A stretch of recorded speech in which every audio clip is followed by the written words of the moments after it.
are. Okay. What's up, everybody?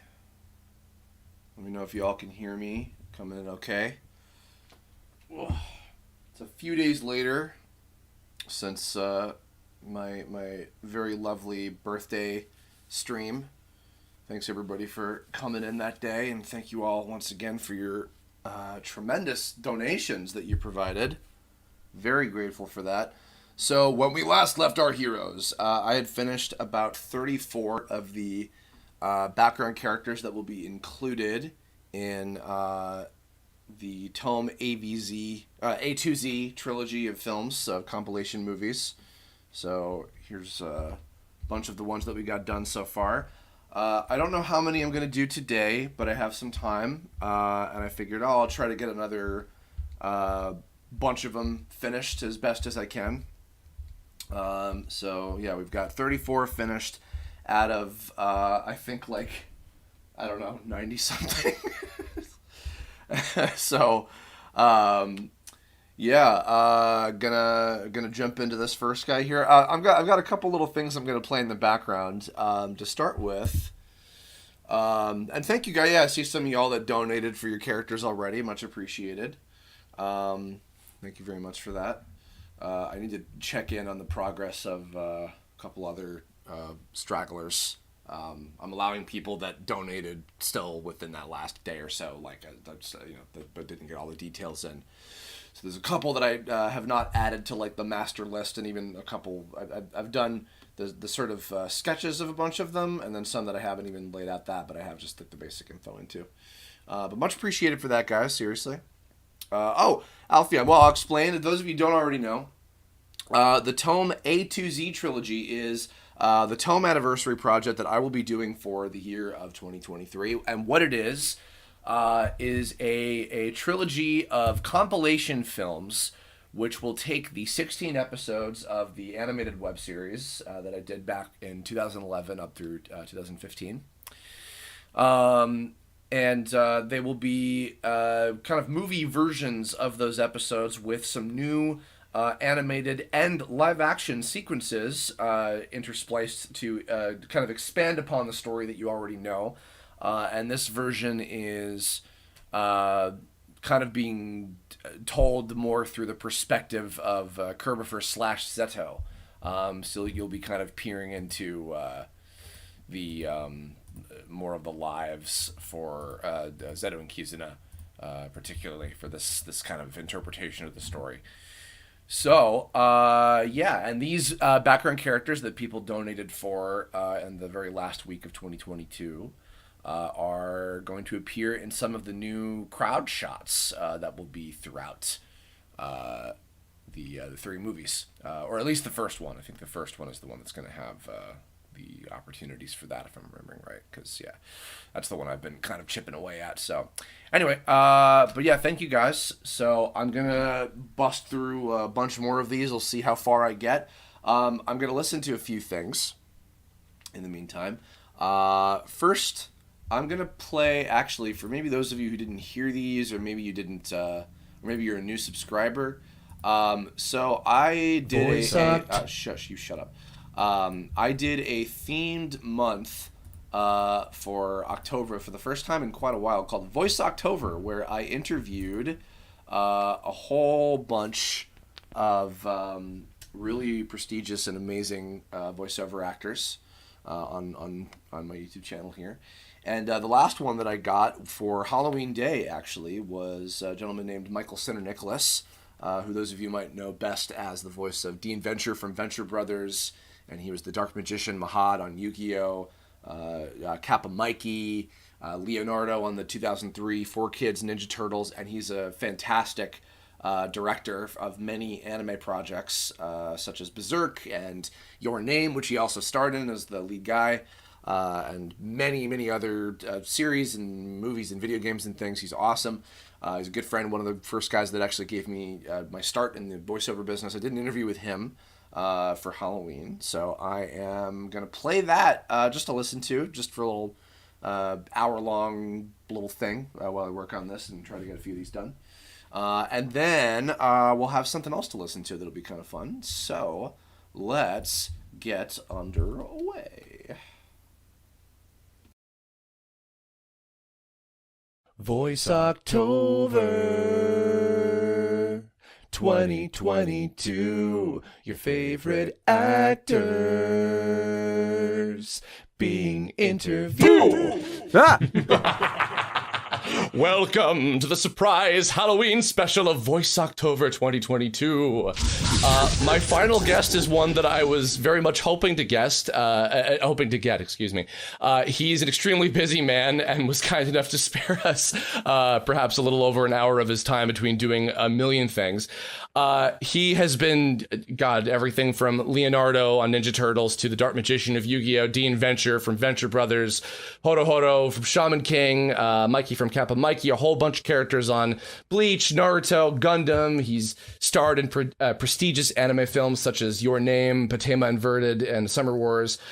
He's also the owner of MYAV Post and an accomplished voice director for the likes of Berserk, Samurai Deeper Kyo, Ninja Nonsense, Huntik, Peter Rabbit, Just Cause 3, Hanazuki, A Silent Voice, Mao Mao, Promare, Tokyo Godfathers, Star Wars Visions, Bell, and many, many, many more. Michael Center Nicholas, everybody. Hi. Hey, wow. That was you really got me on that boogity opening there. It's Halloween. I should have expected, but I left Mondays open because there were 5 Mondays within the month, and I'm like, well, if I can get that many guests, and I'm very happy that you did, because you are extremely one of the busiest people I've ever known in my life. So I really appreciate you being on here. And sad but true, and my pleasure. Well, no, the last time we did an interview on my channel was when Your Name, I think, was just about to come out or had just come out, and we tried to not talk about spoilers, which is honestly surprising that we managed to do that for like an hour about that movie. It was incredible, but that was a great film. And that's already like a few years ago now that we did that. Yeah, talk about that movie without talking about that movie. Yes, yeah, for an hour. Yeah, good luck with you and Steph. Stephanie, who's also been a guest for previous Voice Octobers. She's great. Shout out to her. That was fun one. I remember that. That was cool. Yes. Okay, so let's bust again. As I always say, I like to bust the generic crap out of the way. I know bits and pieces of your as I have been making a joke out of your tragic backstory as to how you got into the acting business bit by the bug. I know that you are from Europe originally, I believe, right? Yes, I am. And you moved out here, I think, early on, maybe late teens, early 20s, can't remember. Give us the Reader's Digest of, getting interested in performance, starting in the acting world, perhaps out there, moving here, and then kind of broke into the voiceover world in the US, and then we'll go from there. Sure. Let's see. Child of an opera singer, and apparently was always very gregarious and would like make friends out of strangers at restaurants when I was an itty bitty baby. And so that was when my mom was like, this guy's something of a showman. And then got me into some classes in London. When I was growing up there, I went to Italia Conti Stage School, which has sort of a mixed reputation, but a lot of the Hogwarts kids went there, actually. Oh. Yeah. Like in the first movie, my mom was like, whoa, they discredited your old school. And I was like, what? And then I grew up watching the movie and TV series Fame, which was like my everything. That and the Dukes of Hazzard. My take on America was Hazzard County and New York City, and that's all I knew. And then we visited some family in Georgia, and it was Hazzard County. And I was like, oh, this is America. And then we went to New York, and I was like, this is also America. And that's the only America I knew. But when I was, then I moved to Texas, taking different classes there. We did a, this is going to be a Fame-themed autobiography. When we were in Austin, my mom found this like pretty Dolly Dinkle like kids performing group thing, and she was like, hey, at least it's some experience. And then she was like, way too Dolly Dinkle for my world-class son, so hey, let's turn this into like doing a real show. And from like a phone call to her buddy who's directing stuff on Broadway, who was friends with the guy who played Dr. Sharovsky in the original movie and series, and there was already a new series by then, but she turned our little Dolly Dinkle, like, maybe we'll, perform for an old folks home, into renting the biggest theater in Austin and getting the cast of Fame, including like Nia Peoples and I think Janet Jackson was there. And we did, because it was the new cast, and then we did a show with them. And I was like, that's cool. And while we were doing that, she ended up talking to people from the High School of Performing Arts in New York City, the actual school that Fame was based on, about doing a summer session in Austin. And boy, she was a powerhouse, and ended up getting an audition there, and I got picked. So I moved to New York and went to the school I grew up watching, and then went to a conservatory in North Carolina School of the Arts. And then because I was there and my mom got sick and she had a stroke and that was a whole thing, I ended up staying there instead of going back to New York and getting to work at a recording studio because they were doing anime there. And I was a huge fan of it anyway in high school, back when like it was on VHS and there were no subs and you had to watch it what we called raw, and also like very degraded from many generations of tape, like from Japan, I imagine. Yeah, well, actually, there was a place called Tokyo Video just off Times Square, and my high school buddies and I would go in there. We got a lot of sideways looks because we were not Japanese, and they were like, "What are you doing here?" And we would watch shows like City Hunter and stuff that was literally taped off of Japanese TV. The cool part of that experience was we got Japanese commercials and promos, and we were like, yeah, that was fun. And we'd be, I'm sorry that I'm invading your store and we don't belong here, but we really want to watch this stuff. I have to ask, do you remember what was your very first anime ever, raw or otherwise? I mean, my very, very, very first one was something with robots that I don't remember. It might have been Mazinger. Because I didn't know what the heck was going on. Then probably like G-Force, because I watched Battle of the Planets in England. Of course, right. And then Voltron and Robotech. But when I got to be like a hardcore, now I'm like the weird kid in school who's watching something no one else has ever heard of. And if they have, they call it Japanimation. Sorry, I had to say it, but it was another time. That would be like Bow, Bubblegum Crisis, City Hunter, Dominion Tank Police, Venus Wars. Riding Bean, which then that stuff started getting imported by Animego. So when I was in North Carolina, I heard about Riding Bean and no one knew what the heck a Riding Bean was. And I was like, wait a minute. They're like, is it a food? Is it a ride? I was like, no, it's like this kind of, I don't know, getaway driver guy. And he's not really a superpower, but he's got the thing. And then he hits the brakes and the grenades blow up on the hood of the car. And they're like, what? You're a nerd. I was like, yes.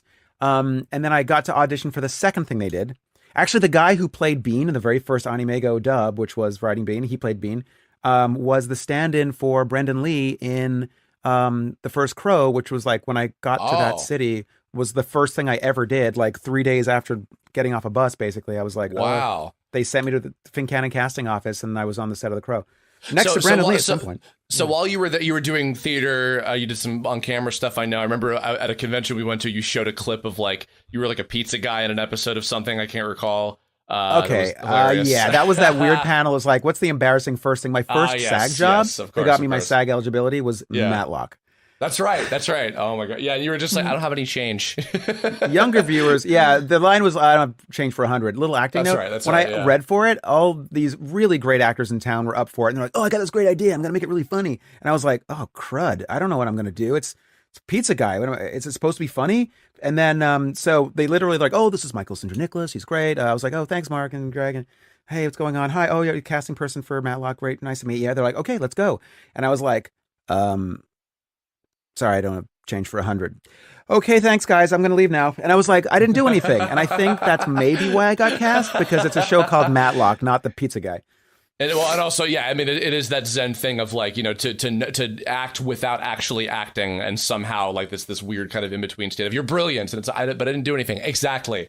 That was said about Stella Adler when she did a play where she played the maid, and you wouldn't have even known it was Stella Adler. And they're like, yeah, because she's acting, as opposed to like being a star. That's not what inhabiting a person is. Yeah. So I want to get into that too. There's a lot of things that you've teased that I want to get into a little bit later. On the note of North Carolina, so anime dubbing in North Carolina in the mid to late 90s, I'm assuming.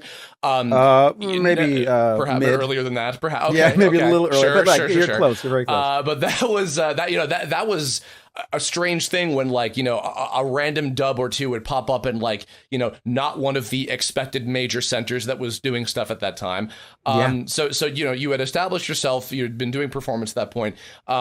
So who were these guys? They gave you their start in acting and also in directing. This is pre MYV Post and founding that and everything. So, you mentioned Bubblegum Crisis. That was a show that you worked on, I think. Yeah.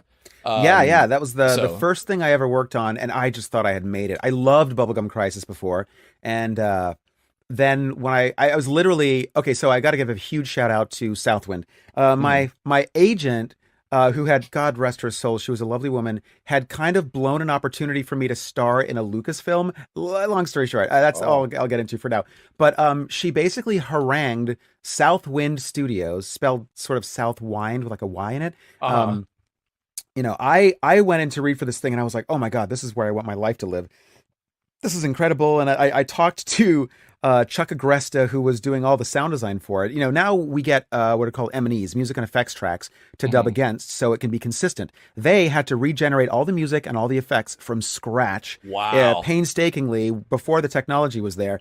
And I just poked my head in a room I shouldn't have, saw some muscle-bound guy playing with a Korg Poly 800 and an Akai S1000. And I was like, oh, and he goes, what are you doing in here, actor? And I was like, oh, sorry. Hey, is that a Korg Poly 800 you're using as a controller for the S1000? And he was like, yeah, why? And I was like, well, Poly 800's not velocity sensitive, right? Meaning when you hit the key at different, if you hammer the key at different velocities, it won't change the volume or the sound. Like modern keyboards, we're used to getting louder or quieter, like a real piano or like a real instrument, But that one only has one volume value per key. And so I was like, why are you using that as a controller? And he goes, because I want to enter everything at one level into the sequencer and then change the volume later for the mix. And I was like, oh, that's cool. And he goes, wait, do you know about MIDI? And I was like, some. And then he was like, Randy, the boss, Randy Drew, gave me my shot. Big shout out to Randy Drew. He's a lovely, sweet wizard of a man. And basically then when that door opened, my agent, who was supposed to get me acting work, was like, let the kid work there. He just wants to work there. Let the kid work there. He's a sweet kid. Let him work there. And Randy was like, we're not hiring. We don't need anyone. She's like, yeah, but just let him work there. He's like, we're all staffed up. She's like, sure, I know that, but he's a good kid. Don't pay him. He's like, fine. So I interned at first, and I was literally making duplicates of the show so that we could give it to the cast so they could rehearse, which is not something that even happens today, right? Oh, no. And I'm literally running to the office next door. They had a separate space because they were expanding. And I was loading up VCRs with tapes and hitting record, play. And then I was like, I'm contributing to the industry. That and making coffee. But as you know, since I grew up in Europe and I was more of a tea drinker, I didn't know how to make coffee. So I made such terrible coffee that I got promoted pretty soon to being a recording engineer, which they wanted me in that seat because I spoke actor. I knew all the guys in town and they were all musicians. So they were like, hey, if this guy's here, he can sort of help us talk to the actors. And Randy, who was directing stuff, would sometimes sort of hit a roadblock and go, Michael, you know what I'm saying? Why isn't he doing the thing I want? And I was like, try using this language. And then he would get what he wanted. And that led to him letting me take over directing some incidentals and then taking over directing entirely for 80 Police Files, in which I cast that the head of Fincannon casting there too, like Mark and Greg Fincannon and Lisa May. But Mark Fincannon ended up being one of the leads there. And he's a huge casting guy who now rules Atlanta, North Carolina. I think they're all the way through Louisiana, so not even just the East Coast, but good Lord. So he's a sweet, dear man. Yep. What a bizarre, because I mean that's such a it's a little bit different now because there's places kind of set up everywhere with remote recording and everything. But for a small market like that, for you to kind of make your mark and get on the job training practically at the gate, that is not a common circumstance to have. So it's. I don't know how long that period of time was, but then what led to then you found your own company. I'm assuming you go to New York after. I don't know if there was anything in between that, but then what led to the creation of MYV? A little bit. So working there and then actually learning how to run a studio with a hand-wired DNR Dutch console and tape. At that point, by the way, where everyone's used to now digital video, but we actually had to chase a tape deck for the video, which had audio on one side and a SMPTE track on the other. A SMPTE is the Society of Motion Picture and Television Engineers. Gosh, I haven't said that in a decade.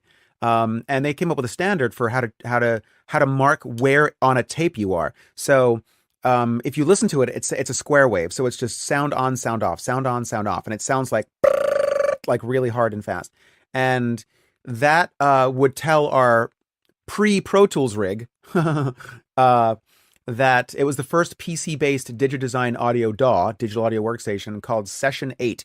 8 tracks, very weird workflow. If you wanted to silence something, you wouldn't cut it out. You would cover it with a silence file. You would make a selection and render silence on top of the audio. Very weird. And it crashed a lot, and I got really used to working with that thing. But once I knew how to run a studio, my good buddy Jared Faber, who was now a television composer, and he does like lots of primetime shows, movies, Teen Titans Go and Teen Titans Go to the movie. Yeah. All that like funny, funky stuff you hear, that's him. Sometimes he's singing on it too. But he's an old mate, and he was starting to work at a game developer in New York, and was like just driving up, getting like retrieving a car from his like grandmother who was giving it to his father, and basically driving up the coast. And so on his way, he stopped into Wilmington, North Carolina, and I showed him the studio, and he was like, "Man, I need someone who can do this, and it would be really cool if you want to come back to New York." And then I was faced with the question, do I want to, because I was starting to do really well there, and I was like, I could be a big fish in a small pond, and then wonder what if, or go back to New York and roll the dice. And I was certainly young enough at that point that I was more afraid of not knowing what could have been. And I talked to Randy, and he was like, "Man, I love and support you, and it'll be a hit to the studio, but we'll make do, and I wouldn't want to hold you back." And he's such a sweet man. And I went to New York, and then worked at a game developer, and then was the audio lead there. And I wasn't even saying I was an actor. Then other engineers who knew I spoke actor, and they didn't know any actors, but they also didn't know how to talk to actors, would hire me for voiceover stuff. And then that led to eventually. I had talked to John Sarabella, the head of Media Blasters, about maybe doing some stuff. I found him at a convention and was like, "Hey, I used to dub anime, and I'd like to do that again." And he was like, "Okay, we were looking for stuff." That's a pretty accurate impression. You're like, lead a sentence with that, and then yeah, sure. And then so that impression's going to come back. So at the time, my friend Scott Hula, North Carolina, was looking for work, and he was doing amazing work down there. And he and Randy were old friends. And so I actually recommended him, and then kind of went my own way and just started doing, after the video game company went out of business, my artist friends told me to freelance, and I didn't know what that meant, but they were like, "Well, at least you go out there and you kill what you eat, and you put your name out there. Take about a year or two, and then you'll see, you'll get work." And I just worked at different post houses and picked up stuff and worked on a couple films, and I was doing like legit like film stuff. But I always had this tug to come back to doing anime. I felt like dubs weren't great and they needed to be better, and I didn't know why they weren't better, but I thought I could solve for it. And then a little while later, after a couple of years of kind of forgetting that I even introduced Scott to Media Blasters, he calls me up and says, "There's too much work. Would you like to take one of these things?" And I was like, "Would I? That'd be awesome." So now I have a meeting, and they both forgot that I had introduced them. But then Scott introduces me to John, and I was like, "Great! I'm just going to run with that." There's no reason to be like, "Well, I did it for," like, that's pointless and petty. I was just like, "This is great. Thanks for remembering me and thinking of me." And Scott's always been a wonderful man. So I go meet John, and he was like, "Okay, so we've got this thing called Demon Fighter Code Show, and it basically came for free with an order of some other stuff. So we don't really care what happens with it. We use it as a test. If you do a good job, we'll give you more. If you do a bad job, we'll give you porn." And I was like, "I'm sorry, what?" Oh wow. Then and that hasn't changed much, has it? Even today. So I guess I did a good enough job that I didn't end up going down the porn track. Great. And which of course at the time, and we'll not go too deep into this, but the New York dubbing scene was the place for that for a while. There was a little bit of crossover of some people in some of that stuff back in the day. As far as I know, there were a couple guys who loved it and were kind of good at it, because they would like put their own sort of spin on it, and no one was watching over their shoulders, so they could make them funnier, I guess. And then there was one guy in North Carolina who ended up doing some of it also for Media Blasters, but I don't know if there's like no money in it anymore. I haven't heard of a dub of hentai. I mean, it still happens once in a while, and usually through Media Blasters. Naive. But let's not go too deep into that. Well, okay, so here's something. So I mean, you are one of the most like interconnected people I've also ever met. Like I feel like somehow I mean, just before we started recording, you were telling me a story about something. It's like, how do you just know all these people somehow? When you got to New York, obviously you bounced around a lot. How did you get to know the voiceover scene? Because by the time that you would have been there, I think that by that time, at least Pokemon, I think, would have been underway, and Slayers and some other stuff. Taj was doing things. 4Kids was around. And there were certainly like people that had been, guys like Dan Green and otherwise that, were kind of all around doing stuff in different places. How did you get to kind of wedge yourself into that scene and meet a lot of these guys? Because you've worked with all these dudes for so long. That's an interesting question. It's a good one for me. I have to kind of reverse engineer my life and figure out how that happened. So when I was at the game company, we did a Pink Panther game. Mhm. Uh, and it was written by Emily Kapnick, who then created, after that, As Told by Ginger, and then a bunch of primetime shows. Emily's Reasons Why Not, Selfie, Suburgatory, other stuff She's a too. brilliant writer, brilliant She's a creator. genius Absolutely. writer Yeah. and show creator Absolutely. and high school buddy. And we all Oh. worked at the game company together. Jared got us both our jobs there. Jared's a little star maker. And we while we were doing that, we ended up looking for actors and finding some people here and there, including the voice of Zod in Berserk, who no one knows who this guy is or where he came from. And we found him through some friends like who were actors in high school and stuff. That I think that's the beginning of working with voiceover people in New York. And then when the company went away and I was freelancing, I eventually got to the point where I had to get into a space, well, largely because of for Demon Fighter Kocho, which is a cheeky one. So it's not porn, but it's definitely not for kiddos. Yeah, it's up there for sure. It's very silly humor. I don't think it would hold up well today. Mhm. But it got reviewed as getting a dub it didn't deserve, which was a compliment. Wow. But while I was doing that, I ended up meeting some other voiceover people, and then I think Lisa Ortiz is probably the first connection that like introduced me to people like Jamie McGonigal and a bunch of other people. So Yeah. thanks to Lisa, like I met a lot of the people for the first thing I ever did. Some people, were my theater connections, and I met people through theater, and I love bringing theater actors in to do dubbing and voiceover in general. And we had a lot of people who you never would have heard of or haven't worked since in that. But that's where it started. And then Lisa. And then when I got so the studio that I sublet half of, it was my studio in downtown New York, was the place my buddy Chris Berlotti, who's now at HBO, had built, and his partner left. So I took his partner's room and we split this place up. I had a huge booth built like a tank. You could literally set a bomb off in there and not hear it outside. But one night before I was supposed to record Lisa, it was my mom's birthday on September 10th, 2001. I was like, okay, I got to go take my mom out. And then after I did, I was like, should I come in early or come back late and finish and then come in later to record Lisa? And I was like, you know what? I'm a night owl. So I went back in after my mom's birthday and put the finishing touches on something and left the building at like, I don't know, wee hours, like just a few hours before some planes hit the neighbors. And then ass o'clock in the morning, of course. Yeah. So then like literally like 2 or 3 hours later, 9/11 happens and I can't get back into work. And from that point, I have to find something else. So then, long story short, we did Night Hunters. The first 5 episodes, no, the first 6 episodes, whatever the first volume was done in 5 days. Literally from casting to mix, 5 days. No one's ever done anything like that before or since. And that was after 9/11 and all kinds of other personal stuff. So real hard. And you were there. You remember what it was like. Oh yeah. I was in middle school at the time, but Yeah, sure. we won't talk about that. That's fine. That's fine. But you were in the area. Yes, of course. So after that, I found the space that is currently where NYAV is. This wonderful Greek man let me sublet a room, and I auditioned. If you ask the original Berserk cast, they'll be like, "Oh yeah, we like auditioned under like a pop tent of blankets." And then by the first episode, I had makeshifted my first booth. And then how I became more of an actor, because at that point I was like producing and starting my little business and directing. And one of the cast who asked me not to name her, now she's okay with it, but I'll still not say it. I'm giving too many hints as it is. Basically was like, I love this. This is my first voiceover job. I found her and the guy that plays Guts in the same Moliere play. And they were great. And I was really looking for new people to play all these voices because I just didn't know anyone that I thought was perfect for these roles. And these guys were perfect. I love them so much in this roles.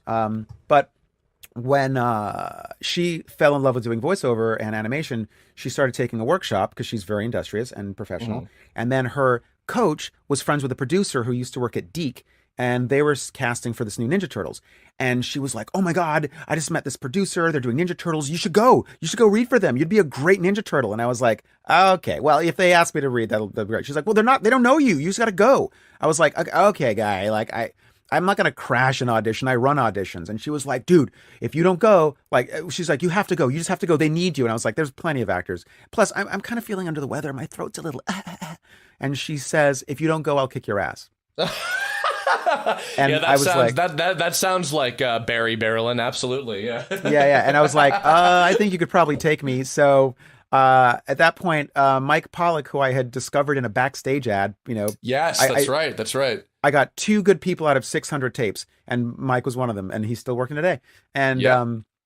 and so I was like, hey, do you ever go to that place, the Four Kids? And he's like, yeah, I'm going for Pokemon. So he's like, I'll bring you. And I was like, great. So I go there and I meet Rita at the desk, who terrified me when I met her, but became a friend. And she was like, who are you? And I was like, I'm Michael. And she's like, Michael who? And Pollock goes, he's not expected. And she's like, you wait a minute. And then she goes and gets the talent coordinator. And I'm like, they're going to arrest me. Why am I here? Why did I listen to that? This is better than getting my ass kicked, I guess. And then he's like, oh, we don't have you on the books and we're all full today. And I go, okay, bye. And then as I'm leaving, he goes, but we could see you after 6 if you want to come back. And I go, oh, okay. And then I said, should I bring like a tape or anything, like, picture? Neither of which I had, by the way. Oh boy. Oh, and then, my this story sounds very personally familiar to me, Michael. Anyway, really? Continue. Oh yeah. So I was like, okay, I'm a fool for offering something I don't have. And he goes, no, that's okay. But let me give you some copies. So at least he gave me the sides for Raph was cast, Mikey, Donnie, and Leo. And then I took him back to my studio, which was literally 2 blocks away from their studio. And then I look at it for the next, like 30 minutes, and then I get back to work and I look at it again, and then I run back in. And I think the Leonardo ones, that's definitely going to be my worst one, because I don't know, I don't think I sound heroic. I play like nerds and goofs, and sometimes like because you were gunning for. I think you said you were gunning for Donnie at one point. I was like, yeah. First of all, like I remember the old Turtles, and like the techno babble was wrong, so I could correct it and do it with aplomb. I build computers. I overclock them. I was a champion Quake player internationally in the top 20. It was another time. But I go in there and they're like, okay, it's the end of the day. What are we doing? And then I read for the producers, and they're like, okay, what do you want to start with? And I go, let me see. Hey, let me do Leo. I'm gonna do that first. I think it's gonna be the worst one. And then I hear, I'm sorry, what did you say? So I think, oh, nuts. I've made them like extend their day. They all have families, and what am I doing here? I'm wasting their time. So I was like, all right, I put my foot in it. Let's double down. So I go, yeah, I'm not really that talented. I'd like to get this over with as quickly and painlessly as possible, please. And he goes, okay, just do whatever you want. And then so I read Leonardo and immediately apologized for my audition, which I don't recommend. And I was like, see, I don't sound like I'm a hero. And he goes, yeah, they're Teenage Mutant Ninja Turtles. Just use your natural voice. So Hold on, I'm pausing because Fred, dude, I'm sorry, I missed you last time. I was the last time you commented on one of these things. It was like a pre rolled video. I wasn't live, and I saw your comment. I missed you, dude. We should talk. It's been forever. Mac and I were just talking about you like a day or two ago. Hope you're well. Well, I guess you're not doing well right now, but I'm so sorry. I know it's awful. I hope it's the not as bad COVID strain that you have right now. I hope you're doing as okay as you can be. Oh my gosh! Everybody, go follow a Fox in Space account. That's Matt Gafford, Frederick Fox. He's awesome, and I'm working on Fox in Space episode 2, which I'm in. But yeah, oh my god. Okay, cool. You're driving to Texas, New Hampshire. Cool. Sick. When you're better, I don't know, like, even how to contact me. Find a way. I would love to talk again. It's been forever, man. Hope you're doing all right. Oh my gosh. I hope this hasn't been entertaining. If those of you who don't know, if you didn't figure out what this is already, this is Michael Sinner Nicholas, who I did an interview with him back in Halloween, and he's a good friend, and I've worked on a bunch of things with him, and he's awesome. So I hope you're enjoying this so far. I just read it again as me, and then I move on to Donnie, which I slaughter, and then I move on to, in a good way, move on to Mikey, which I thought it was fine and funny, but Donnie's the one. And then as I'm leaving, Carol Weissman goes, hey, let me just make sure I have your number, and literally scrawls it on like a scrap of paper, like that you would lose in the laundry. And then I forget about it, go on with my life, which everyone should do if you audition for something. Forget about it afterwards. You've done your job. Your job is to audition, move on. And then I go to AX for the first time, where I meet Stephanie Shea, and then I come back and my voicemail's full, and then I go through it and cleaning it out, and I hear, hi, this is Carol. Call me back at 4 Kids. So I call her back, and she goes, oh, I'm glad you called. I thought we were going to have to recast Leo. By the way, no one knows who the hell you are. How did you end up on my audition? I was like, I'm sorry. You were not one of the 20 guys that they recycled in every episode of Pokemon and Yu-Gi-Oh at that point. I've never done anything at Taj. Their pool was kids, so nothing. small. Yeah. Because I remember Turtles was one of the shows where they were beginning to open up the pool a little bit more to like not those same 15 to 20 guys they used in everything. But so from there, because I know also Tony Salerno, who I've met briefly, I would love to have him on this at some point too. Because I know he was kind of a nexus for a lot of people. Like I feel like he got like half of the usual Pokemon Yu-Gi-Oh guys like kind of into the scene way back. But I'm assuming after from there and then kind of getting with the 4 kids, it's like, oh, now I know all of these guys and now they will be in everything I ever do at some point. Yeah, that actually makes a lot of sense because his history was he was a producer at CPM, Central Park Media, and then he moved on to being an independent producer director, and he got work from CPM. And then, so he knew all these actors and studios, and it made sense. And then he ended up directing there a little bit. Yeah, he got interconnected all over the place. Absolutely, yeah. Yep. Going back a little bit, I do want to talk about Berserk for a moment because I know that's a show that's very special to you. It's very, very, very beloved series by a lot of the fans, and I know there was Media Blasters back in the day. So you discovered Mark Drazen, and I'm assuming Kevin Collins and Barry Baranen and many others through the casting and Michelle Newman and and Christopher Cromer and all these people who are in this thing that were had never done anything. That defined these characters. And it's so funny because I look back and I think like, oh, these guys must be old school. They've been doing this for so long. But I'm like, no, that was the beginning for some of these shows are like the beginning for some of these people. And we were reminiscing a while because one of my, I won't go into too much into this, but one of my very first jobs with you ever and for my whole career was when we did the movies. Back when I was still in New York. And and I hadn't seen the show in full yet, but I know. Thanks. See, I scream my lungs out a lot. Watch them on Netflix. But we did. we got everybody back generally, and I remember I knew all these characters. I hadn't seen the show in full at that time. But I knew all these characters. I had friends that were huge fans of it. I'd seen the bloopers, which were legendary for people back then, and I realized, oh my God, you guys all must have been my age or younger back then doing this show in 2001 and just like goofing around, having a good time, and just making fun. I'm sure you could go on and on. We could do a whole separate thing about just that show in itself. But any fond, cute memories of doing that show, just to kind of looking back at the 2001 series. Gosh, I mean, countless. I mean, I'm still friends with all those people. I still talk to all of them, and it really was a family. Takanodan, Band of the Hawk, really was an extended family. I mean, there's way too much personal stuff to get into. At one point, I would hope that Kevin didn't sacrifice you all to the demon lords and stuff, but I mean, yet. TBD on that. Oh no. No, I don't know. Kevin, by the way, I just want to say I found him at an NYU musical theater showcase where they invite casting directors. Kevin does musical theater, really? I hadn't noticed. And that is exactly why. Takes all. That's why we had to do our rule for every volume of that original series. And then, we did it for the films later, but he had to do a musical outtake. Had to. But the thing that I saw him do and where I fell in love with Kevin was he basically in this rehearsal theater, and there's a bunch of board casting agents and stuff what's the selection? Any good free wine here? I got to get to something. And then he stands on a chair and sings a love song to himself. Oh, it was incredible. I was like, the confidence, the stones, and the voice on that guy. I love him. And for that kind of be shown in lithe, supple, powerful, hero, that kind of tough guy, which is a very Japanese archetype. Of course. I think he's for pound for pound, I think he's the greatest ever. So good. He's pretty good. I do love him. I love it. Yeah, no, I love all that. I've got actually, Kevin's actually one of the few of that gang I've not gotten to meet before. I know he's New York based still. I should introduce you. Yeah. He's still there. And I remember recording, oh gosh, all these guys. There was one point he brought a sword that we still have at the studio. And it is a wooden sword. He just wanted to bring it to wield while he commanded the Band of the Hawk. And there was one night we were doing a later episode. I remember lots of rewrites in the booth just to try to really do our best. And I look back and there's stuff I wish I could have done better. But I think for its time we really did the best we could, and we really tried hard. And I think it a lot of people have told me they think it kind of holds up. There's parts where I'm like, the sync could be better, whatever. But For sure, but you know what? Here's the funny thing. I've had that conversation, like Yu Yu Hakusho, which Justin Cook, that was his love child. That show, 100 something episodes.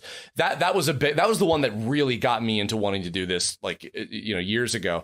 And to look back, yeah, there's stuff that, like, you know, could be improved on or that doesn't hold up or whatever. But like, it was very clearly made with love, like very, very much so. And I think there were pioneers like yourself and like Justin, like Mary Elizabeth and people all over, and like in Canada as well, that like really cared about this stuff. And the fact that you were already an anime appreciator, you know, even more so than just a fan, like you gave a shit about this as an art form. I always could tell that.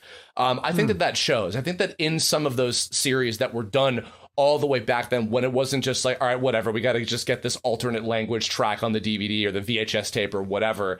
Like it was made with a level of passion. I think that people kind of feel that from that the 2001 series, like at least from what I look at and from the people that I've talked to, just that are just viewers, like just the average viewers. They love it. Thanks for saying that. I think that's actually a very keen observation, because I think, like, I've been asked things like, oh, why do your dubs sound the way they do, like in the positive way? Like, oh, it sounds like they're having an actual conversation. And that was something that like a lot of people and producers and, you know, aficionados of the genre were like, it occurs to me now that it doesn't sound like they're talking to each other. You know, I'm saying a line and it sounds good. Now I'm saying a line and it too sounds good, but they're not conversing. And things like that were like always like really important to me. And I do think caring, the two things that you said that I really want to touch on are, I've typically said, not to sound trite or redundant, but I typically say the first thing you have to do is, like, the most important thing is caring. And you can't guarantee that. You would think anyone doing this would care about doing a good job. Everyone wants to look good or do well, but there is a difference between caring for the piece. And when I even got Demon Fighter Kocho and I watched it, I was like, oh, my initial reaction to it was, this is a sweet, poor, sick puppy that I want to nurse to health. And like, I want to give it the love and care that it needs to be a healthy young doggo. And I was like, you know, that was my attitude. Not like, oh, this is some quick junky thing, we'll knock it out. And I definitely hear people, you know, produce things and they're like, oh, you know, the money's only blah, blah, we got to knock it out. I've never looked at the budget side of things like I should. And that's one reason I don't think I am more successful than I am now. I mean, I work on really great things because I think people who get the difference come to me, and people who are just looking for volume, we don't speak the same language. And the second thing is making things with love. And there's so much love between the cast and for the show, which is easy. The show has some of the most incredible character development in anything. And some of the best panels I've ever done have been, you know, people sort of focusing and asking questions on Berserk. Those relationships are extraordinary. And I don't know a lot of other stories that are told that match it in terms of that. Well, and the people that have been hired under you or alongside you, rather, that, you know, I mean, Stephanie has taken such amazing care of Gundam, all the new Gundam stuff we've done the last like 10 years. Unicorn was what, 2010, I think. Long time. You know, and all the, you know, Griffin, who I worked with on Amame, you know, you know, which was more of like a sub Gundam. Like, even he was like, no, I want to take good care. I think that there is definitely a through line to that. Something to end the note on Berserk real quick. Let's talk about the movies again. Something I'll never forget, and this is related to some of the advice stuff as well I want to get into. One of early formative things, because I had done like, you know, 4 jobs at that point professionally, but I will never forget, we were doing, I think it was the second movie. It was when Casca and the gang were invading one of the Tudor castles. She was about to fight a Don. Yeah. And I was like an off, like an unseen soldier in the background just shouting, "Commander Casca!" Like that was the line, right? And I did it. And you were like, okay, less like you're concerned for your girlfriend and more like you're concerned for your mom. And I was like, how did you know that that's exactly what I was thinking? Like, as if I was like, oh no, my girlfriend is in danger. And then you told me that no, and I knew exactly how to change it. And I'm just like, wow. Like, okay, now I really, because, you know, again, I had been enough of a fan of the stuff you guys have worked on just as a viewer before that to understand, yeah, no, these guys do a good job. Then I'm like, oh, now I really get it. Like, from that specific moment, as a little bit guy with one line in that movie, I was like, wow, okay. And then I remember, I think I also said, like, Michael, I want to be you when I grow up. And he's like, well, then don't grow up. Yeah. Facts. I would say, 2 things about that. One, I think that story just displays what a communicative actor you are. And 2, I don't think like the adage of no small parts. I think that a dub, what we're doing, especially in a dub, with anything that we create as an art, which is by definition, a synthesis of all the mediums that we have to convey something personal and perhaps harder to convey in just one medium. Like, I can't tell you I love you, Juliet, as much as that play sort of demonstrates a different level of intensity, of devotion or obsession, or call it what you will. Is that a healthy love? I don't know. I'm not a therapist, but they all die. Anyway, but was it worth it? Was it better to love and lose than to never, and die and commit suicide than to never? I don't know. I like living. Yeah, I think life is a pretty good choice. But the. Oh my gosh, I totally forgot what I was saying.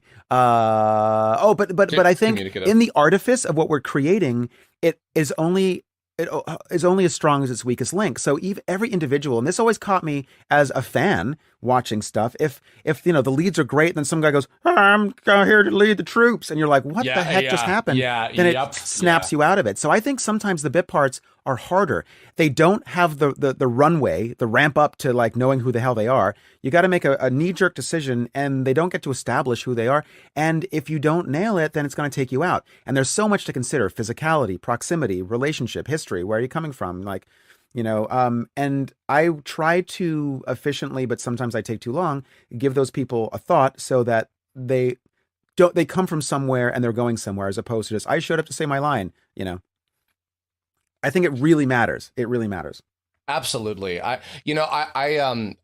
God, as much as I want to talk about also funny stories about Turtles and Venture Brothers and stuff. Maybe at the end if we have time, because there's so many. We could go on for like 3 hours, but we don't have that, sadly. In what I mentioned, tying this in with about like the different kind of pioneers around the different parts of North America that were doing this, like that were very like-minded to you in certain regards and stuff. A rare thing about yourself, also, I only remembered this today. You have worked very extensively in at least in the US specifically. I don't know, maybe you looked into doing stuff in Canada at some point, but you've worked very extensively in the 3 major dubbing markets of New York, Texas, and LA. And North Carolina. Call it for it. That used to be a hub. Sure enough. Yeah. All the major markets, What are, and from getting to know some of those folks around, like, from all these different people like Mary Elizabeth and Mike McFarlane and guys like that, and even in New York, guys like Dan Green and otherwise. Yeah. What are some things that like you were observing? I don't know if they're the same or they've changed or otherwise. The differences and or maybe even some of the similarities between the 3 kind of major coasts, quote unquote, of the anime world. Oh, interesting. Oh, wow. Well, oh gosh. My opinion of that has changed a lot, and it's all changed over time. Mm-hmm. I remember having a different sort of opinion of, starting in New York and then going to LA. The first thing that struck me was, there was something really familial and a little casual about the scene in New York, and that was very comfortable for me. And then when I went to LA, I was like, oh, everything's a little more buttoned up and professional. It kind of makes sense. There was less of it in New York and more of it in LA, so there was more kind of established Hollywood production sort of ideals, like starting on time. There was a little more like chatting and goofing in the New York side. But that's not about the work. That's just sort of the kind of the social impact of it. Sure. It was also a lot more privatized. I felt like it wasn't until the last like decade that like a lot of the guys from the New York world became a little bit more open in like the in like the fandom kind of world, because there weren't a whole lot of them. That you were one of the few that were doing cons and doing social media stuff and putting yourself out there. There were a lot of them that like they just didn't do that stuff. They just go into work, they do the thing. I'm sure they had fun with it, but like it was very just kind of privatized. Whereas I feel like with Texas and LA and even Vancouver and maybe Toronto to certain extents, like they were all about like getting themselves out there and hustling and doing all these different things all over the place. It was a little bit of a different vibe. I feel like that's the main thing about Texas, Texas also felt, Texas was an interesting hybrid because like everyone knew everyone hung out. So it felt a little like familial New Yorky in that way. I mean, look, there was definitely a family in LA and, I only later became a part of it, but so maybe that's why that I had that opinion. But definitely like all the studio stuff, they had more studios, bigger studios, more like, impressive facilities working on all this stuff. But, because this is Hollywood. This is where everything gets made anyway. But in Texas, it was kind of a combination. And the first like iteration of Funimation was in a bank building owned by the the conglomerates above that. Yeah. Like Gen's family had all these properties. Like, oh, we'll use the Yeah, second floor of this yeah, building. yeah. And but they were like, figuring it out as they go along. And actually, I hipped them to a couple things. One, using digital video, not chasing tape, but also they were using this software package that automates some of the ADR process that like gives you the beeps and stuff. And I was in there recording, and they were like, "Hey, you keep clipping the audio." And to me, that meant I was too loud. And I was like, "What do you mean? Do you want me to be loud, like quieter, or pull back, or do you want to turn me down?" They're like, "No, you're clipping." I was like, "So that's a volume thing, right?" They're like, "No, you're coming in a little too early, and it's clipping the head of the file." And I was like, "Oh, well then." So wait, your recording point is after the last beep, like as the fourth beep? They're like, yeah, you got to come just a little bit like after that so you don't get clipped. And I was like, why don't you use handles? They're like, what's a handle? And then I told them what handles were, and then that got proliferated. That just meant they could record. They would still have the beeps at the same point, but it would record a little bit ahead of that so you wouldn't lose takes. And I was like, yay, I helped the day. Oh, yes, my I'm gosh. so influential. And there's a bunch of New York engineers who were like, oh, Senator Nicholas taught me all my shortcuts.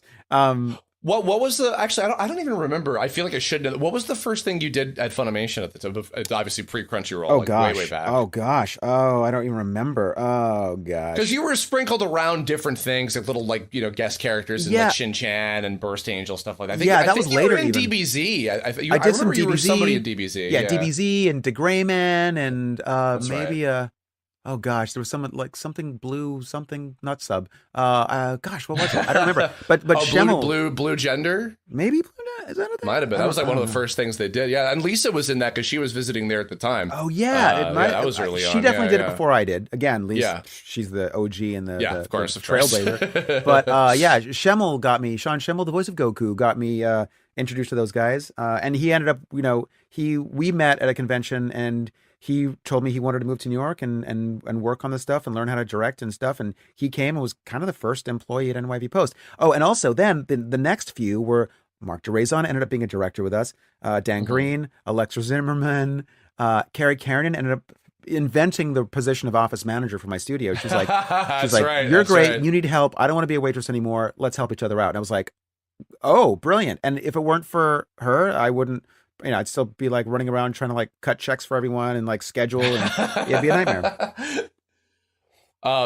Here's something because I know we're kind of getting close to the end of time here, but one of the big reasons that I wanted to do this series and get the certain people that I got, a lot of veterans and folks that have been doing this and been all over the place, is a lot of myself and my contemporaries, we do this for a living. We do a lot of dubbing and a lot of video games and things like that.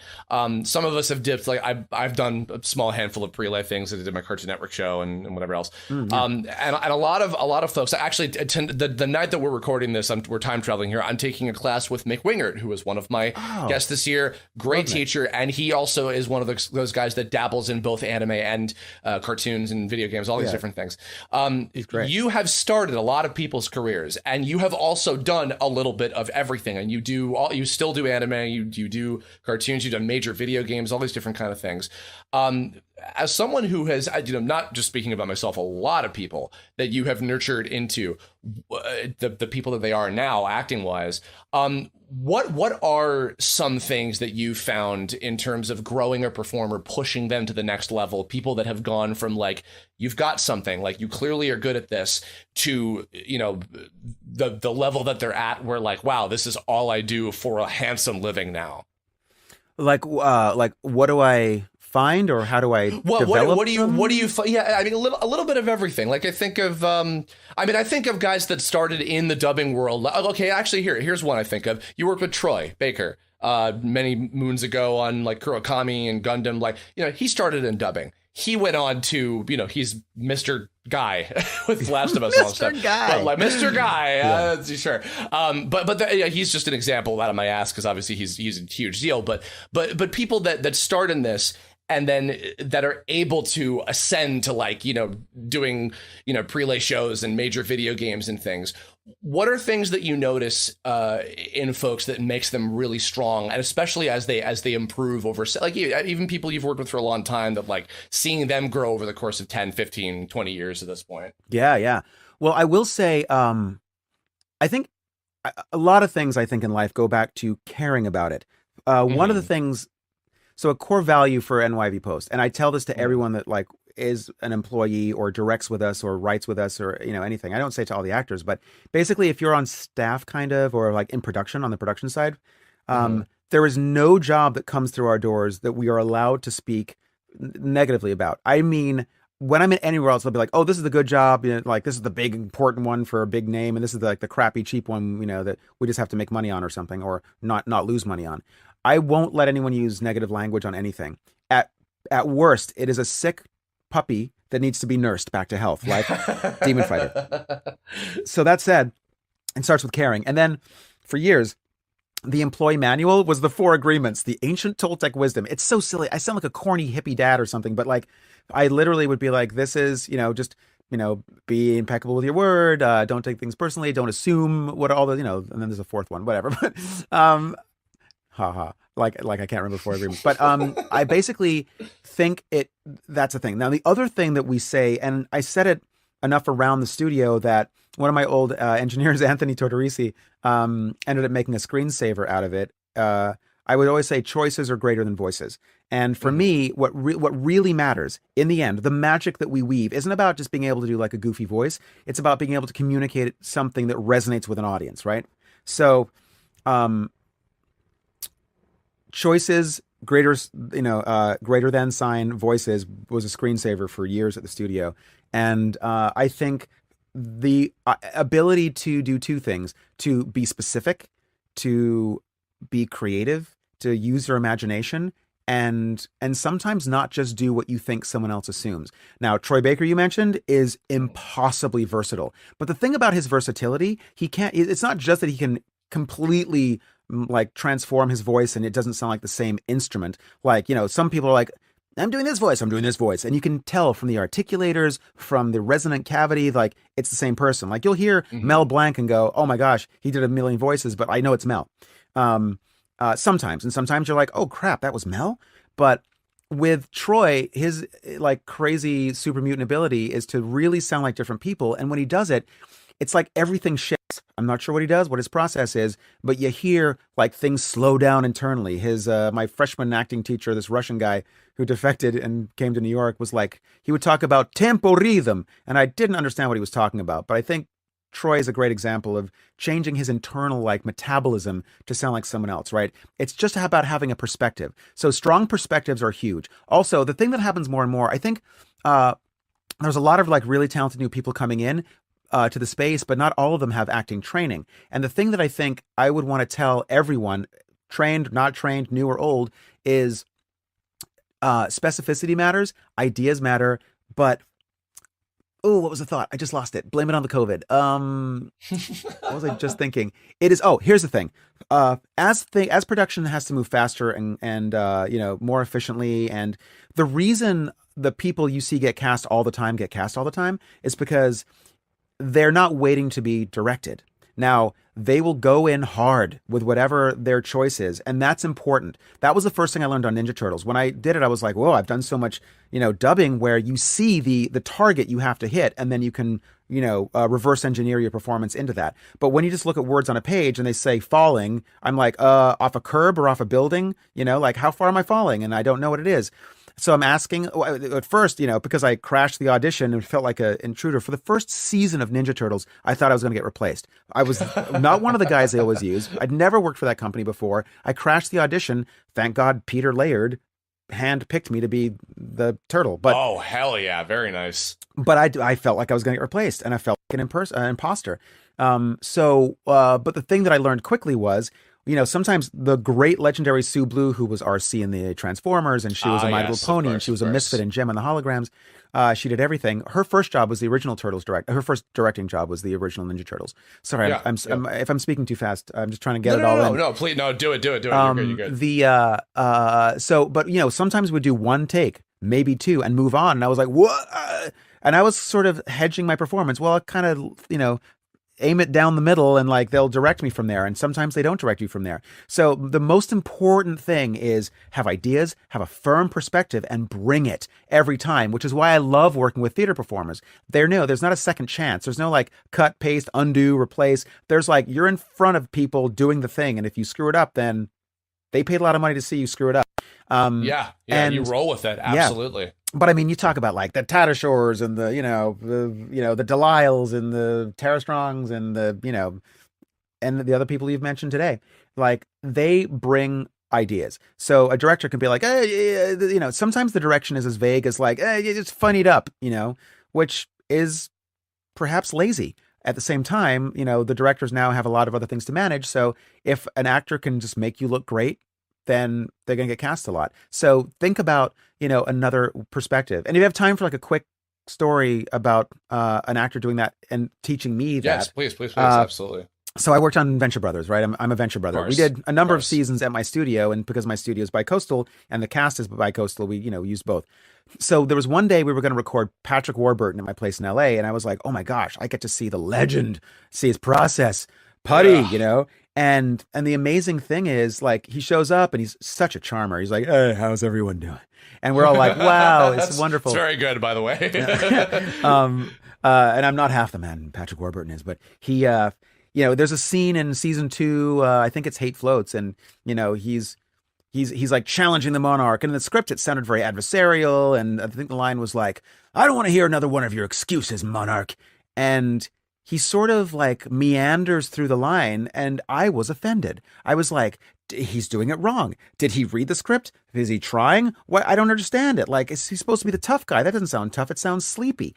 And that led to a conversation with the creator. And then they worked out this thing, and it sort of evolved into a much better choice than my goody two-shoes, like knee-jerk response, which was, Brock is so tough, the monarch doesn't pose a threat. And so instead of being like, I don't want to hear another one of your excuses, he literally yawns the line in one breath and goes, I don't want to hear another one of your excuses. And it ends up being such a more delicious choice because he didn't do the first, assumption take. He delved deeper and found something way more rich. So then I was like, oh my gosh, maybe dubbing has taught me to be too much of a good boy and I should take it off the page more.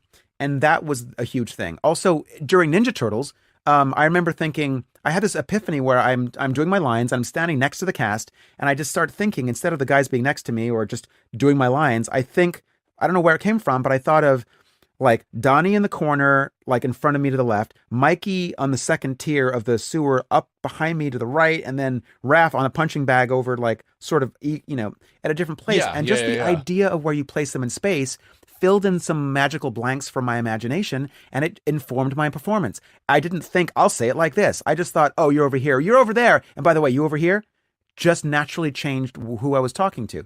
So that kind of specificity, I think, matters. And Patrick Warburton's example of like, don't do the boring take, do something special, was a huge lesson. And I assume since then you do that for all your, when you have time, I'm assuming, to audition between the running 50 productions, do you apply all that still to this day, all those same lessons? I really try to. It's harder for me to do it to myself. I can really do it I can do it as a director. And I feel like my job is not to tell you how to do anything. It's to learn who you are, discover your love language, and try to ignite your imagination. And you can do that efficiently. You can just be like, don't say it to your girlfriend, say it to your mom. That's pretty quick. And it was a specific in a way that would otherwise be hard to explain how to say a line, which is why I also don't believe in line readings. Sometimes you have an idea or they just don't get the sense and you've got to give them the music, I guess. But for the most part, I think, line readings aren't just verboten and a bad sign of an inexperienced director. Sometimes you use them and it's fine. But I think it's not the way to get someone to imagine something and be creative. It's a way to get someone to parrot. So, Yeah, I've only ever the rare times I ever employ it is if it's like it has to be so, usually if it's a joke and it has to be so specific to get the humor to land, like if like a certain word has to be hit or whatever, and even then it's just like a part of it or something. But God, there are so many things. I swear to God, we really could go on for like 3 to 5 to 6,000 hours about this shit. But no, I super appreciate you making the time again. I hope folks that have listened to this have learned something. You know what? Actually, here, one last thing. Yeah, for sure. I know you've talked about Venture Brothers at a million Comic-Cons and things. The 2003 Turtles, because there have been so many fantastic incarnations of that. But again, because the New York scene, I only got to know a small handful of those folks. They're really funny, great people. I don't know, any funny memories. You were talking about that great sense of choice in the sewer and kind of placing everybody, etc. Greg and Wayne and Sam, which is funny, Sam has gone on to be Raph in something else later on in a short, which was hilarious. Oh, yeah, that's right. Total happenstance, yeah. I don't know, any funny memories about, because you guys did, what, like 5-6 seasons of Turtles, the 4Kids version? Oh my gosh, I used to know, and now that you've said that, I don't remember. It was a lot. It was like 2003 to 9. Yeah, so I mean, last little thing to go. Any kind of funny memories of that, just because that's a timeless kind of thing. I mean, there's a whole lot of stories from the booth, and for a long time there was like a lot of trying to get each other to cut up. All those guys knew each other, like you said. They'd worked on Yu-Gi-Oh and stuff. Like, yeah. And I was the noob, so my first day there, they're cutting up and being silly, and I was like, guys, what are you doing? We're gonna get fired. But I didn't want to be the uncool kid, so I was just like trying to keep to myself and do the thing, and I thought I was gonna get fired. You were literally anyway. a Leonardo in that situation. I was You're like, such a Leo. Yeah. Okay, from that time, and because it's about that, this is not, I'll try to answer that question in a second, but it just reminded me of a story. No, please. Go ahead. When I got cast, right, Sean Schimmel had just started working with us in New York, right? And by us, I mean me. We weren't an us until he came on to be like the first other guy. And he was like, dude, this was meant to be. He's like, look, dude, of course you got Leonardo. I was like, what? What do you mean? I think that was the worst. I don't think I was the best at it. I should have been Donnie. And he was like, no, dude, you're a Leo. You're born in August. So you got Leo. I was like, I'm pretty sure that's not how they, dude, I'm born near the monkey and I play Goku. I was like, that's not, I don't think part of Peter, the process. And then he goes, no, but that's the way you lead. He's like, you always try to protect us from all the BS and the nonsense from like producers and clients making ridiculous asks. And then you work weekends so that we don't have to. And you work late nights so we don't have to. And you protect us, not because you want to work late nights, but because you want to protect your team. And Leonardo isn't the leader because he's got an attitude or wants to like flex. That's Raphael.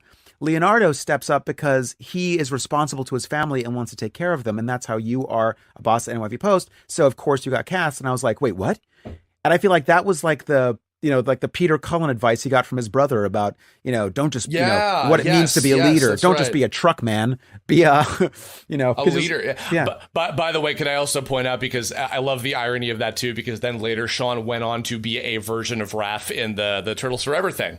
By total happenstance. I was like, well, how do you? Because he's such a Raph, he really is. Totally red bandana. Oh my god! But then, there's 1,000 stories. Oh my gosh! Like, there was one. I'll forever be grateful to Veronica Taylor. We're doing. There's an episode we're doing for Turtles where they're like, okay, so you're always the Turtles, but then you'd sometimes pick up some other characters, right? And they were like, you're going to be Parker in this episode. And then we had holiday break, and we were gone for like 3 or 4 weeks. Then the day we come back, they're like, oh, by the way, Parker's Australian. And I was like, you could have told me that a month ago. Are you kidding me? I've never done this accent. And I'm next to Veronica in the booth, and I was like, I don't know how to do this. You've been there, right? She's like, yeah, sure, it's fine. I'm like, how do you say cryogenic containment unit? And so she was like giving me advice in the booth and basically just trying to get my confidence up, because like half of the job with accents is confidence. And she was sure. No, you're doing great. I was like, I'm not doing great. I can't do this. And I was very upset about that. I was very shy about it. We always try to drop the word robot because Sue Blue was sometimes when she talked about it, she was like, oh yeah, and then the robots do this. And I thought it was the cutest thing I ever heard. So sometimes in the Walla, we would drop, oh no, here come the robots. And then she would be like, wait, what did you say? And we're like, robot. And she would always catch it, not let us sneak it in. Oh my gosh. God bless her. And what else? We came up with My Ninja was a thing we were talking about. At one point I was trying to do a line and they just kept like cutting up and like making me laugh. And I was, at this point, Sue Blue's in LA and we're in New York and she's on a phone patch and she can't see what's going on. There's no Zoom. And all she knows is she called action and I'm not doing it. And she's like, what's going on in there? And I was like, I'm sorry. And I just turned to the other guys and I was like, Ninja, please. And then that caught on. It was really weird. But so we, to this day, we like text each other, what's up, my ninja? And I just got a call from Michelangelo, who's like asking, hey, you want to do some conventions together? And I was like, wait, what? Really? Maybe so. That would be fun. I haven't seen those guys in forever. it was a really good family. We had all these parties and stuff. We had one party at 4 Kids. This made me insane. On the way there, I decided I'm going to make a costume on the way to the thing. I stopped in at a hardware store, got a piece of rail, a shower curtain, and some like bendy stuff, and I made a shower around me. And I was, basically Daniel LaRusso in the first Karate Kid, where he shows up to the dance as a shower so he can hide from the Cobra Kai guys, right? And and then we get there, and I end up winning a costume contest. And when I do, one of the executives of an entertainment company goes, "Hey, I love this guy. He's taking a bath in this economy." And I was like, "What?" So I won like a McDonald's gift card, and I gave it to a homeless person. Yeah. That's the most New York thing I've ever heard in my life. Is that last bit you just wow? I think that's a perfect note. To end. One last thing. No, you got to end on pizza please. Because at some point they started. Wednesday was our record day, and they started doing pizza days, and they would buy like a pile of pizzas for the whole office. And then we're in the booth, like for the last 30 minutes of the record, would just be smelling pepperoni come through the vents. And me and Mikey especially were like, "Oh, God bless America. Oh, I got to eat that stuff right now. What, you take what?" And we were very distracted, and then we just run out there and eat pizza. Wayne is extremely Italian like myself, so I'm not surprised. Yeah, so life imitated art. The Ninja Turtles were eating pizza every session for like years. Oh, my God. Oh, hell yeah. What I would not have given to see that stuff. Okay, I know we both got to run. We got things happening. Michael, thank you. Seriously, you're great. Everybody, you're M Center on Twitter. Yeah, I am M Center on Twitter, and like an old person, I use that more than Instagram. I promise I'll try to get up to date with that. Maybe I need to TikTok or something. Okay. Yeah. Yes, we've got cool stuff in the works. We've been working on together. If you guys haven't checked out I'm AIM, Warrior at the Borderline, or Kingdom, they're on Crunchyroll. The couple shows that I had the pleasure of working on with MyV Post and all the great folks over there that are wonderful. Thank you for all of the stuff you've done for me. I'll say that here for all the people that don't know that, because you've been wonderful to me. My pleasure. And thank you for taking the work seriously and putting your heart in it. Oh, so I once again, to everybody, to those of you who listened to these interviews this year, to all the lovely folks we had, well, once again, thank you to Mick and Mark and Brian and David and Michael for joining me. I really hope that you all got something out of this, whether it entertained you or helped teach you a thing or two about our business, or if you're another working actor, whether I've met you or not, if this might have helped inspire you a little bit. I've certainly learned more than a handful of things. I've got more work to do. I've got the class tonight with Mick, which I'm excited about. But thank you very much. I've got more cool stuff happening on the channel. Subscribe, do all that stuff, whatever. Happy Halloween to everybody. Michael, what's your Halloween candy of choice, real quick, before we go? What, candy choice? Yes. Apples with razor blades in them. I mean, it's extra Halloween. That's how I grew up with. We in my neighborhood, we got razor blades in our apples. It was New York. It was another time. It was rough. I love you, but I hate you, though. Thank you, everybody. We'll catch you next one. Be safe out there, I guess. Don't have any razor blades in your apples. Check your fruit. And until next year, with whatever people I'm able to sucker into doing these interviews, please keep talking pretty, keep saying beautiful things, and we'll see you next time. Fare thee well.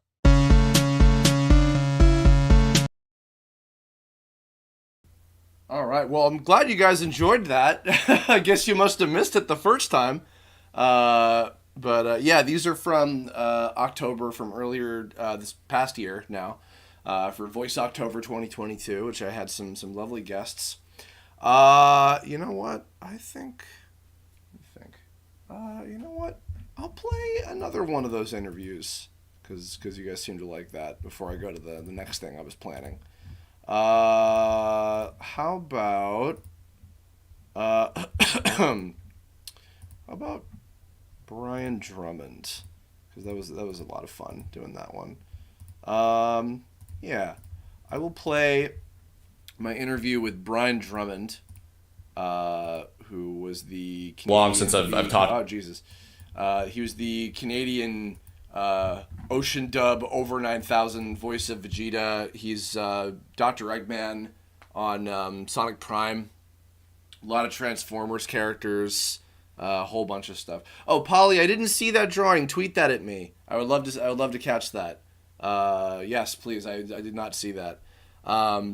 Yeah, Brian is great. I was very happy to get to interview him because he's a great dude and a fantastic actor, and I was a big fan of his work. And I'd never crossed paths at at a convention with him before.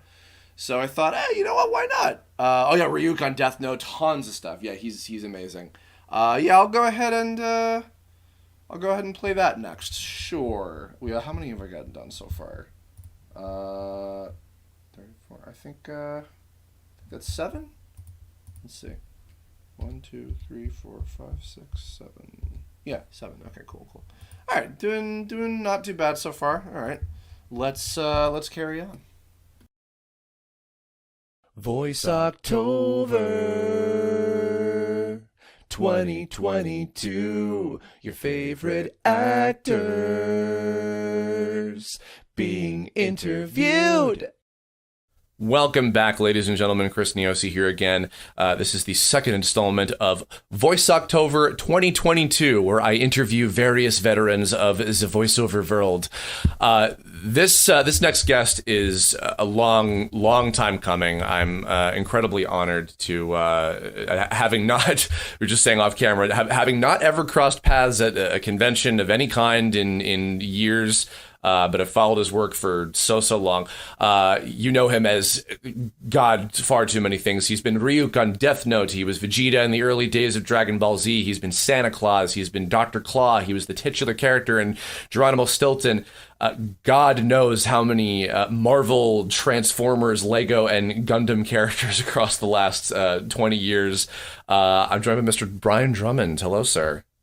Hello. Glad to be here. Yes. And yes, surprising myself that we haven't crossed paths, but I didn't do massive amount of cons in the past few years. I'm trying to get into a few more, but it's one of those things when you're working and busy, cons can put a real hitch in your giddy up and make it hard to to get on with your everyday real job if you're at conventions all the time. So I haven't got to near as many as I'd probably been invited to over the years. So I'm sorry we haven't crossed paths, but we will, sir. Oh, certainly. In California coming up soon. I'll be I believe I'm in Pasadena coming up in mid-November, maybe. I think there's a con in Pasadena. Well, then there will be a drink of some kind for me to buy for you in your future. Amazing. Well, amazing. Then it is good, though, that, it is not so much because of busyness, because, of course, Brian is my next guest because he is absolutely, without question, one of the top voiceover character animation actors, particularly in Vancouver and in British Columbia, Canada. I have. There's a lot of things. I want to talk about. I'm gonna bust the generic crapola out of the way, as per the usual. What is, I know that in terms of your background, you studied at Studio 58 acting school in Vancouver. Yeah. But I don't know, what is your tragic backstory as to how you got bit by the performance bug in the first place, and what would lead you to pursuing such a horrible, psychotic, incredibly passionate, fulfilling path of entertainment? That is an excellent question. We all kind of tumble down this hill in different manners, don't we? But it's a pretty roundabout, bizarre route that took me here. I grew up in the province that I'm currently in British Columbia, but not in the big city of Vancouver. I grew up in a small town in the interior called Salmon Arm, which is in the Okanagan Valley, beautiful country. Lakes, orchards, wine country. It's something else, but I didn't really live the high life of houseboating and laying by the beach most of the time. I grew up on a thoroughbred racehorse ranch, and we had upwards of maybe 25 horses at the most. So we bred and broke and raised and raced thoroughbred racehorses. My folks still have a few up there, although they're getting older. And that was my life, and outside of Joe jobs and stuff. But I stumbled across in grade 10 in high school, when you get to take electives in high school. And I always took band because my mom played instruments. So I played trumpet for many years, but I decided to take drama. I didn't know if I was going to do it. But I loved the teacher. She was so much fun. The class was so fun in grade 10. I just had such a great time. I wanted to do more of it in grade 11 and 12. how our schools were divided up. Where I grew up was middle school, or we called it junior high. It was grade 8 to 10. Elementary school or primary was K through 7, and high school was just grade 11 and 12, where I was. So I took this drama class in grade 10, was pumped to take it in grade 11 and 12 at the high school. And as per the usual, when there's cutbacks in education, what do they chop first? Music, drama, arts classes, and they cut the drama program for both grade 11 and 12. So I couldn't even take drama in high school. But when I graduated from high school, I had a friend who invited me to do a little amateur summer theater program with him because they had a friend drop out of the show they were in. They needed someone to fill in. And I filled in and had a phenomenal time doing the show with these guys this summer, called The Mumberley Inheritance. It was one of those crazy sort of high school type of productions, amateur productions, but everyone was so fun. I couldn't get enough of it. And then I did another show with them and another one. And when everyone went back to school, I was doing amateur shows with the adults. For about a year almost out of high school, I was working Joe jobs doing theater. And a woman who would have taught the high school drama program had it not been cut told me I should audition for this school in Vancouver called Studio 58. It was one of the top theater schools in the country. Tough to get in because they choose maybe about 16 people per term out of about maybe 400 or 500 that audition for the program across the country. And but she thought I had a crack at it at getting in. And lo and behold, I auditioned and got into that program a year after I graduated high school. And it was a phenomenal experience. 3 years of just intense theater and stage study. And when I got out of it, I was doing film and TV and theater, small bits and pieces, and touring theater shows and local theater shows. And I stumbled upon this crazy business of voiceover that was just starting to really blossom in Vancouver, and booked my first gig, I think maybe in 1994, on G.I. Joe Extreme, playing the crazy Ballistic, although they changed his name to Eagle Eye because Ballistic was a little violent. So of course, he was a sharpshooter. Yes, and a Clint Eastwood impression, if I'm not mistaken. Yes. Yeah. Me and a buddy in high school were just big Clint Eastwood fans. We watched all those spaghetti westerns and stuff. Of course, I'm a little less of a fan of his now because of his politics. But, I loved it and did kind of it wasn't a great impression. It was just sort of the, quiet talking kind of guy. And he just was the sharpshooter of the group. And Sue Blue was directing it. So, I mean, to be thrown in with someone who had just been directing all the Teenage Mutant Ninja Turtles and Beast Wars, and then land a gig with her was trial by fire. And I loved it. And out of that was straight into booking Vegeta and Dragon Ball Z and a number of other things. And away we went. Of course. We'll going back a little bit. When you were, I don't know if this was while you were still in school or just getting out of it. I know you met your wife at Studio 58, if I'm not mistaken, right? Yeah, very first term. She was accepted to the same class of 16 that I started in. I think when we both started there, I had a girlfriend in Salmon Arm, and she had a girlfriend in Edmonton, where she came from. And after our first term together, nothing had happened in that first term. But by second term, we had dropped our significant others and became an item at that point. And we've been together ever since. We just had our 30th anniversary a couple of weeks ago. My God. Wow. Congrats. Oh, and by the way, this will be airing way later, but this was the day after your birthday. Happy birthday as well. Thank you. And happy anniversary. That's amazing. Yeah. It's been quite a ride here in this business, the same business together. It's crazy to sort of do this stuff. Kids are involved in aspects of it, a couple of them anyhow. And even tonight, after I finish with you, I've got to lay down a couple of auditions, and my wife's sending in an audition for on-camera thing. We're still doing. That's part of the life. You keep on keeping on and throwing yourself out there to see what lands. For sure. I want to come back to the subject of your family's involvement in the biz too later on. Sure. So around the time when I don't know if it was during school or right after, but you were doing on-camera stuff. I know it was a lot of cops, security cards, kind of day player Yeah. type stuff. Was Yeah. that very much just like, well, this is a job? Like, was there ever like a level of passion for on camera stuff, or like when the voiceover scene hit was like, oh no, this is the real shit. This is what I'm really in it for. Yeah, that's a good question. I mean, whenever you get out of theater school, I mean, any gig is like money. You know, you're getting paid. Yeah. I mean, it went from touring children's theater shows, which is still a blast, but not great money. And I think part of it was we had a family, not really young. I think I was just about 26 when Aiden was born, and my wife's a year older than me, so she was 27. So we weren't super young, maybe young for what people are doing now, but and then we had 3 kids relatively within a couple years of each other. So I'm late 20s, and doing theater was just not going to cut it to raise a family. But film and TV was pretty good money, but I always kind of just was landing the same sort of stuff, the day or two here or a few days there, or the cop here, or FBI guy, or those kind of roles.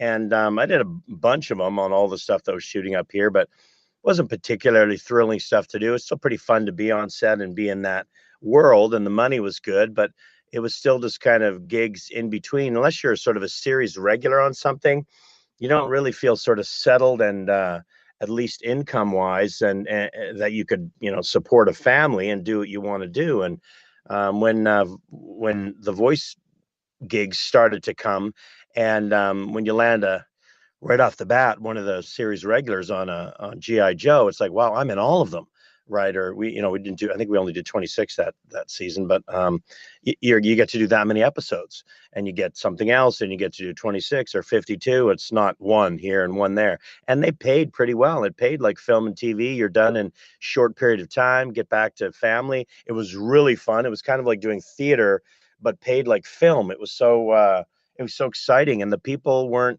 there weren't a bunch of egos. It was just a wacky group of people that I loved being around. And so I pursued it. I didn't drop film and TV per se, but I just said, I want to pursue any aspect of the voice auditions that came along, and let my agent know. And I started booking and until, maybe 2000 or the early 2000s, when I told them, man, I don't have too much time for on camera stuff right now. Just keep the voice stuff coming, and I'll focus on that. Back to the G.I. Joe thing with Ballistic and the Clint Eastwood impression. I know that you've always been a big like movie guy, and you watch a lot of movies and a lot of shows and stuff. Did a fascination with film lead to like a lot of maybe not like celebrity impersonation, like voice match type of stuff, but just in terms of like rounding a lot of different like character-y kind of stuff? Yeah, that's a good question too. I've never been a massive voice match guy. My voice has kind of a resonance to it, and that I've never really been great at sort of matching. Some people, man, they're just phenomenal at it. There's a few things that I've been able to sort of settle into voice wise that work for characters, and there's not a lot I found in animation where people, especially in Vancouver, we want an exact match for something. They do a lot of voice matching, of course, where you're from in LA, that, lots of times we need you to sound just like this guy or that guy, or you're actually filling in for that guy on a movie, or you're dubbing stuff for them. But we don't do a lot of that in Vancouver. So when we'd get, character ideas, they'd say, sort of with a sound like Clint Eastwood, or with a Schwarzenegger kind of this guy, or a so-and-so, and you could kind of morph it in. So I felt comfortable doing those kind of things. I love taking my own voice and putting an idea of a character that I might like from the movies, or that they asked me to, and try and morph it into my own version of something and come up with a lot of my own characters. So that's probably, if anybody probably goes through a pile of my, IMDb or behind the voice actor stuff, there's not going to be, oh, that sounds exactly like so-and-so from Family Guy or whatever. there might be a couple voices like that'll pop out, but not too many. They do tend to settle in mostly into something that I tried to create myself. Sure. Kind of relevant, by the way, I would be remiss not to mention this. I was gonna say I used to, but I still to this day will go back every couple of years or so, and I re-listen to all of the interviews that Trevor Duvall did with you and all of your many colleagues on VoicePrint. Yeah. That podcast was something that and I've said this like on many videos that I've done. I learned so much about this business and just like what it means to do this from those interviews, and particularly from yours, because you talked about a lot of nuts and bolts stuff that some of the other guests actually didn't even really touch on. And that was super helpful. One of the big things I remember, and I'm sure you've told this story at many a con, but with the audition for Vegeta, which I know that was your first dubbing part ever. That what blew my mind is the fact that like you came up with that, that early voice for him with no visual whatsoever, entirely out of the character description. And it's funny because when I first heard that, I'm like, that is insane. That seems so, weird to me that they would even do it that way. And now I'm used to the norm practically being they don't give you anything visual to work with. If anything, it's the rarity that now you get a picture of anything at all to go off of. Do you recall, I know that's going back so long ago, obviously, but do you recall what your process was for that back then, and then kind of how that's changed now in terms of like whether you have a picture to go off of or not? Man, I always wish I have a picture to go off of. It's and you probably same for you. I mean, it makes such a difference when you can get a look or an idea. Now, sometimes they might change it a little bit or mess with it a little bit, but I'm always just wish I could have something to look at. And unless it's a show like, if it's a Lego show like Ninjago or something like that, I know what they're going to look like, right? I mean, basically every character is pretty much similarly shaped, and in most cases, and so I'll have a pretty good idea of what they're going to look like on a show like that, or even My Little Pony, right? It's a pony, right? And he's the bad guy pony. He's a good guy pony. It's not like there's going to be a characteristic that's going to visually send me a certain direction in most cases on some of those shows.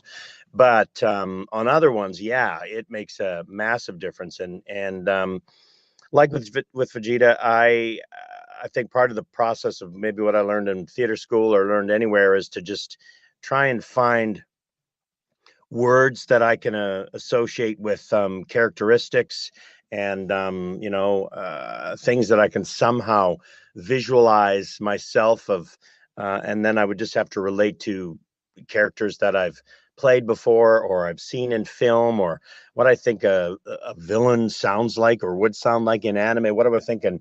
A princely, egotistical villain would sound like, diminutive in size but super strong. You just start to play around with ideas, and who knows? I can't even remember the audition that well, whether I was pushed around a little bit with the voice in the audition or not. I can't quite remember if Barry Watson, I know he would have been there helping us with the auditions when he was sitting in, if he would have said, hey, can you pitch him a little higher, or maybe give him a little more attitude, and I honestly, I can't remember if they played us any of the just voice ref of the Japanese performers or not. Sometimes we were doing so much anime at that time that sometimes they did, and sometimes they didn't want you trying to match anything and getting stuck in that. But it can be a combination of those things that how we came up with Vegeta, that's for sure. But it feels like such a crapshoot sometimes too, because like I think about like that really early stuff you did, and I've stolen that on like God knows how many auditions, because it's such a good like character, even if it's like on some objective level, like if it doesn't totally work for Vegeta, like knowing his entire arc, like in a bubble, like it's such a good like character, but looking at like all of the characteristics that were just in text alone, and like that's what came out, and it's like it works. Like it doesn't feel inappropriate like when it matches with the visual after all, but you don't know sometimes, and I still feel like even now it's like I don't know if this is what you're looking for, but this is, it's what I can bring to the table, I hope. So yeah, really, you just have to.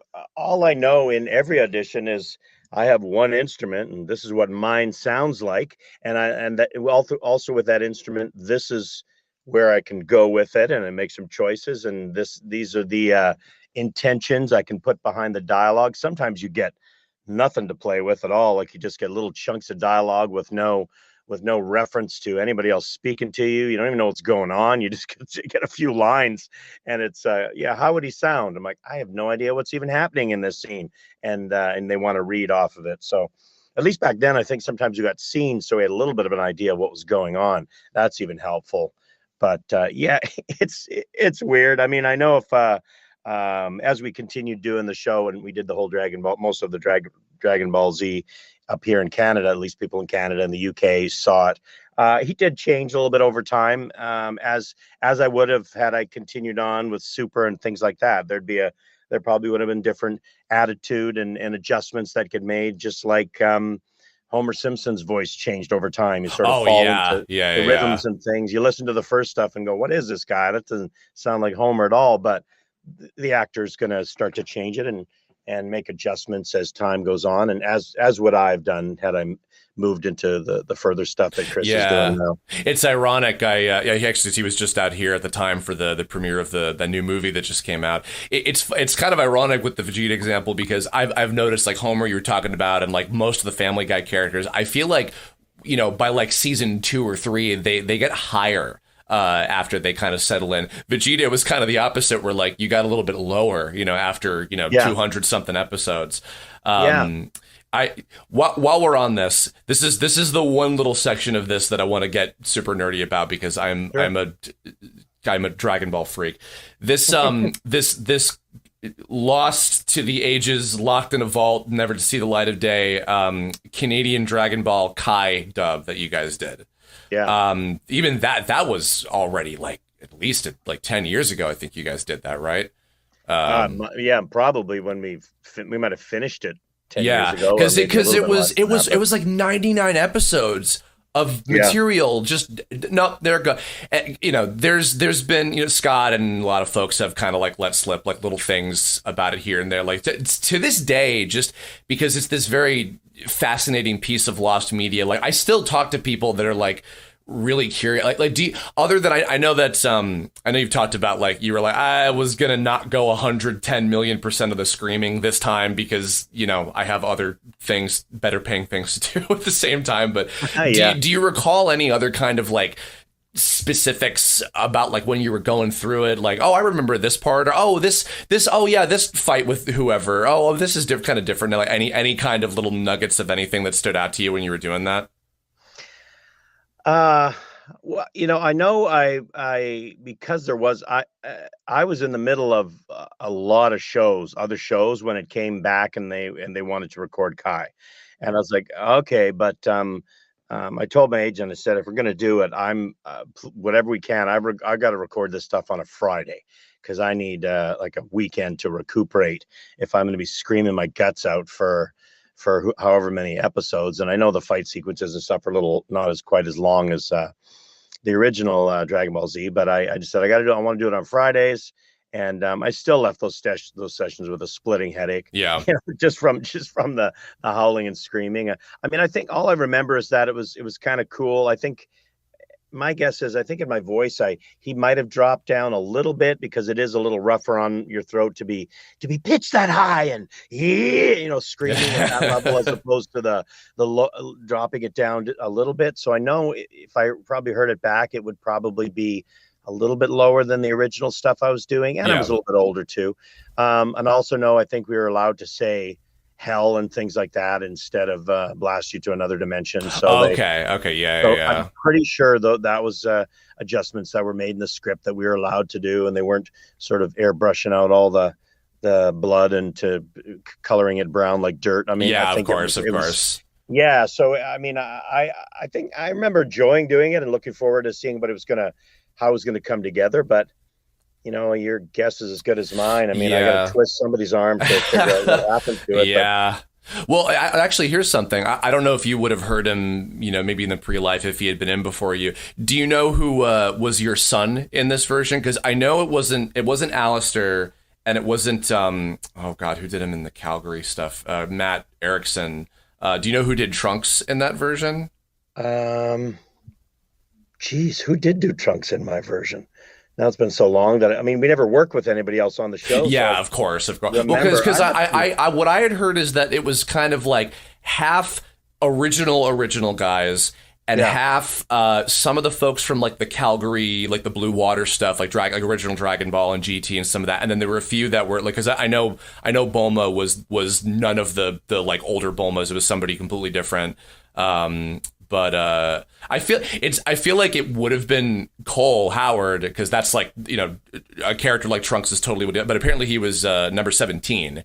But that's what I know people have been curious about. I don't know if that's ever one that would have come up like, oh, who's my son this time around or whatever. But yeah, I should look into that to see who was voicing him, because I can't remember. I'm pretty sure Richard was doing Goku in that. Yes, one. he was. Yeah. Which was, I remember Scott told me like forever ago at a con, he's like, yeah, he's the perfect guy for the job. I'm like, oh yeah, he is, because he's a goofball. He's great at screaming. He's a great hero. Like, oh yeah, I would love to hear what that sounds like. Oh, you know what? Another here's one. I hope maybe you might. Did you say it's over 8,000 or it's over 9,000?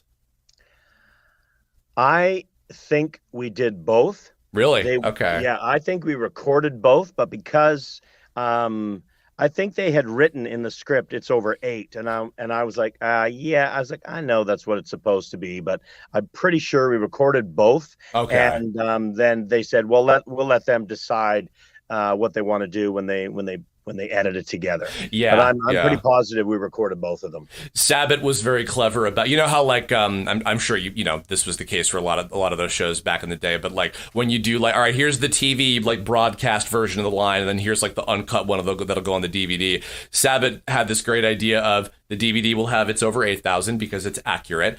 The censored quote unquote version on like Nickelodeon will be over 9,000, and of course he did it your way, you know, as it should be. Can I this I'll end the nerd talk, but can I blow your mind about something relating to that? Okay. A very, very good friend of mine, longtime friend, his name is Wes.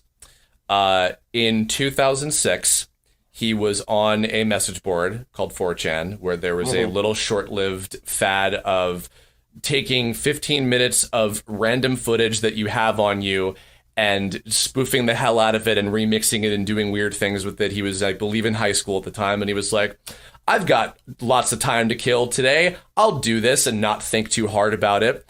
And Wes created the original It's Over 9,000 video.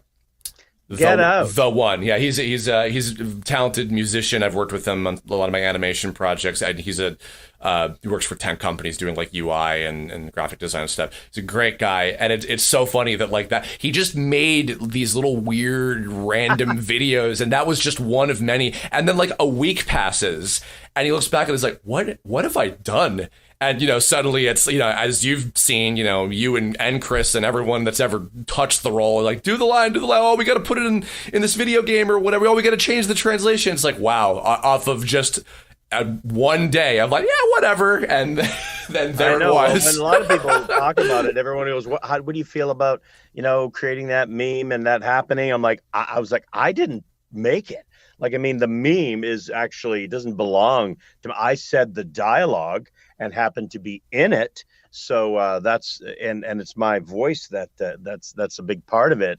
I mean, that scene is a big part of it, which is me and Michael Dobson. But yeah, well, I guess it's Wes should be taking the credit for putting it together. I'll tell you.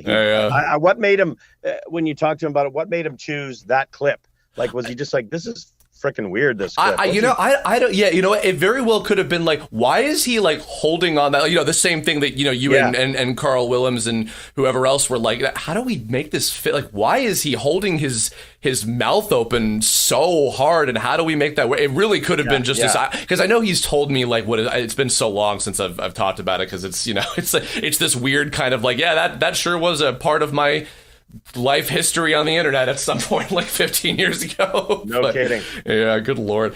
Bizarre. Moving away from Dragon Ball world now, I had to shoot my fanboy juice everywhere for a moment. Yeah, but absolutely. Nonetheless, so over the course of those late 90s and especially into the 2000s and onward, it was because I still vividly remember, and I gotta say, I miss it, especially when it comes to anime dubs. and and even a lot of cartoons and stuff, which is why I'm very looking forward to. No, we can't talk about it, but I'm looking very much forward to Sonic Prime, because I vividly remember when you guys did like everything that was going on TV. Like I felt like 75% of the shows I was watching were all like, you 30 to 40 guys in Vancouver doing all, anime and games and prelay stuff, all this stuff. But it was through, that time you became one of the most working people in all of Canada when it came to, and you got 3 kids, Aiden, Brenna, and Ashley, right? Ashlyn, yes. yeah. Ashlyn, excuse me. Yeah. And I know Aiden has done, tons of stuff at this point, all over the place. Bryn I know from My Little Pony, of course. And I think I only just found out like a couple days ago, Ashlyn did like a lot of Barbie stuff when she was like really young, and then she stopped after she like retired. Yeah, she was the one in the family who was like, I do not need to be an actor like the rest of you crazies. And I'll be supporting you when you're all old, and with my real job and my real money instead of all your crazy money that you guys make. But she had just a sweet, adorable voice as a little girl, and so I think the first gig she took over, Ashlyn, was on a series called Martha Speaks, which was a PBS series. Oh, yeah, of course. Tabitha was on it, but it was the second season, and sometimes the kids get a little older and their voices change. And one of the girls playing one of the roles, who was quite young when she started, her voice changed quite a bit by the second season. So Ashlyn took it over and sounded great. So she did a season of Martha Speaks, and then she had booked a bunch of roles as the youngest sister Chelsea in Barbie movies. And she did I think a couple live action things as well, voicing a puppy in one of those, couple of those dog movies, like Cats and Dogs movies or something. Yeah, of course. I can't remember. Yeah. She did it for a little while, and then of course, as happens, you have that cute little 8-year-old voice or 9-year-old voice for a while, and by the time you're 13 or 14, it changes a little bit as well. So she moved on from it. Wasn't as excited about the acting part, which you don't do as much when you're little. It's just, say these lines really well and it's going to sound adorable, which it does. So when it came to, really focusing on performing and that, she was like, I've got other things that I'm more interested in. And she moved on from that. Brenna has done a number of things too. She's in theater school right now. Same school that I went to. And she's in the middle of a program there right now, and Aiden's he graduated from that theater school. Actually, he managed to get in it as well a few years ago, and he's been working away on a number of projects. He had a pretty good start to the year on, I think, Novel More and series, and as Ninjago or something. I don't know. He's been. Yeah, I know. Was he on Inuyasha? I think when he was a little younger. He was. As well? Yeah, when he was younger, he was on Inuyasha too. Yeah, he did quite a bit of anime when he was younger. Eon Kid and a bunch of series. Yeah. He was busy with some of that when I was sort of in the midst of it as well. But he really loved it has sort of just been. He loves the gaming industry and movies. He's a movie buff and probably knows more about every new movie that's coming out than I do. He's actually a music guy too. Like you play a soundtrack from a feature, and composer will be like, he'll just name it.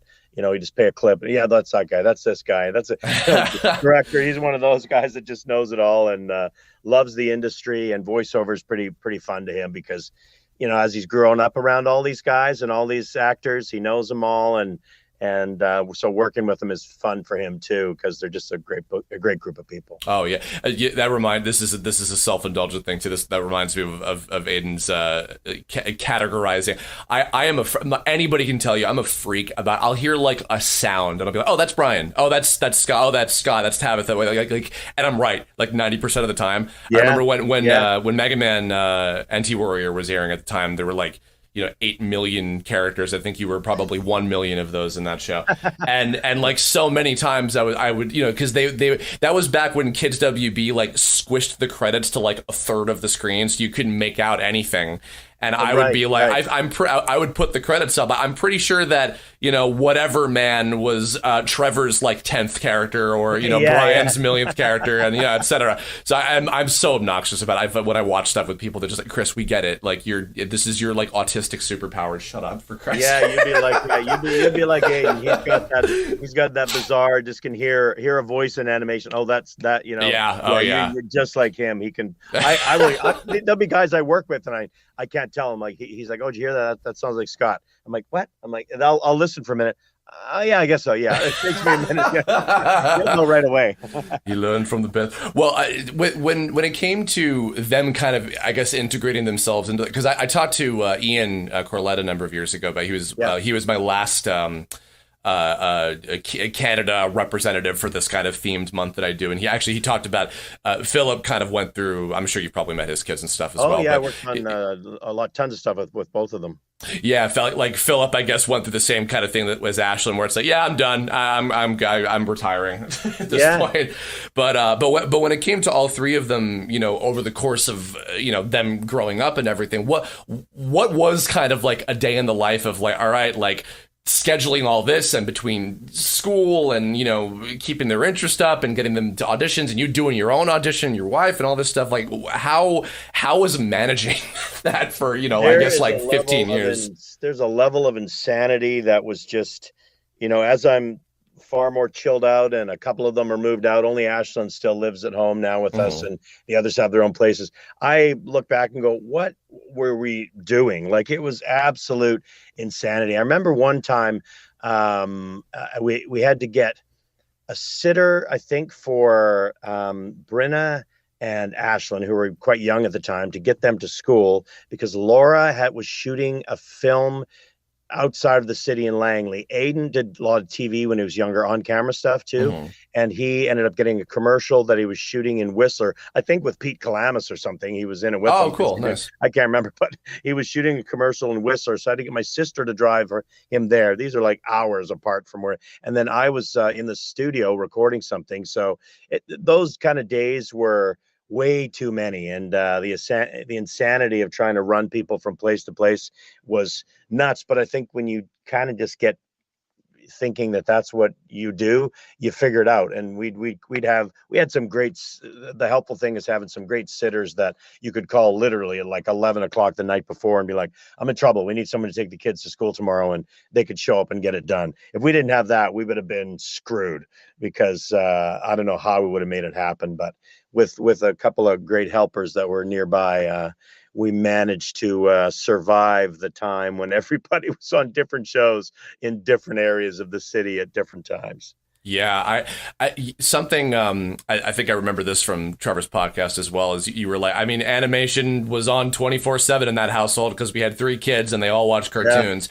Yeah. This also kind of ties in with the thing about like you being big into movies and stuff. Do you feel like watching a lot of animation from all over because of your kids, did that, because, oh, you know what? No, this was the interview with Brent, who I've also had on the show before, where you talked about reinventing yourself and staying relevant, which is so incredibly important, and a thing that I feel it's one of the biggest challenges that any actor can deal with. Do you feel like watching a lot of different, like animated shows in particular, have helped in terms of like, you know, keeping things fresh, seeing how like the tones of shows have kind of evolved, and like how everything, because the animated shows are so different, you know, now. Like, how has that kind of like helped with like, I guess like the craft, as it were?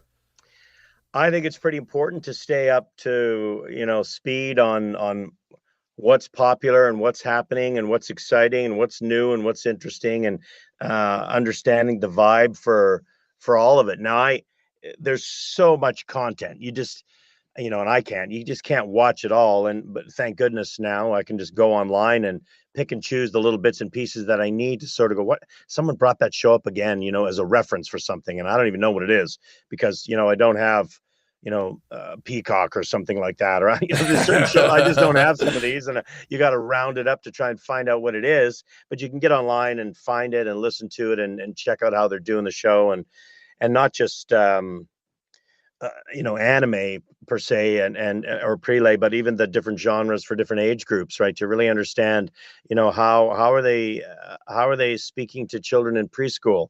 How are they speaking to kids in the real educational programs that are like the Knowledge Network and PBS type stuff? What are they doing with sort of the action things that are teen and tween based? What are they doing with adult comedy that's different than it was before? And understanding those type of things, and what are they using voice actors for as far as sound effects and monsters and animals and things like that? And what can my voice do as far as those things are concerned? And once you pay attention to that, I think where you need to push yourself or educate yourself a little better. And also online, we have such a great library of space of information where we can look at our favorite performers, like you're so educated in, and I have some of my favorites as well, that I can go to their websites and I can pull up their demo reels, and I can go to their behind the voice actors and see some of the characters they played, and really study what they do and go, that guy's in my vocal range. I really like the stuff he does, and if I could, how is he pitching his voice into that range? What's he doing to kind of get those kind of sounds? And it's just like anything. If it was I look at my voice as like an instrument, and if it was trumpet that I was playing, I'd be listening to all the greats and the people that I really loved and trying to learn to play what they play, so that when it comes to be my turn to play a song that's kind of similar to that, I'm ready to go.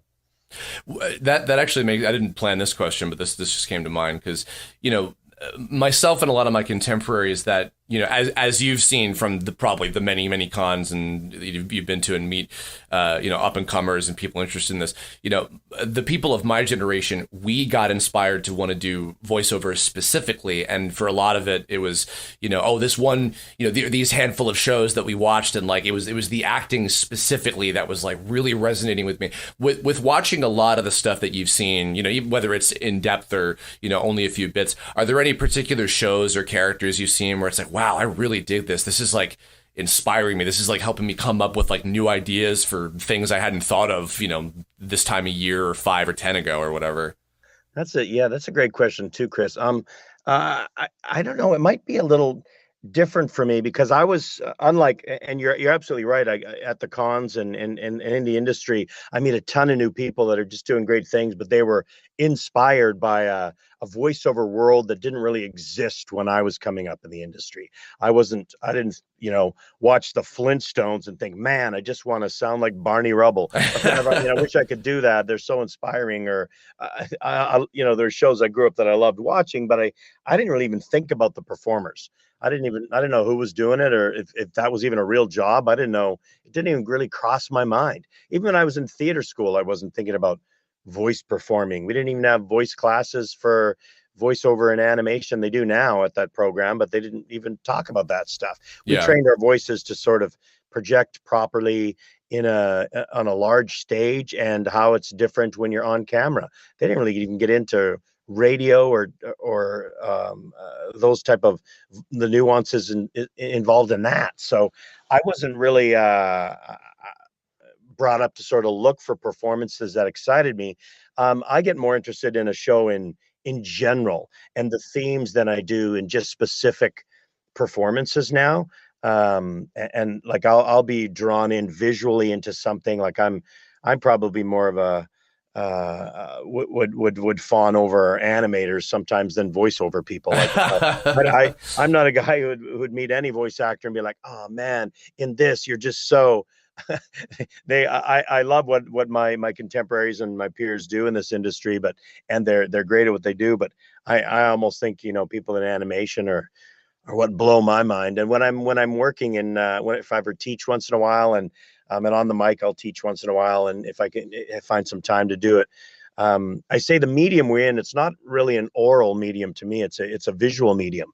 In as far as my perspective, I feel like it's a visual medium, unless of course you're visually impaired, then it's much more of an oral medium. Sure. But visually, that's what I'm drawn to in animation. And when something visually draws me in, the voices will take me with it. Like, it's few and far between, I think, shows that just grab me. But I've always been a big fan of Ghibli movies, like all of his work. And recently, I think of stuff that I've sort of that's jumped out at me that I just think are is fan. I love all the Sex, Love, and Robots, or does it go the other way around? Yeah. No, I love seeing all the different styles, and Arcane was one I kind of got sucked into and loved recently on Netflix. Is that Netflix or Prime? Yes, that's Netflix. Yeah, Netflix. There's a few shows that pull me in. As far as sort of contemporary comedy type stuff, Bob's Burgers is my favorite. It's still I could watch way more episodes in a row of Bob's Burgers than Family Guy or Simpsons, as much as I love those. Although it is funny, because I was gonna say, I feel like there's a through line where like you and a lot of the other guys that I love, the Dobsons and Trevor and Scott and everybody, like everyone just fucking loves Family Guy. Everybody loves doing impressions of Family Guy characters of like your gen, I've noticed. Yeah. It's and maybe because that probably was one of the bigger ones that came around at a time when things were changing. There wasn't a lot of people that are asking for sort of references of certain characters from Simpsons, but there are always sort of Family Guy references that came up, and sure. And we'd end up doing characters that seemed like they popped right off of that show. Yeah. Well, by the way, I will also I appreciate your appreciation of the visual side, because actually that's my main thing. I'm an animator and a creator first. Voiceover, weirdly enough, was second, because my first thing was Pokemon. I did Pokemon for like 5 episodes in New York City. Amazing. And then when I came out here, I had folks that were like, you should do more of this, you're good at it. And I'm like, oh, and then I somehow managed to carve out somewhat of a career for myself.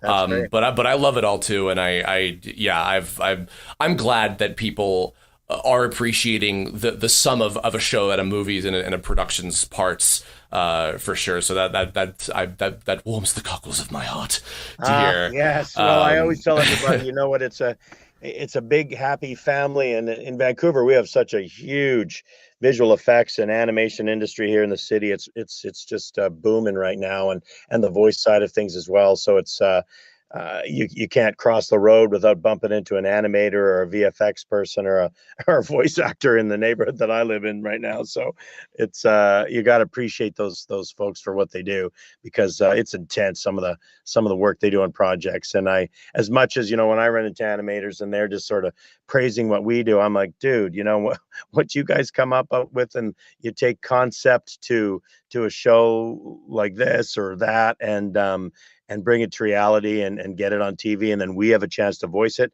Man, the heroes of this business are the animators, and I certainly feel like it's time that most of them get paid better, as far as I'm concerned. I wholeheartedly agree. Yeah. This is perhaps a very generalized question. What's an average week like for Brian Drummond these days?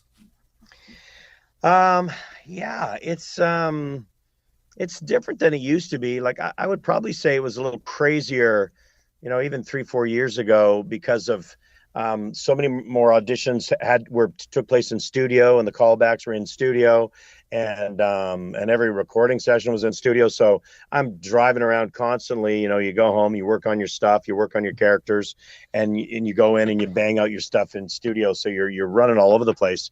So I feel like it's a little more relaxed now, because I can do so much more from home, that I haven't done an in-studio audition for forever, it seems like. So everything now I can just pop into my home studio and come up with my ideas and put them together. And I'm lucky enough that I really feel for the new people, because I have an idea of, when any director or casting person asks me to read for something, I've worked with most all of them before. So, and with on a lot of the shows before. So I know kind of what they probably are looking for. Mm-hmm. So I can self-direct myself fairly well.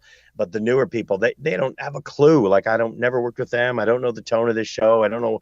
And they're flying by the seat of their pants. And a lot of those auditions just kind of get tossed out there like a fart in the wind. And you don't know what's going to happen with it. But So I spend a number of hours studio putting together auditions, a little bit of time run around to studio to record. We've still been able to record in studio here in Vancouver, but it's just one at a time for prelay stuff. So one person goes in, they clean up the space, and another person goes in. I've just started to hear some whisperings this week that maybe this fall we'll start to see some sessions with people back together in a studio setting, which will be fun, because 2.5 years of just doing absolutely everything by yourself is to a lot of actors kind of not why we got in this. So I mean, we love still getting the same kind of pay and working on some great projects, but we're social beings, and I think we want to be able to read off another person and react to their acting and feel the reactions off our work, and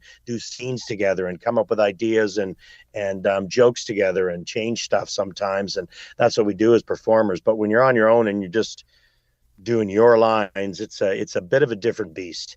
And still we're professionals, and we know how to find a way to make it right, and the professionals on the other end know how to direct it and edit it right, so it still sounds like we're working together on the same show, but it's not quite the same. And I'd sure wish it could get back to at least sort of a hybrid of at home and in studio, so we can get a little bit more of that real emotion and feeling back into some of the stuff that we've been doing. But my weeks are not too crazy, not too intense. I mean, it's been able to do things a lot from home, and I've recently moved from outside the city where I was to right in the middle of the heart of where everything is.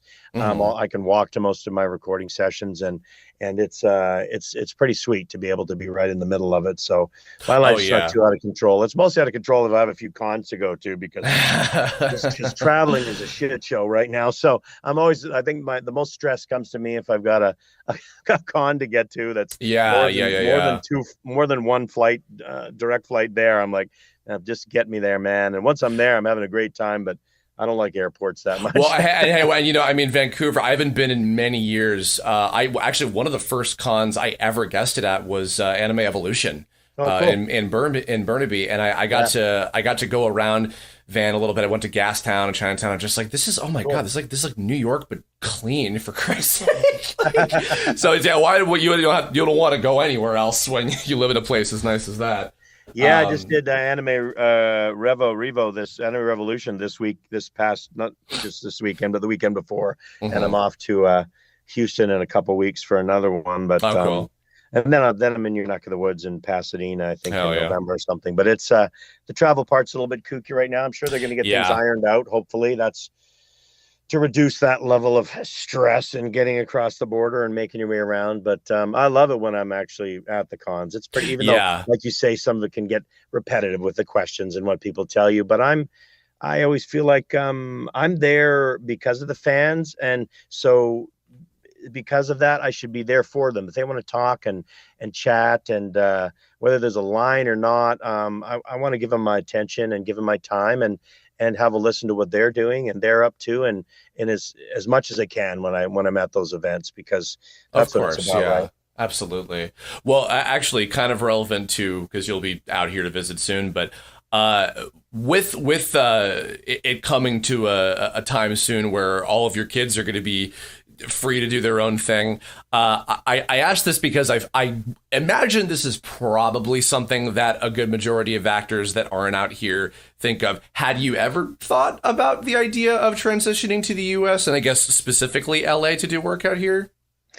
Yeah, it's crossed my mind. I'm probably going to be moving towards more of, that idea over the next year or two, especially with cons getting a little bit more intense. And I'm getting just a million calls about those lately. So whatever ones I can get to. And now that the industry has changed a little bit, where it's possible to actually do work from a proper studio north of the border and not have to be necessarily in the room in LA to do a prelay session. You can kind of be around, like you'll see some of the guys in the States that are, moving to Idaho or moving to Hawaii or wherever they are to still set up shop and be where they want to be, but be able to record from somewhere else. And I'm sure COVID has pushed things that direction a little bit.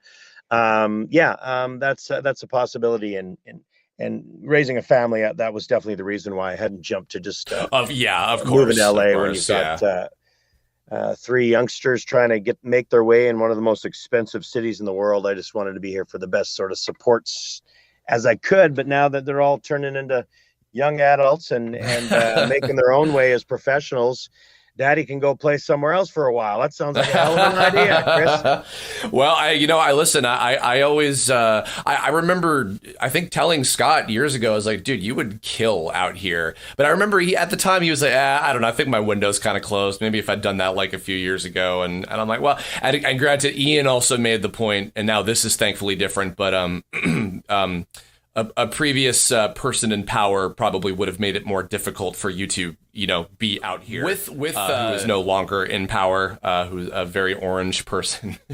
That's I would like to hope that process is significantly easy. I mean, at least compared to other, people moving from other countries and things. But no, I hope so, because like I said, I mean, like when Trevor came out here, I was ecstatic, and obviously he's killing it. David Kay has been killing it for God knows how long. Yeah. Kiara, Zani, a lot of people, and I would love to hear you in some LA based stuff for sure. Yeah, that would make me happy. The funny thing is, it's when I'm trying, as I'm getting older and working on different projects and still enjoying everything that I do. Part of what runs through my mind, and when you have another birthday, you always consider these things of what drives me, what's going to make me passionate again, and I'm in a lucky position that I've kind of been a part of like everything, like so many shows, like big shows, little shows, but for coming up on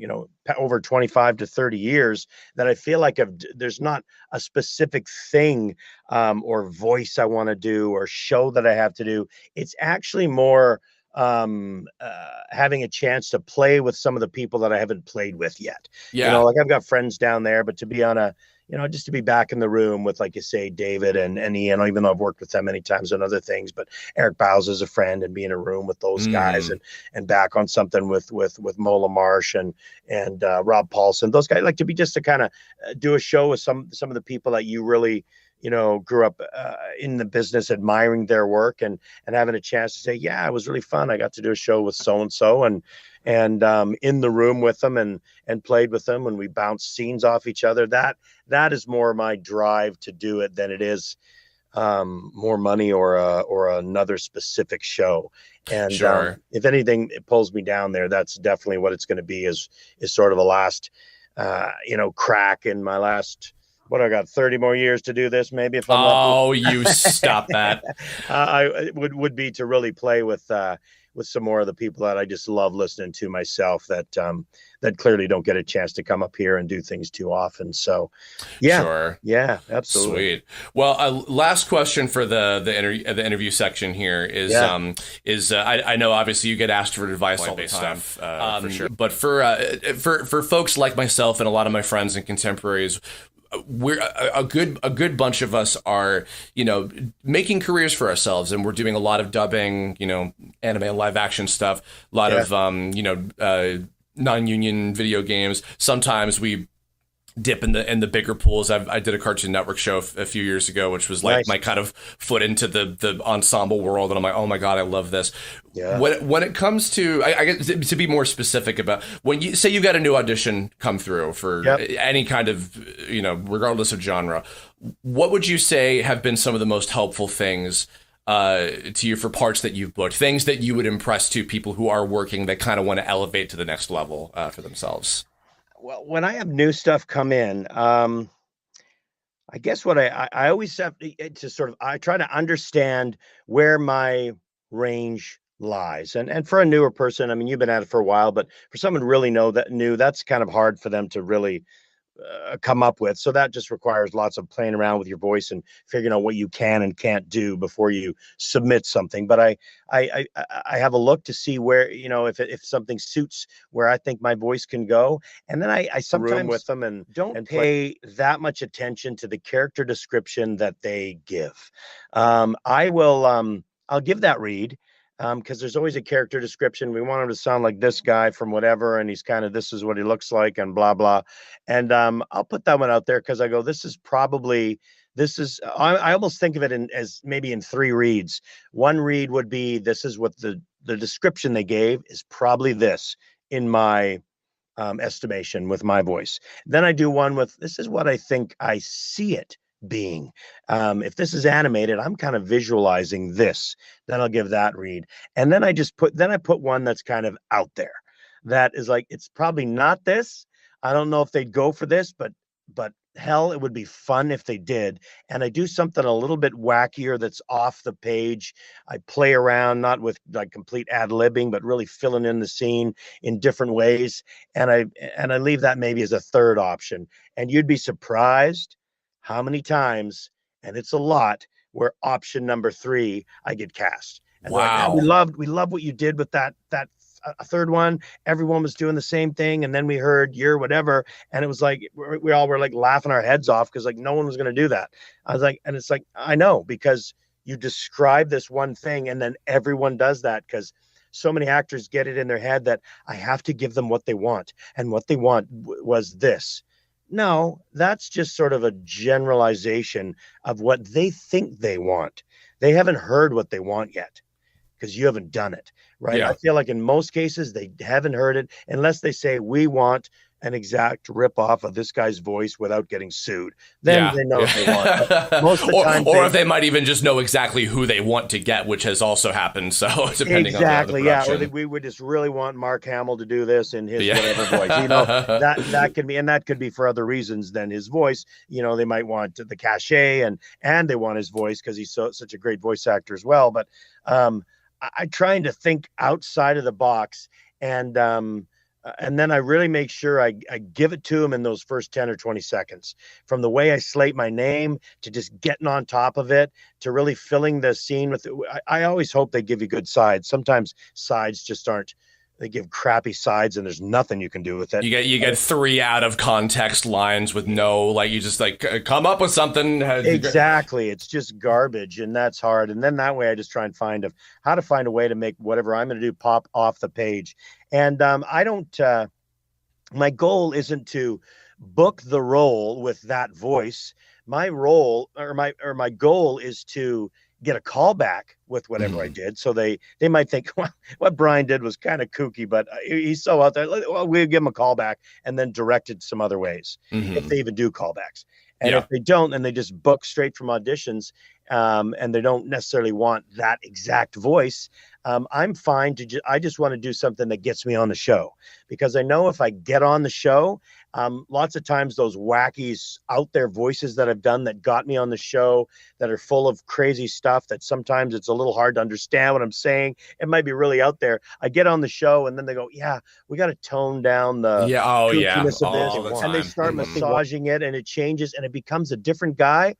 But I don't care. I'm on the show, right? I'd rather be on the show and them directing me a little more to what they want, or maybe even it ends up being some pickup sessions because it was a little too over the top. Sure. The show. Yeah. So that's my goal with auditions is to push it a little bit with whatever you're comfortable with doing in your voice. And if you're comfortable with kind of going over the top with something and going somewhere different, why not let that be a second or third read? It's not going to hurt anybody. And I mean, if they're taking the time to listen to them, you might just stand a chance of getting it. And I always think if I was sitting there listening to 200 of the same reads and everyone starts it the same way and does exactly what was written as the character description, I'm going to get through about 5 seconds and be like, well, next. Yeah, if someone does something a little different, I'm going to, what the hell is this? I'm going to stop for a second and listen a bit more and going, well, I don't think that's exactly what we're going to do with this guy, but this guy is going some crazy place. Well, and I got to say, the producers and casting people down there, they must have like all the faith in the world for you guys to allow you 3 takes. I don't think I've ever seen like, oh, you can do up to 3 on any audition in the last like decade of my life, like, because certainly like the first being closer to like, maybe let me try to aim for as close to what they quote unquote want. And then, you know, the second one being something a little more out there. But man, because I remember, I've not had the pleasure of meeting Lee Tokar either, but I remember he described that exact process. And like for you guys to put that much effort to like creative energy to like, let me come up with 3 distinct different things for this one, you know, and God knows how many characters you might be reading for in a single, you know, audition worth of a project or something. Like, my God. So yeah, it can be intense, but I've always told folks, I mean, it's a great business. And I mean, when you're doing what we do, I mean, I love hockey, so I put hockey analogies there. That I mean, if you want to skate in the NHL with the NHL players, you gotta practice and be at that level to kind of get in there. And yeah, I remember sometimes I've been just a ball of sweat. I'll be 8 hours in my own studio if a show comes through that has, and it's not the same now because there's so much more diverse casting that I'm not reading for much as I used to, which is great. It's about time that kind of casting happened. But used to be back in the day when Scott and Lee and myself, we'd roll into a new show like a He-Man, Master of the Universe, or some Transformers thing would come along, and there'd be like 9 male leads. And it didn't say whether that, you know, what ethnicity anybody was. So I'm reading, and with each of them, I would do 2-3 takes for everybody. So I'd be sweating it out I'd be doing 27, 30, 40 reads and sending them all. And sometimes I'd book, you know, 2 or 3 roles on a show, right? If you can keep them separate enough. And to me, even if I booked one, I'm like, one lead on a show that's going to go for 52 episodes, dude, you know, hooray. I'm going to buy a car. Yeah, you're putting a down payment on your house, man, if you can pull that off. So Jesus. Is it worth sweating it out in your booth for 8 hours? Yeah, to me it is. And wow, you know, lots of times. And if you're loving it, then I mean, you know, like it is the job for Christ. I feel like the auditioning kind of in a certain sense, it really is the job more so than getting the job itself. You're right. So, you're absolutely right. Yeah. It is such a massive part of it, which a lot of us kind of, every time I get auditions, I'm always like, I kind of think, can't they just phone me and tell me they want me on something? Like I always like, they know what I do, and I don't even want to audition. But then once I'm in the booth and I'm playing around, that's where I find stuff too, because I'm screwing around trying to come up with a voice, and I'm like, and I actually will keep it. I'll put it to the side and go, this isn't for this guy, but I don't know what I was doing there, but it sounded freaking cool. And I think it works, and it might work for something else. And I'll catalog it to try and recreate some other time. But that's where you practice and auditioning and rehearsing. That's where you come up with your best shit.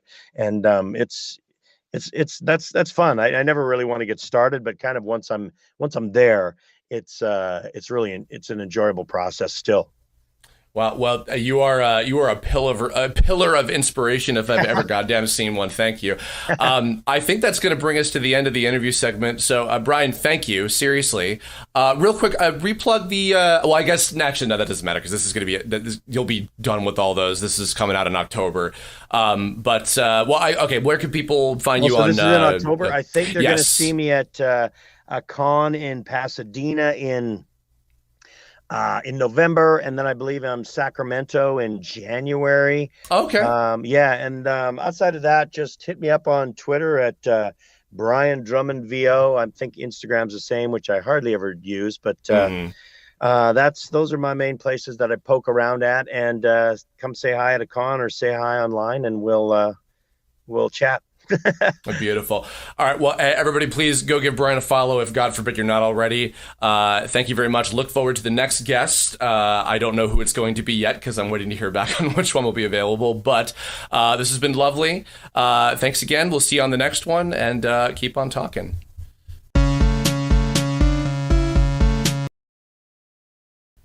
God, I'm so proud of how that interview turned out. Hope you guys liked that.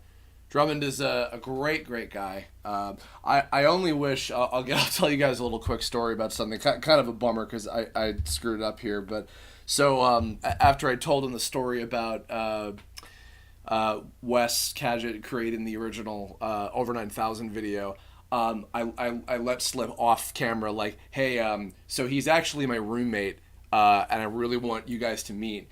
And then I went over and I woke Wes up from a nap at the time, and I was like, hey, you got to come in here for a second. There's somebody you got to meet, like seriously. And he came in, and I did record Brian Drummond and Wes meeting, Mr. Over 9000 himself meeting Ocean Vegeta. I did record that, but unfortunately I realized too late that I was only recording Brian's audio. So maybe someday I'll have Wes come in and we'll dub the whatever was in between and make it convincing sounding enough. I wanted to have that as a little bonus thing at the end. But it was still really special to get them to finally interact, because that was something I'd kind of been hoping for many years, and the fact that now I'm living with Wes now was the icing on the cake. So that was pretty funny. Yeah, Brian was great. I did not get to catch him while he was here and for Anime Pasadena, because he got a little busy with the convention. And I couldn't make it out there at the time, but hoping that I will be able to see him at some point. And I'd really love to work with them. That's been like a long time goal of mine to work with a lot of the Vancouver voiceover guys that I grew up listening to, that I think are just amazing. So maybe someday, who knows? Excuse me, that could perhaps happen. Mayhaps, so we'll see. But anyway, all right. Well, here we are. It's almost 2.5 hours. No, okay. And I have done 10, 11, 12, 13. Okay, so I've done 13 of these so far. Not too bad. And making some pretty decent progress on this. So hopefully I can get another few more done. Let me see something. Hold on. Finishing up this chameleon guy here. I think that what I'm going to play next, I got permission from the lovely and talented Brendan Blaber to play a little bit of the Epithet Erased Prison of Plastic audiobook, which I will provide a link to. He gave me permission to play some stuff from the first couple chapters. I've been playing through a little bit of it.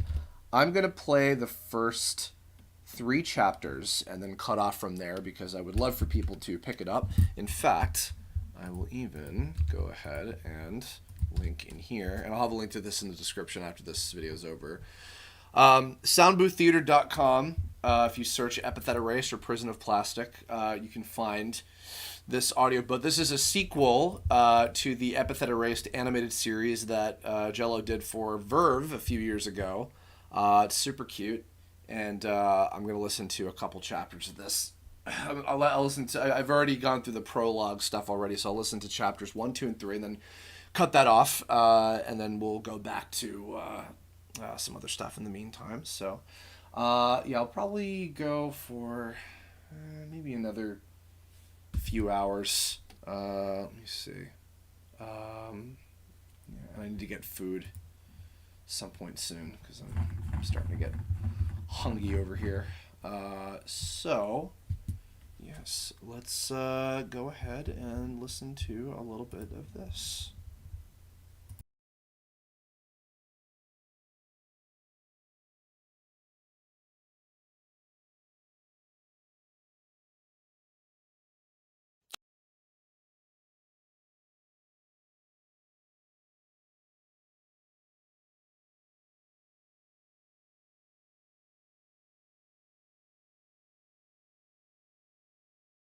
Epithet Erased, Prison of Plastic by Brendan Blaber. Chapter 1. Fish Out of Water. With their encounter in the alleyway behind them, the 3 girls dusted themselves off, transferred Molly's homework assignments into her backpack, and set off for their original destination, the beach. As Molly's best friends, Trixie and Phoenica had assigned themselves 2 very important best friend jobs. The first was to deliver her daily schoolwork to her. The second was to make what little free time Molly did have as fun as possible. On days where Molly wasn't at school, the other two would spend recess brainstorming places to go and things to do. Today was Trixie's suggestion. Last night, there had been a huge storm out over the ocean, and the currents had washed a bunch of interesting things up onto the beach, including a bunch of sea creatures called dunce-cap nudibranchs. Dunce-caps, for short. They were squiggly little critters that looked like a snail without its shell on, squishy and star-shaped with a blue and white rim. Because they had no shells, the nudibranchs would scuttle around the seafloor and pick up any wayward object that they could find to wear as a protective hat. Unfortunately, the nudibranchs were blind, so they didn't have much of a fashion sense. Dunce caps could be found wearing anything from a plastic cup to an entire pool noodle on their head. The animal was only about the size of a clementine, but they had surprisingly strong suction cups and could carry hats many times their own size and weight. The problem was that they weren't very good swimmers, which meant that their heavy hats would often send them tumbling through the currents. If a dunce cap washed up on the shore, it might be too top-heavy to squiggle its way back into the sea, hence their somewhat insulting name. It was common courtesy for beachgoers to pick up any dunce caps they saw trapped in the sand and toss them back into the water. The morning crowd had swept through and recovered most of them, but new dunce caps were washing up all the time. The beach was littered with flotsam and jetsam. If a person squinted, they could see some of them wiggling every now and then, the telltale sign of a nudibranch's hat. Trixie put one floppy-sleeved hand over her single visible eye and scanned the beach like a little pink periscope. "Shake a leg, troops," she said. "We're on nudie duty. Until we get rid of these nudibranchs, this is a nudie beach." Trixie delivered her joke with a little goblin smile. Phoenica stared at her with a big, offended, open-mouthed codfish expression as though Trixie had just told the dirtiest joke in the world, but Molly snickered a little. Victory. Trixie's goblin smile promoted itself to a hobgoblin smile. Molly deserved to laugh. She'd had a rough week. A few days ago, their school had had a field trip at the Sweet Jazz Museum. It was mostly super boring, especially because the trio had all been assigned to different tour groups. Molly's dad was chaperoning her tour group, and apparently, after the tour ended, he had forgotten her at the museum somehow. Afterwards, a bunch of people broke into the museum. It was a big story on the news, even. Molly didn't know because her family didn't own a TV, but everybody at school certainly did. They swarmed her with questions the minute she walked through the door. "What were the bad guys like? Did they have any epithets? Did anything explode?" Molly was real shy and hated being the center of attention, but she mentioned that the bad guys hadn't really seemed all that bad in the end. She even said that she'd helped the lady who tried to steal her powers before they took her to jail. Trixie thought that was crazy. Trixie thought that lady sounded like a jerk and Molly should have punched her. That was Molly's problem. She took way too much guff. If Molly were a doll, she'd be fluffing stuffed with guff. Trixie had never been in a fight, but she never took any guff. She was a verified no-guff taker, 100% allergic to guff. Yes, sirree, Bob. Molly stayed inside during recess that day to avoid the questions from the rest of her class, but she told Trixie and Feeny most of what happened, mostly about how she had teamed up with a bonsai blaster who helped her. Molly described him as a nice guy once he simmered down. She wouldn't give his name or epithet, though. She just called him Boss. Trixie thought that keeping his identity on the down low was the right move. Snitches get stitches. Feeny was much more interested in the other boy who had helped Molly, some kind of kid doctor who could make sheep. Phoenica was obsessed with sheep, maybe even more so than Molly was with bears. After Molly told Phoenica about the sheep boy, she purchased a giant bedazzled binder and immediately began planning their wedding inside of it. This was not the first time she had done this. Strangely, being assaulted at a museum wasn't the low point of Molly's week. She was actually in high spirits until a few days later when her stupid older sister said something stupid again and made her cry. Feeny and Trixie were up all night consoling her through texts. Molly's sister was the worst and they hated her terribly. Even Phoenica, who liked almost everybody, was curt with her. But none of that mattered right now. Trixie had brought some secret weapons to the beach today and they were sure to brighten Molly's spirits. She produced them from her scrappy green backpack. "Okay, here's the score. Trixie scrambled. We're gonna chuck some critters back into the sea, and I brought some special prizes for the best critter chucker. She held the prizes in the air. First up, whoever finds the critter with the weirdest or funniest thing stuck to its back gets this candy-flavored lip balm. Phoenica oohed and clapped. Trixie had not told her about the prize idea, so this was a surprise for her as well. "What flavor?" Asked Molly. Apple cinnamon. Oh, that's pretty good. Her eyes widened. Trixie mentally pumped her fist. She knew apple cinnamon was Molly's favorite. Well, second favorite. The corner store didn't sell raisin lip balm. They weren't trying to murder children with gross grown-up flavors. Molly was all about the grown-up flavors, though. Most of her dad's pantry was candy. Fun when you go over to visit. Not fun to have every night for dinner. Trixie held up her second prize, which she personally thought was the better of the two. We also have this. For the person who saves the most critters, a special top-of-the-line potion! Trixie lifted up a plastic sports drink bottle. The label had been ripped off and replaced with a piece of duct tape that had a skull and crossbones drawn on in silver permanent marker. Something purple and opaque swirled around inside and oozed out from underneath the cap. Phoenica frowned.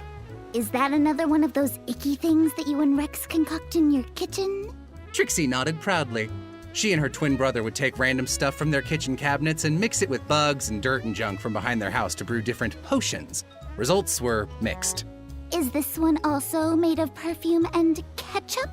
No, that was a potion of stinky. Trixie put her hands on her hips proudly. That's totally different. For that recipe, you gather up a bunch of things that smell good and then stir it backwards. That takes all the good-smelling magic and turns it into bad-smelling magic. How do you stir something backwards? Molly asked. You hold the spoon upside down. Trixie demonstrated with an invisible stir. Phoenica put her hands on her hips. I fail to see how ketchup qualifies as good smelling. Ketchup smells good. Trixie said, matter-of-factly, as though it was the most obvious thing in the world. Okay. Molly tapped the bottle. So what's in this potion? Grape jelly, lemonade, pine needles, and hot sauce. Trixie held the potion aloft like she had just picked it up in a video game. The juices inside wobbled uncomfortably and it looked ready to spill at any second. Oh, and ladybug blood. Phoenica let out a horrified gasp. You squished a bunch of poor little ladybugs? No, you just poke them and they squirt blood on you. That isn't blood. Feeny asserted. Yes it is. No, it isn't. Yes, it is. No, it isn't! Oh, yeah? Trixie crossed her sleeves. Well then, Miss Ladybug Expert, what is it? Feeny froze. She quickly searched her brain for what she thought it might be and seemed embarrassed by what she found. She was silent for a moment. Then, in an extremely small voice, as if she were confessing a deep, dark secret, she said, Pee. Trixie burst out laughing. No fair! Feeny flailed. You tricked me into saying a swear! Pee isn't a swear! Trixie wheezed.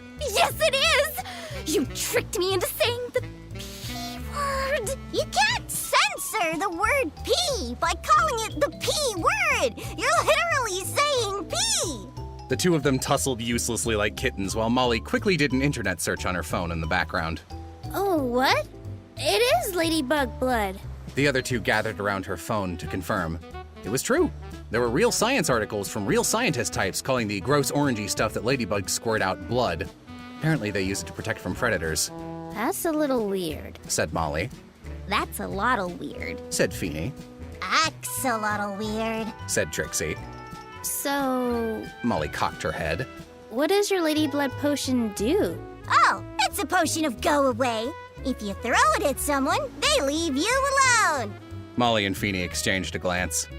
It works. Trixie assured. We tested. I want the lip balm. Molly pointed, Me too. said Feeny. Wow, okay. Well, if you guys want to be Rudy Patooties about it, that's fine. More for me. Anyways, the person who finds the weirdest dunce cap nudie hat gets the lip balm. Game starts in 3, 2, 1, go! Trixie spat the countdown out in one breath and sprinted off onto the beach, digging for nudibranchs and immediately chucking them back into the sea. 1, 2, 3, 4. Hold on! No fair! Feeny trotted after her and Molly followed behind. Trixie zipped between beach junk a few steps ahead of them, determined to win her own potion back. The other two girls were only interested in the lip balm, so they took a much gentler approach. They would separate to hunt for individual dunce caps. Then, once each of them had found an interesting one, they would compare their nudibranchs and decide whether or not the thing on its head qualified as funny or weird. If it qualified as funny, then they would snap a photo as proof before gently placing it back in the water. Phoenica was currently in the lead after finding a piece of sea glass that had 2 nudibranchs stuck on either side of it that would try to scuttle away whether it was right side up or upside down. After securing a safe lead in the nudibranch count, Trixie looped back in to join the others and they combed the beach as a trio. Trixie hadn't found any funny nudibranchs, but she did bring back a collection of tiny multicolored starfish. She held them in front of her head like they were hair ornaments. Hey, look at me. I'm Molly. Molly snickered and put her hands up the same way Trixie did. Me too. It was extremely dumb and extraordinarily unfunny, so of course they both laughed way too hard at it. The girls split up again in search of a new round of nudibranchs. Trixie and Feeney paired off, and almost immediately they found a very silly nudibranch that was stuck in the opening of a beer bottle. It actually sort of looked like a squiggly bottle cap. They decided that this qualified as funny.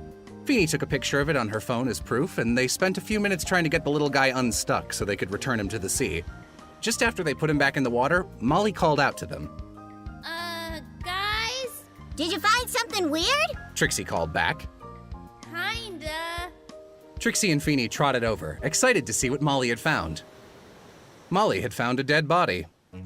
Or at least, that's what it appeared to be. The man was lying face down in the sand. The most noticeable thing about the body, aside from it appearing dead, was its bizarre hair. It was a deep neon purple with bright red strands coming out from a part in the top like seaweed, almost as though some sort of poisonous deep sea creature was nestling on its head. Are you sure he's dead? Feeney shivered. Molly fiddled her boots together. I don't know. Well, did you ask? Molly looked down at the body. He didn't say. Me! Trixie smiled. I call the brain. I call the police! Feeney whipped out her phone so fast that it almost flew into the water. Trixie put her sweater flipper on Feeney's shoulder. Hang on. Why? We should see if he has any stuff first. Like a wallet. Or a brain. Trixie ignored Feeney's good-natured protests and leaned down to inspect the corpse. She picked up a nearby stick and lifted up the edge of the body to inspect it like a mechanic checking under a car. There were a number of nudibranchs stuck to the man's underside, attempting to use him as a hat.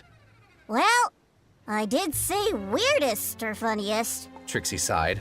She handed the lip balm up to Molly without looking. You win. Suddenly, the body sputtered to life like an old lawnmower, coughing loudly. A nudibranch shot out of its windpipe and fell back into the sea. It shouted at them. Win! All three girls screamed. The body screamed back. Shrieked Feeney. The body flipped around to look behind itself. Zombie? Where? It tossed out a hand as if throwing a tennis ball. Molly was the only one who noticed, but for just a second, something like a little black string appeared from the body's hand. Then it vanished, like ink dissipating in seawater, disappearing as quickly as it came. The body looked at its palm. Exclaimed the body. That's not good. This guy's not a zombie. Trixie shrugged. Too much skin. He's clearly some kind of squid vampire. A squidpire. Or maybe a baby Cthulhu. Aha! I'm afraid you are mistaken! The man stood up. I am no undead creature.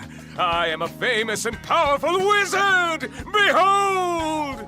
The wizard turned and cast his hand out towards the sea dramatically, over and over again, as though he were flinging a series of invisible frisbees. He grunted loudly with each toss. If any spells were happening, the girls couldn't see them. They stared at the man. He was about 20-something years old, which to a group of 12-year-olds was the same as being 40. The self-proclaimed wizard had a dusky complexion with an undertone of ash coloring his skin, as well as a pair of jet-black sunglasses atop his pointed nose. He wore a purple jacket that might have looked snazzy once, but now it was dulled and crisscrossed with patches, including a heart-shaped patch over his right breast, the wrong side. The ramshackled jacket, combined with the red fingerless gloves he wore, gave him the appearance of a drifter or some strange purple hobo who might travel by boxcar. They wouldn't be all that surprised to see a bindle wash up on shore next to him. Well, He turned back to them. it seems that my magic is in less than top form today. Must be some kind of surface interference from the surface world. Feeney's eyes lit up. She stepped out from behind the safety of her friends. Magic? She chirped. You say that you're magic? Of course I'm magic! What kind of self-respecting wizard isn't? He flicked some seaweed off of his face. Then this is most fortuitous indeed! I am Phoenica Felicity the 15th of the Felicity lineage. Perhaps you have heard of us? No! The wizard grinned. Phoenica seemed unbothered by this and politely returned his smile. Well, my family has been around since ancient times. Every few generations, we are fated to do battle with an ancient witch. And the only way we can defeat her is by bringing together a group of magical girls. I have currently assembled 3 magical girls, and am on the lookout for 2 more. If we cannot find them, then it may be the end of the world! Would you and or someone you know be interested? Magical girls, you say? The wizard looked over the trio with renewed interest. His eyes danced behind his sunglasses.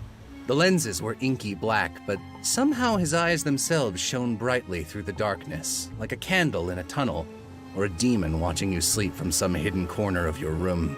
Do you have any special power? I can make Nito potions. Trixie offered. Yes, but those aren't real. Phoenica stepped in front of her. So, more magical girls would really be appreciated! Hey, my potions are too real, and you can't do magic either, so what do you know? Well, Phoenica stammered. I may not be magic exactly, but that's okay.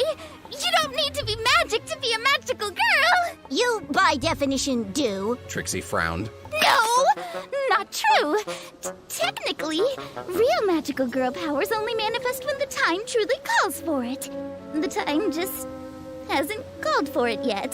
That's all.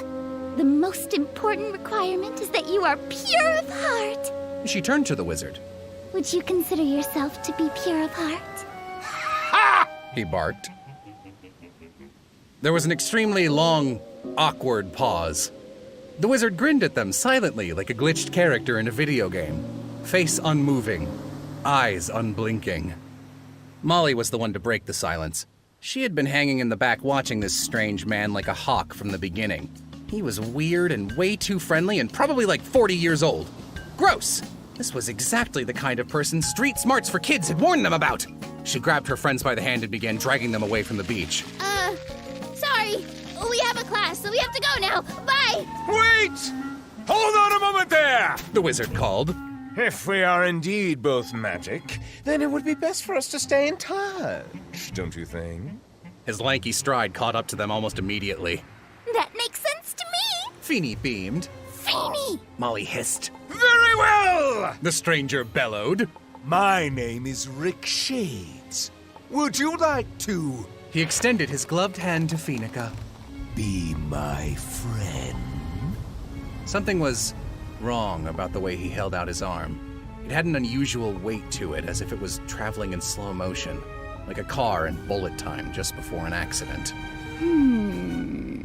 Feeny deliberated. Okay! Feeny! Molly reached out to stop her, but it was too late. The moment that Phoenica grabbed the wizard's hand, the sky tore open like blue construction paper. Beyond the sky was nothing. Nothing after nothing came bursting out. With a crack and a bang, a bolt of pure black lightning speared down, striking their handshake in a flash of cold, dark light. Black electricity crackled across their fingertips, dancing like spider legs until it spun itself together into a single string. The string wriggled and writhed, then, all of a sudden, stretched out as taut as an arrow. One end of the arrow shot out and pierced through Phoenica's heart. The other end speared the wizard's chest as an elated smile broke across his face like a fissure in the earth. His eyes turned as black as his sunglasses. They glowed as he flung back his head, cackling like a maniac in triumph. The pact is sealed!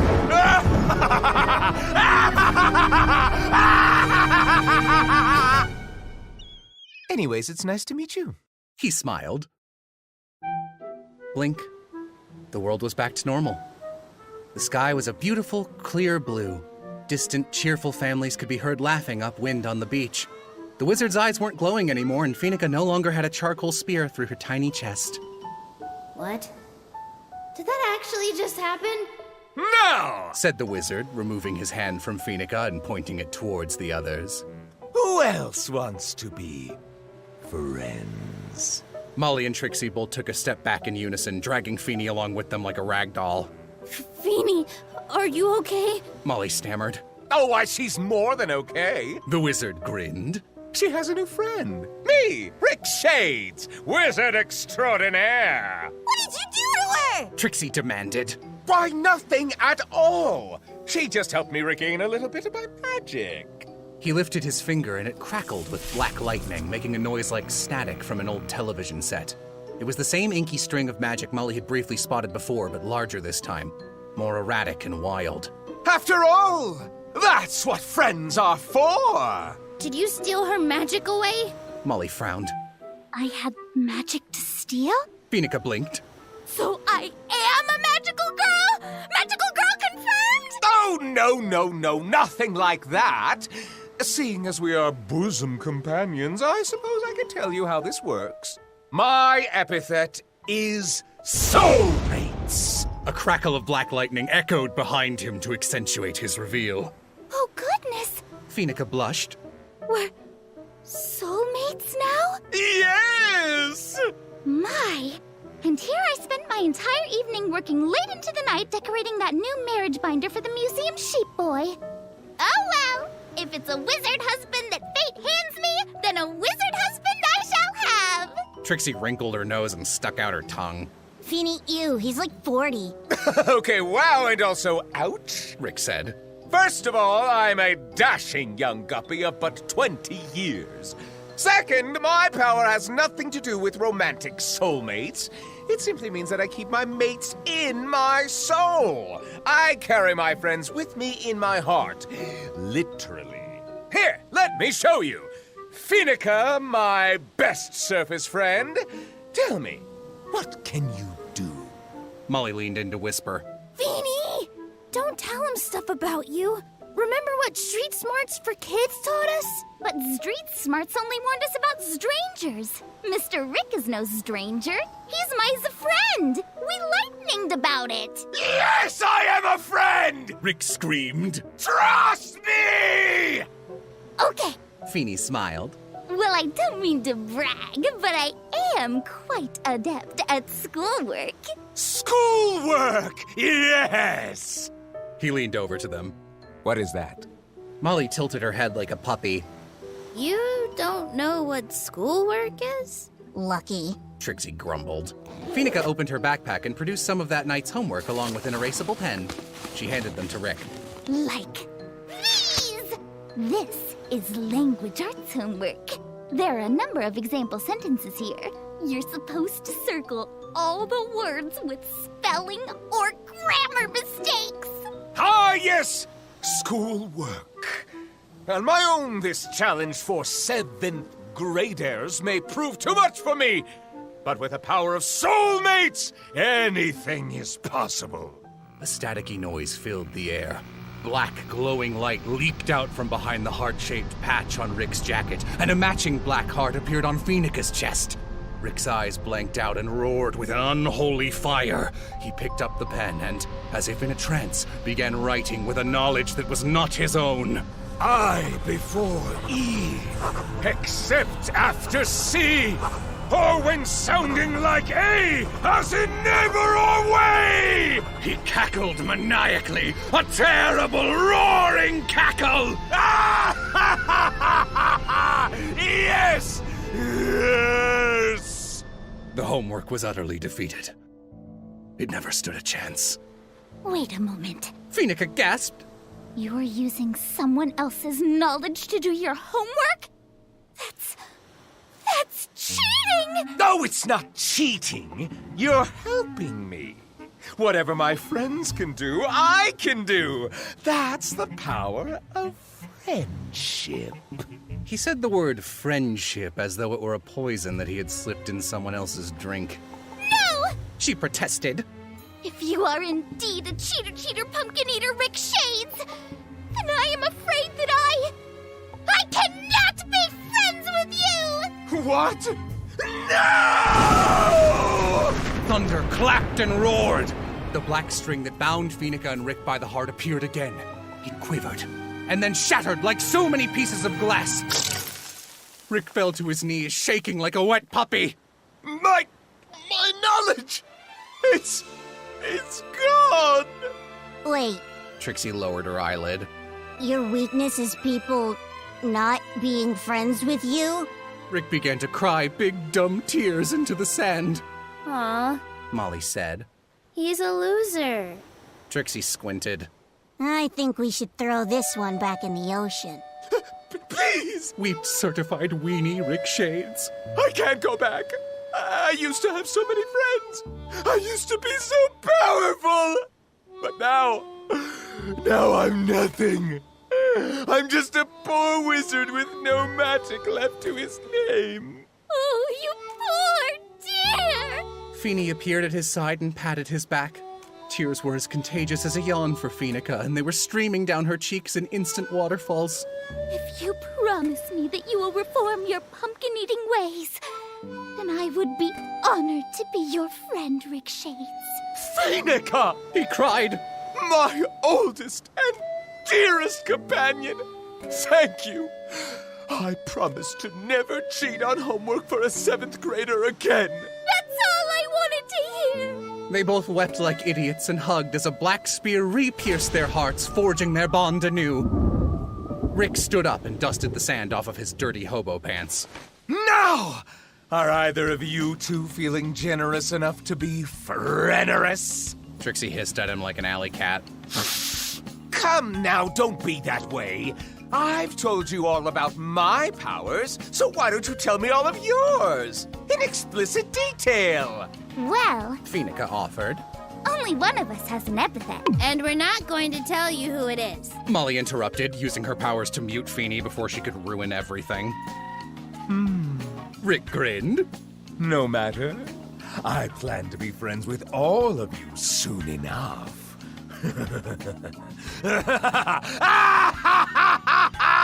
His head snapped from maniacal cackle to pleasant chat mid-sentence. Anyways, you said something about a winner? Huh? A winner! Winning! Something about winning! That's what you said when I first woke up! Let me prove my worth to you guys. Prove that I'm friend-worthy. Who won something? I bet I could win it better than they did. I'm very good at winning. Then you will think I'm cool. I think you might need some punch-ups on your friendship speeches. Molly said. Winning? Trixie squinted, trying to figure out what this weirdo was talking about. Oh, you mean the prizes. We were putting these nudie branks that washed up on shore back in the water. Whoever finds the weirdest thing and saves the most nudie branks wins a treat. A treat? Rick's eyes widened like a dog hearing someone open a bag of kibble. Excellent! I have not eaten in days. Days? Asked the trio all at once. Yes. Oh, gosh. Molly fumbled through her pockets. Let me see if I have some granola bars or something. They all rummaged through their stuff, but nobody had any snacks. Molly juggled the little green tube of apple-flavored lip balm in her hands, and Rick pointed to it. What is that? Is that the treat?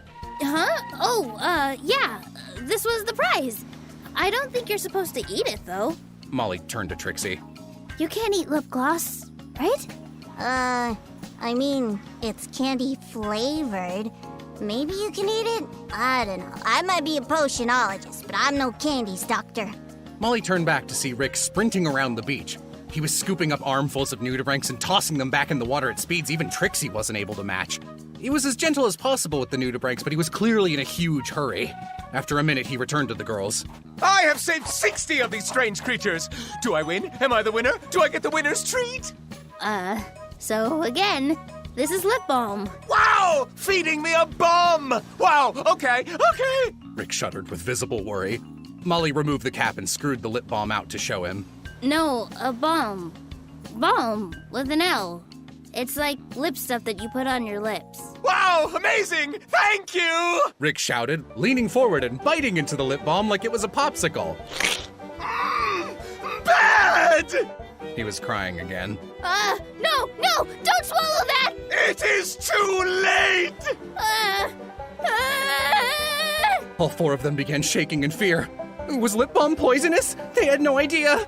Phoenica began hurriedly searching for the answer on her phone. Trixie was looking for literally anything in her backpack to eat, but all she had was some lint and her goopy purple potion.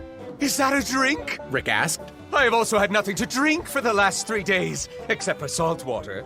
On a related note, I think I may be dying. Okay. Trixie sputtered. So this has lemonade in it, but it's also got hot sauce, and has been sitting in my backpack for 3 days. I don't know what any of those things are, and I will trust your judgment implicitly. Rick smiled, reaching for the potion with all the self-awareness of a dog about to swallow a brownie. No! The Neo trio shouted. Trixie snagged the bottle back. That's a potion of go away! Ah, I see. So the pink one is a witch. Glad you warned me. Wouldn't want my insides to go away, now would I? Ha ha ha ha ha ha ha ha! He started a big belly laugh that fired out in bursts like cannon rounds. It was energetic, but entirely mirthless and more than a little off-putting. He stopped laughing very suddenly like a puppet whose puppeteer had severed the strings. Listen to me. We are friends, correct? Maybe? Molly answered hesitantly. Wonderful. In that case, please, my new friends, do not let me die. Rick Shades fell face down on the ground and passed out, resuming his state as an unconscious body on the beach. The nudibranchs flocked at his side to turn him into a hat, while the three little girls ran around like chickens, trying their best not to have a full-blown panic attack.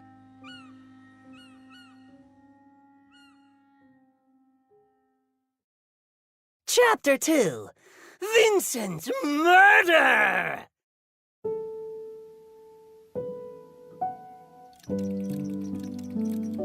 Naven sat quietly at a small plastic table in the corner of the Blind Deaf Toy Emporium, tapping his finger in time with the toy cuckoo clock on the wall. It had been almost a half an hour since the chauffeur had dropped him off, and he was getting worried. It wasn't like the girls to be late. He looked around the toy store again. Dusty yellow light streamed in through the poster-smacked front windows and dyed the store in early shades of evening. The shop was small, but it was filled with an incredible selection of strange and wonderful things. There were name-brand products, of course, some from Naven's own company even, but most of the shelves were lined with custom-made, one-of-a-kind items dreamed up by Molly's father. Massive toy battleships, intricate doll houses, complex puppets that danced and sang, a whole plastic menagerie. That said, even with all the ticking gadgets and bright colors, something about the store felt quiet and still. So quiet that someone walking through the front door might assume that the place was closed and they weren't supposed to be inside. Browsing the shelves felt a bit like walking through a painting that someone else had left on an easel. At first glance, it was picturesque, but there was one glaring strangeness about it. A sphere.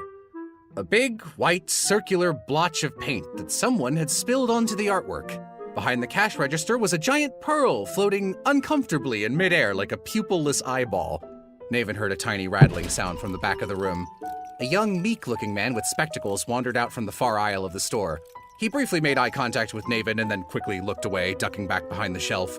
The boy had grabbed a small pack of trading cards right after entering the store and spent the last 10 minutes waiting around while aimlessly wandering the shelves. It was obvious that he was killing time, hoping that some employee might finally come out to the register and help him check out. Or at least explain what was up with the sphere! Naven decided to throw him a bone. I can ring you up if you're ready. The boy started. Yeah, that'd be great. Sorry, I wasn't sure if you worked here or not. Naven smiled. I don't usually work the register. I run classes here in the afternoons. Classes? Interpersonal communication. Oh, speech classes, he clarified. They're casual, so I don't have to wear a uniform or anything. The boy looked him up and down. Even without a uniform, Naven seemed to fit in anyways. His colorful sweater vest and shoulder cape were as bright as a pair of green stained glass windows, and his easy smile looked like something you might see drawn onto a harlequin doll. Naven clicked away at the brightly colored keys of the novelty toy register. They sang with individual music notes like a toy piano. 1 pack of horizontal pilot command cards. That'll be $6.50. Naven reached out a hand for the money and popped open the register with a melodic ding. That's a pretty popular game these days. Yeah. Do you play? Naven shook his head. He mentioned that some of his friends played it, though, and that he'd been thinking about giving it a shot. The customer said he should. The boy recommended Naven a few good starter decks and mentioned there was a big tournament coming up. Naven said he'd heard about that and that he would be sure to check it out. The boy left the store in high spirits. The social awkwardness creeping on his shoulders just a few moments ago had melted away to nothing. He'd been hoping to see a friend of his who worked there, but the trip had been worth it for the conversation. What a nice man. So nice that he'd completely forgotten to ask about the giant sphere hovering behind the counter. As Naven watched him go, his smile faded. Why aren't they back yet? Suddenly, the giant pearl behind Naven began to ripple and roil as Lorelei Blindef poked her head out of it. Every time Naven saw her, she was decked out in a new costume. Today, she was wearing a lilac witch's hat adorned with bunny ears and a cotton ball on top like a rabbit tail. It was very cute, but it definitely wasn't part of the standard store uniform that she was supposed to be wearing for her afternoon shift. She crossed her arms. What's with all the noise? You missed a customer, Naven said. I had to ring him up for you. That's fine. She scoffed.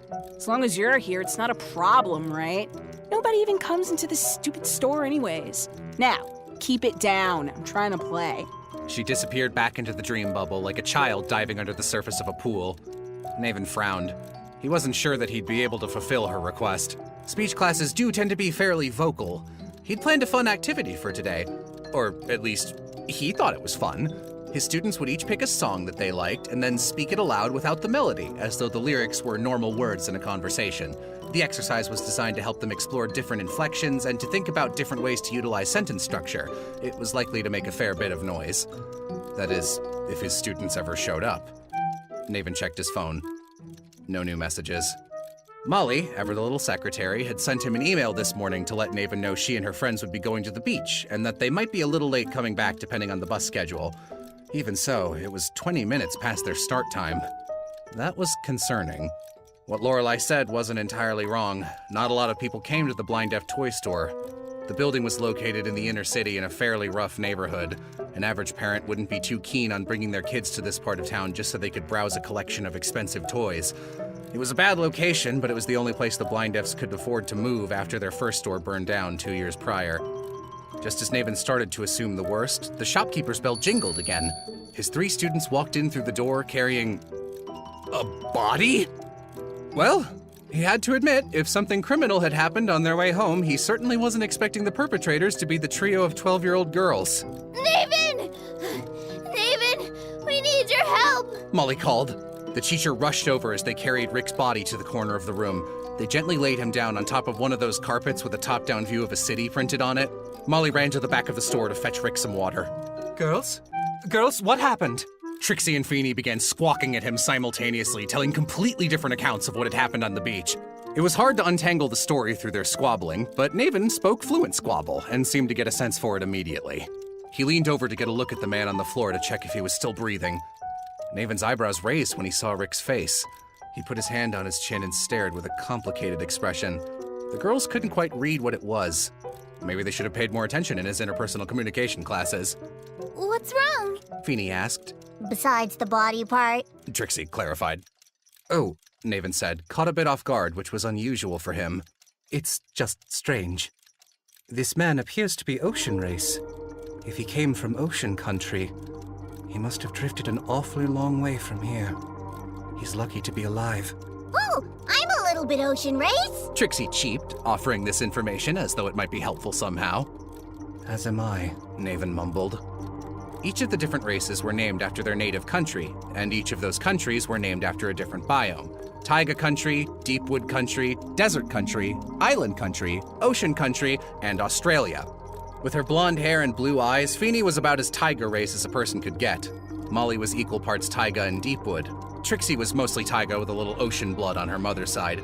People with ocean race in their veins could be easily identified by their brightly colored hair and striking eyes. If a person's hair was a shade of neon pink, green, purple, or blue, then at least one of their ancestors was probably from ocean country.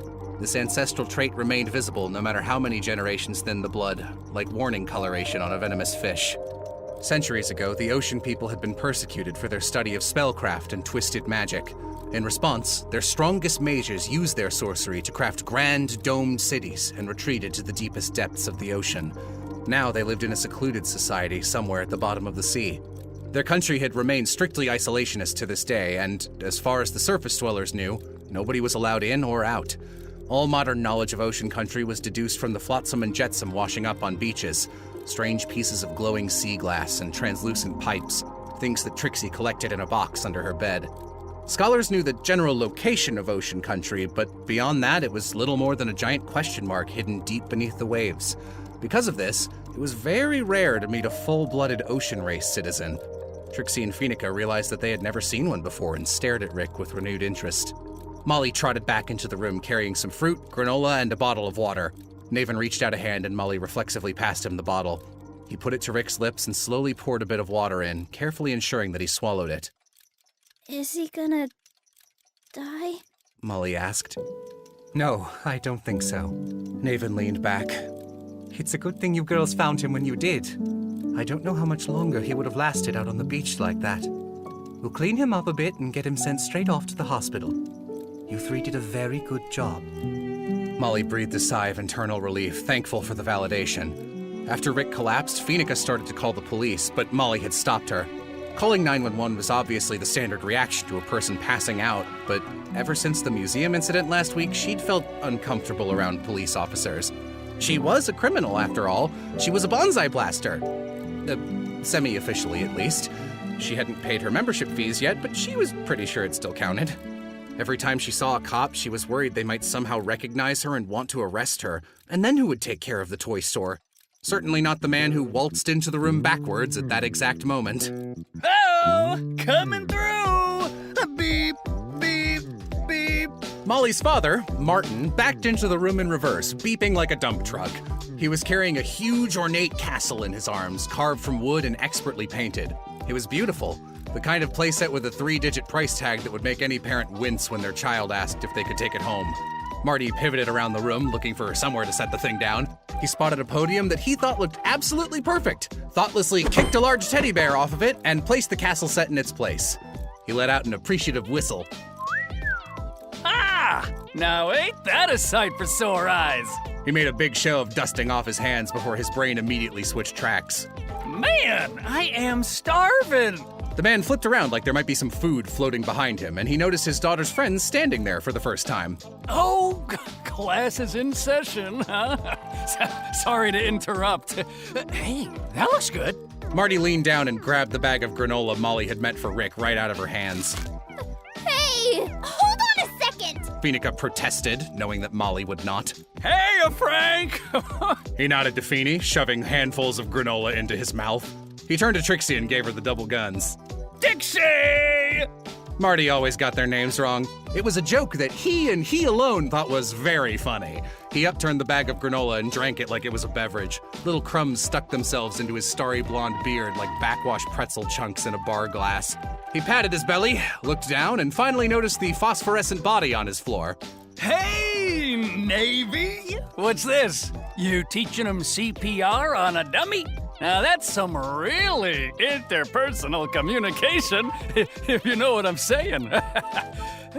He wiggled his eyebrows like awful caterpillars and made mock kissy noises. Naven smiled at him and wanted to die. This is a human man, he said. Whoa! Getting real spicy in class today. Hey-oh! Just be sure to have her home by 8, okay, champ? He playfully leaned down to the body and elbowed Rick in the stomach. Rick spat out a nudibranch. Lori popped her head out of her bubble and waved a magic bunny wand around in anger. I told you guys to be quiet! Oh, hey, Dad. Hey, sweetie! Check it out! He gestured his big arms towards the castle. Ta-da! Oh, yeah. She blinked. That's pretty good. You said you were into knights and stuff, right? Knights and dragon stuff? Yeah. I'm kind of over knights, though. Oh, yeah? His eyes lit up. Oh, what kind of stuff you got going on now? Which stuff? The stuff in your bubble. No, which stuff? Like magic, potions, witch's brews. Oh, witch stuff, huh? Yeah, okay. Yeah. All right! Gears began whirring to life in his head as his thoughts changed tracks again. He nodded to the guests one by one. FIFA, ice rink, body. Then he bolted out of the room like a new idea was about to appear somewhere in his workshop, and he had to get there in time to catch it before it flew away. Trixie and Feeny scowled at him. His actions were a surprise to exactly no one. Martin Blinddeaf lived in his own little world, just in a completely different sense from the way Lorelei did. It was a wonder the store hadn't gone under yet. Even though Molly worked as hard as she could, the girl was still 12. The only real reason the Blinddeaf family was able to put food on the table was because of supplementary funds from Phoenica and Naven. They tried their best to keep the store afloat, more for Molly's sake than for the sake of the business. That made Molly feel guilty, like she needed to be working harder, like she owed them now, like it was her fault that things were going wrong. Naven had reached out to Child Services for her once. They'd sent an agent to investigate, but it was no use. The man concluded the home was perfectly livable. After all, what kind of child wouldn't want to live in a toy store? Molly didn't show any signs of physical injuries, and while it was maybe a tad unethical to have your kids work in your store, it was by no means illegal so long as they were getting an education. Their family floated just above the poverty line, and the older sister had an epithet that could make food, so there really wasn't anything to worry about on that front. Epithets were seen as a big plus, unsurprisingly. Legally speaking, Naven couldn't do anything about Molly's home situation short of kidnapping her, so he settled for passing her a little bit of money every month to get by. Lorelei remembered that she had come in to yell at them and looked at the class huddled around the unconscious, wet, purple body. She twisted her face like she'd smelled something gross. What are you doing? Molly opened her mouth to ask for help, but Lori slid back into her bubble without waiting for an answer. Her words had been an insult, not a question. The girl in the bear hoodie sighed. Well, at least the room was quiet again. BAM! The door to the shop exploded open and the shopkeeper's bell went screaming through the air. A figure zipped into the room and scampered up onto the table like a raccoon. His lanky legs wobbled as he balanced atop the wood like a surfboard, then solidified as he pointed triumphantly towards the sky. Look upon me, mortals, and tremble! You may have known the ghost of my former self, but he is gone! Cast into the flames and reborn! Like a phoenix, wearing sunglasses and a cool hat! The man was not wearing sunglasses, and he certainly wasn't wearing a cool hat. Quite the opposite, really. The thing on his head was a modified catcher's helmet with an orange visor taped across the inside of it, like a homemade Sentai helmet. 2 PVC pauldrons sat atop his shoulders, and a waterfall of inky black capes sprawled out from beneath them. The cape had been bleached from the bottom up with a pattern of peachy orange flames licking up the shredded hem, and the skirt he wore had the same treatment, torn edges fluttering to evoke a flame. On his chest were isolated chunks of black plastic armor floating aimlessly across a sea of neon orange spandex leggings, an undershirt so bright they hurt to look at, like a chemical spill or a lava lamp with a grudge. He looked like someone at a convention cosplaying a character that you almost recognized but didn't know well enough to name. The super-zero threw his arms towards the fluorescent lights above him, hands clad in fingerless black biker gloves, with his nails screaming in bright hot rod paint. Rejoice! For you are about to witness the first appearance of the world's soon-to-be greatest supervillain! I am darkness! I am despair! I am Vincent Murder! Said Giovanni Potage, wearing a stupid outfit. Boss! Molly cried. Oh, thank goodness you're here! We need your help! Giovanni's over-the-top pose melted away to parental concern in an instant. He was hoping that she might compliment him on his cool new costume, but this was way more important. What's wrong, Bear Trap? We found a beach body! A beach body? Giovanni hopped down and took a look at Rick. Wow! Bear Trap! You killed a guy? Oh, little villains grow up so fast. He went to wipe a tear from his eye and bonked his finger into the visor on his catcher's mask. Ow. No, boss! He's alive! I think.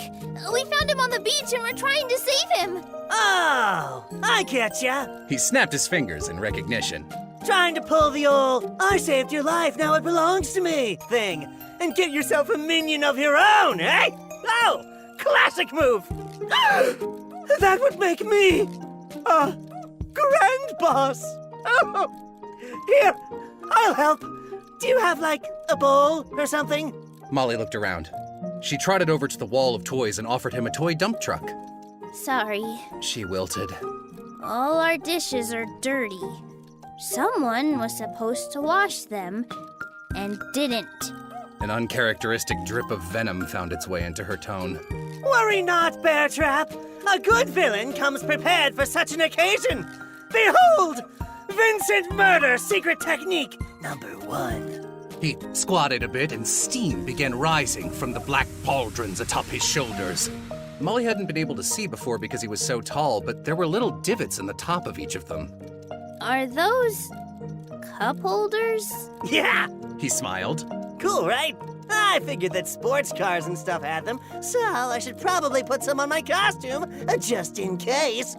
Now, rise, Liquid Phoenix!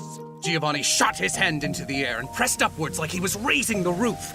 A substance began to pool from the depths of his pauldron, swirling a bright red and yellow. Steam fogged his visor.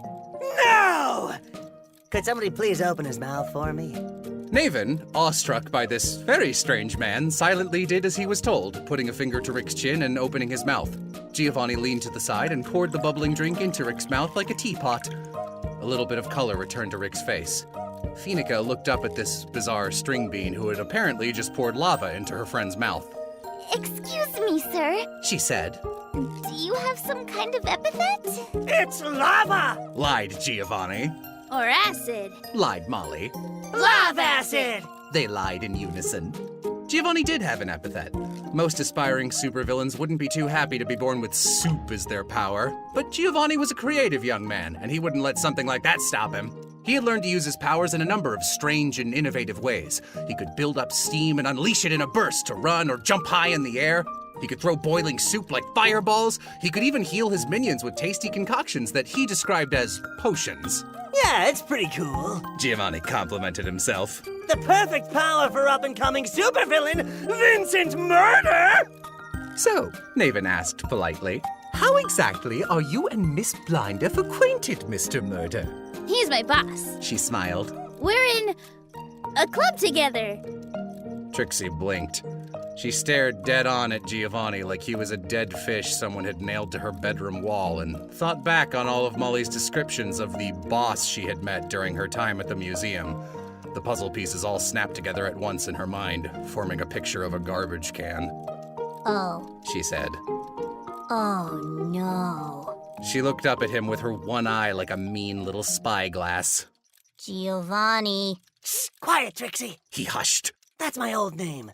I go by Vincent now. Giovanni struck a pose like a cool greaser looking out into the distance. Then he flailed, sputtering cartoonishly as though he'd just seen her sitting there for the first time. Ah! Wait! Trixie! What are you doing here? Holy Toledo, you gotta be kidding me. Molly looked back and forth between them.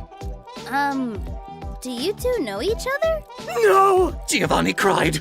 Trixie, please! Don't reveal my secret identity! He went to grab her, but she kicked him in the shin. Ow! She looked at Molly and, with absolutely zero pomp or circumstance, said, He's my cousin. Trixie couldn't believe this. The boss Molly had gone on and on about was her dorky, snaggletooth cousin. The same guy who burned his tongue when he tried to eat a hot coal at a family barbecue because it looked like forbidden candy. Don't do that, her brother had warned him. Me one bite! Giovanni replied, crunching into the coal like it was cereal. Giovanni wasn't a bad guy, per se, but he was basically the world's biggest goober. She couldn't believe Molly thought he was cool. Molly was her smartest friend. Or at least she thought she was. Oh, wow. Molly looked between the two of them. You're related?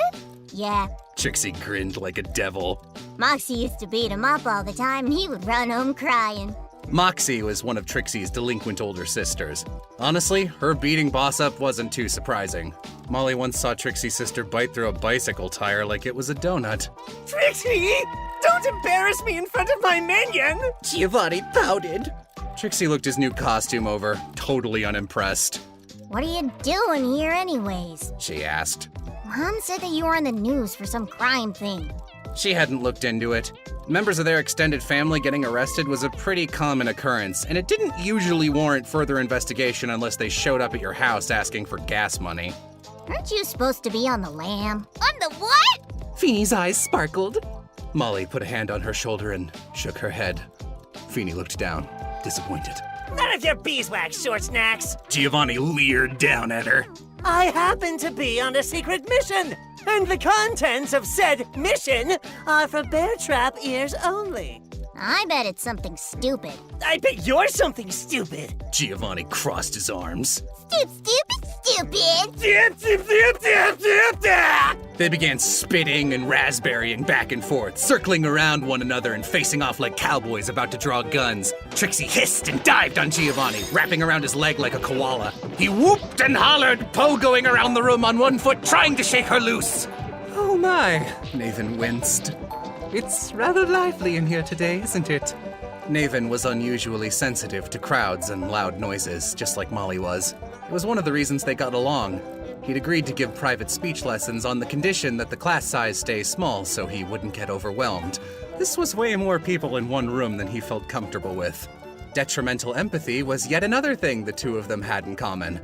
Molly felt bad for Naven. It was painfully obvious this week's speech class was going to be canceled at this point. He must have been disappointed. She decided to help him a little. It wasn't her shift, but it was her job to run the toy store. Guys, quit it. Molly ordered softly, walking straight into the middle of their tussle. Giovanni and Trixie froze mid-punch. Neither of them wanted to hit Molly by accident. She walked over to Trixie, who was still glued to Giovanni's leg.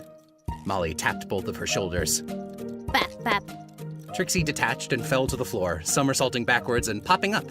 She turned and looked at Molly with her ruffled raspberry hair obscuring most of her face. Molly pushed it out of the way and patted her on the head. Bap, bap. Bap, bap. Trixie parroted. Molly outstretched a hand like a teacher asking a student to spit out their gum. Trixie frowned and sheepishly reached into the pocket of her sweater and produced a chunk of Giovanni's costume that she had managed to rip off. Molly took it from her and reattached it to Giovanni's leg.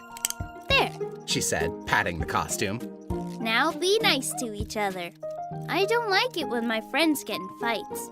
And you're both my friends. Molly stamped her foot a bit to show that she was confident and that she meant it. I love you, she declared. Giovanni and Trixie both melted. This was the emotional equivalent of seeing children fighting with sticks and shooting them with a cannonball. The two cousins bashfully scratched at the hair behind their ears in the exact same way at the exact same time. We were just play fighting, they mumbled. We didn't mean it. Now make up, she said. It was soft, but it was in order nonetheless. Giovanni and Trixie whispered apologies. Trixie didn't actually dislike Giovanni.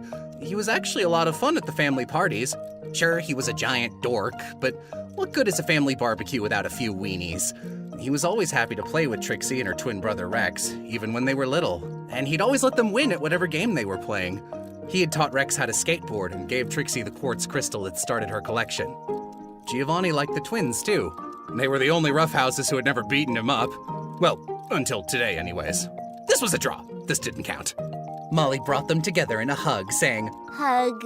out loud for good measure. They did.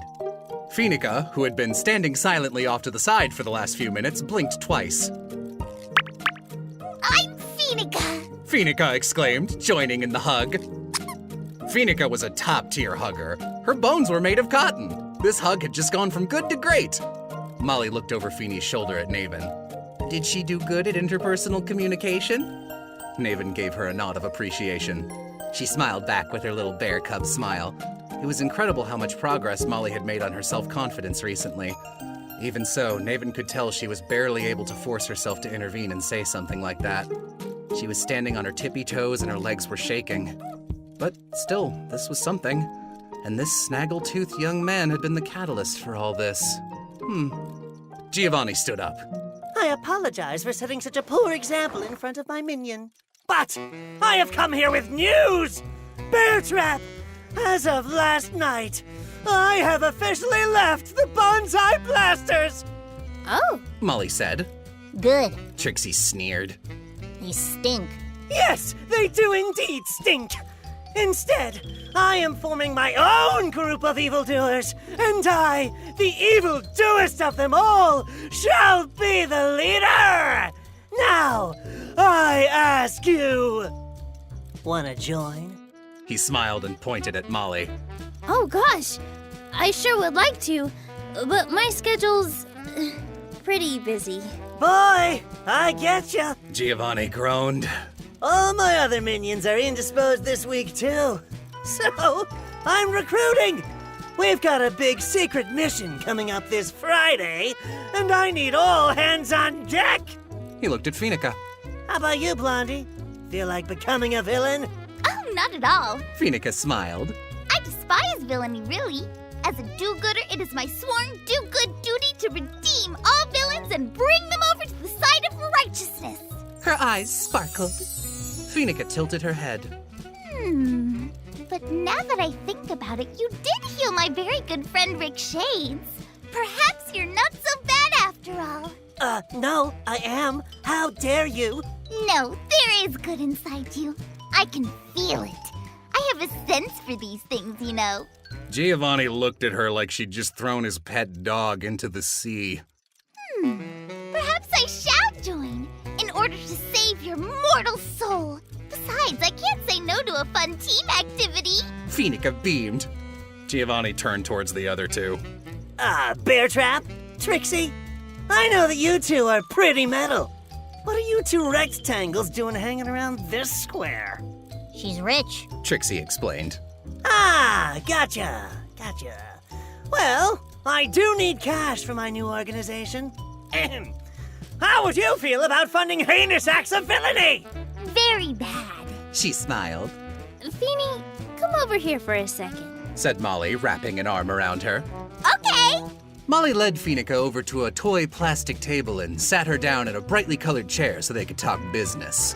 What if I told you you could get in on the ground floor of an exciting new startup? Oh boy, buzzwords! That sounds good to me. Here, have $5,000. Phoenica unzipped her purse and went to hand the money to Giovanni, but Naven stopped her. He looked at Molly and softly shook his head no. But Naven, She pouted, coating her voice in honey. you taught us that when you can't come to an agreement with someone, it can be a good idea to change your word choice. Yes, and you are using my lessons for evil. You didn't say that we couldn't use your lessons for evil. She noted. Well, I guess I didn't, did I? Yeah, Teach Man. Trixie stood next to Molly like she was her lawyer. What were you thinking? I'm sorry. Well, now that that's settled, Giovanni said, pocketing Phoenica's money. on to the next order of business. Getting this man proper medical attention? Naven stared at the body still lying on the ground. They had been talking around Rick like he was a campfire. No! Giovanni grinned. He drank the liquid phoenix. He'll be up in a few minutes. This is way more important. Like I said before, in order to symbolize my new villainous beginning, I have taken on a new villain name, Vincent Murder! This name was certified very cool by the Cool Guy Council, as you can clearly see from this document. Giovanni took a piece of paper out from the utility belt that he was wearing around his waist and showed it to them. It was a handmade certificate with a note scrawled in pink marker that read, Yeah, that name is dope! Deuces and kickflips. President Johnny Cool Tacos. It was Giovanni's handwriting. So, what I need from you guys is a name that is equal to, or possibly greater than, Vincent Murder in terms of raw awesomeness! Rawesomeness. The floor is open to suggestions. Trixie gestured towards her friend group. Kids at school call us the Neo Trio. Giovanni mused, turning the name over in his brain and tasting the words. The Neo Trio. The Neo Trio. And Geo. The Geo Trio! But there are 4 of us. Molly noted. That is true. Trixie, you're fired. She squeaked like someone had stepped on her foot. I thought your name was Vincent now. Why would you call it the Geo Trio? Excellent point! You are fired again. Trixie sputtered like a lawnmower dropped in a kiddie pool. I have an idea! Feeny bounced. Let's call ourselves the Good Friendship Squad. Bear Trap, mute her. Phoenica mouthed, "No!" as loud as she could, which was exactly 0 decibels. She scrambled around in her pockets, took out her phone, and tick-attacked a message onto the screen. Be nice to me! Molly unmuted her, and Feeny and Giovanni immediately began bickering about the merit of different names, with Trixie weighing in on every suggestion. Naven mediated the discussion while discreetly swiping Phoenica's money from Giovanni's pocket and slipping it back into her purse. Trixie pointed this out, and Naven sheepishly tried to weasel his way out of the situation while Giovanni squawked at him. It was stupid and chaotic and loud. Exactly the kind of thing Molly normally couldn't stand. But here, right now, this was a cacophony she didn't mind. She didn't have a lot of good influences in her life, but all of them were in one room together. It felt like her birthday. For just a moment, Molly Blindeff's world felt right. And so, of course, the universe had to ruin it. Okay, that is it. A voice resonated from the dream bubble. Its pearly shell rippled and Lorelei burst from inside, doing a very impressive triple somersault across the floor and popping up with her hands on her hips. What is going on out here? Whoa! A witch! Giovanni pointed. One letter off. Trixie mumbled. An itch. Feeny nodded. Lorelei trotted over to them and held her bunny wand out in front of her. The bottom of the wand extended downwards into a full-sized birch staff and smacked angrily against the floor. You little squirts are being so loud that it's reverberating my whole dream bubble. How am I supposed to brew potions when you're all shaking the cauldron? Ooh! Giovanni whistled. You can make potions? Lorelei looked him up and down, not quite sure what to make of this new weirdo. Yeah, I can make potions. Why? Who are you? I am Vincent Murder! Up-and-coming supervillain. I just so happen to be a bit of a potion maker myself. Observe! He flicked out his hand and a sphere of roiling orange soup hovered in midair. Oh, what's that? A healing potion. He answered proudly. She waved her hands in a circular motion and a sparkling glass vial appeared, wrapping upwards along the outer edges of the potion and looping together to form a cute little bottle with bunny ears at the top. A cork appeared between the ears with a... Lori snatched the vial from the air, uncorked it, and took a sip. Oh, that's not bad, actually. What potions can you make? Giovanni asked. For the first time in a while, Lorelei smiled. Her front two teeth stuck out from under her lip just a little bit. Anything. Try me. Giovanni tapped his finger to his chin. How about a potion that gives me the powers of... a dragon! No! A phoenix! A dragon phoenix that breathes fire! And is fire! Molly fidgeted. Oh, right. Sorry, Bear Trap. Scratch that. Let's do... a gargoyle! Lorelei winked at the challenge as if to say, easy. She flicked her staff in the air, spun it around her arm like a ribbon twirler, and dramatically pointed it in front of her with a swish. Skin of stone and heart of soil. Human morph into gargoyle! A silvery substance like mercury twisted its way into existence, filling the shape of an unseen glass vial. She raised her staff and drew the outline of the bottle like it was a magic pencil. This one was styled like a little gargoyle with the cork above the nape of its neck. The bottle floated through the air towards Giovanni, who snatched it. Ooh. This is so cool! It's no big deal. Lori grinned. Oh, and look at the little gargoyle bottle. It's even got wings and everything. Can I keep this? Sure. Her little bunny smile widened. Finally! It had been ages since anyone besides her dad had shown any appreciation for her showmanship. It's the little touches that really matter. This guy gets it. All right, let's see if it works. He went to take a sip and the glass dinked against the aluminum mesh of his catcher's mask. Uh-oh. Hang on. Giovanni put the bottle down on the table and went to take off his headgear. Lorelei watched him. She had no idea what this strange boy might look like underneath his silly Sentai villain costume. She liked the outfit, though. It was fun. Giovanni had traveled all the way to the toy store in full costume, earning himself quite a few strange looks from the other passengers on the bus.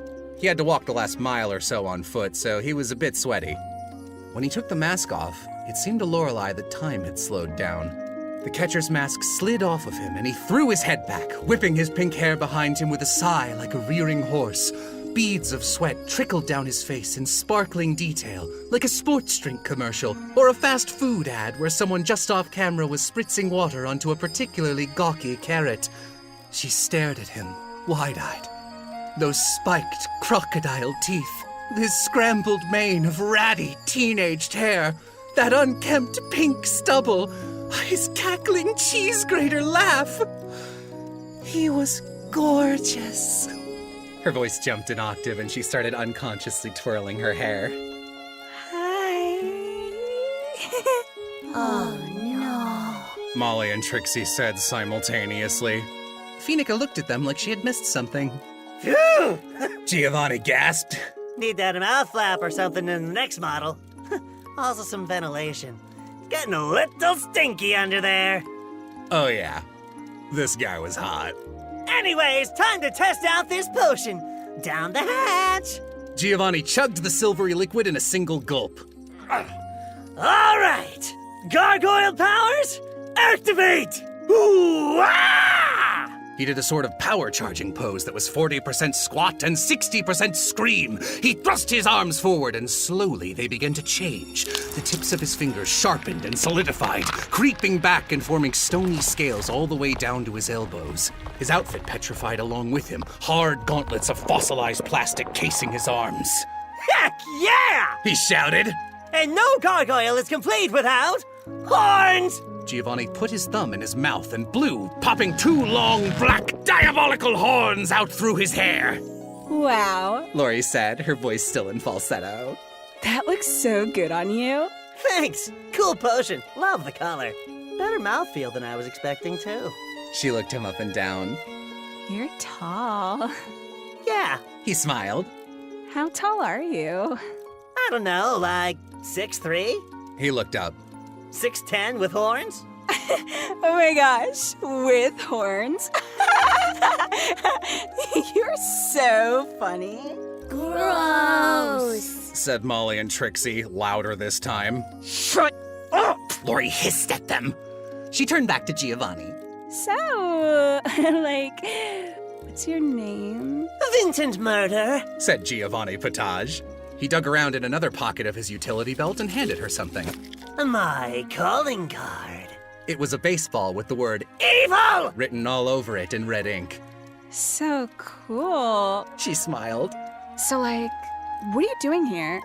Did you want to buy some stuff for your costume, or? Nah, I'm starting a new bad guy group. I'm gonna be the strongest villain of all time, so I'm out recruiting new members. Oh my gosh, I'm super strong. I could be one of your minions. All 3 little girls immediately began making wild no motions with their hands. Lori stepped between them and Giovanni. My Epithet can pretty much do whatever. Oh, yeah?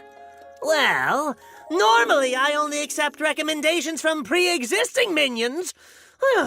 Let's check your references. He leaned his spindly frame past Lori. Bear Trap, what do you think? Molly droned, trying to think of the loudest way she could say no without sounding like a jerk. Lorelai looked between Molly and Giovanni. You know my sister? She asked. Yeah! Oh, you're her sister? It didn't escape Lorelai's notice that a little bit of excitement vanished from Giovanni's eyes. Had Molly said something bad about her? Ah, that little mosquito. Sure am. Oh, isn't she cute? Lori squeezed up against Molly and hugged her like she was a stress toy. Molly looked at her sister like she smelled. So, how do you know each other? Is he like a babysitter or something? She turned to Molly. You know we can't afford those. I know very well what we can and cannot afford, yes. Giovanni walked up and put a hand on Molly's shoulder. Bear Trap here is my #1 minion. She is? I am? Molly's eyes sparkled. She didn't know she was the #1 minion. Oh, that's nice. Absolutely. After all, Bear Trap's gonna help me on my up-and-coming secret mission. Though, I'm not sure I can discuss it here with so many non-villainous ears around. He glanced unsubtly at Phoenica. It is a secret mission, after all. Oh, I can help. Lori shoved herself in front of Molly. Like I said, I'm really strong. Giovanni played with the bottle in his hand and considered. Well, this is a top-of-the-line gargoyle potion. Easily the best and also only one I've ever had. But I think I'll leave this one up to Bear Trap. Bear Trap, what do you think? Should we bring her along? It's your call. Molly turned to look at her sister. Golly, what should I say? Yes! Lori hissed. What indeed? Gosh, I don't know. Molly tilted her head. I think that a good minion would be responsible and do their job.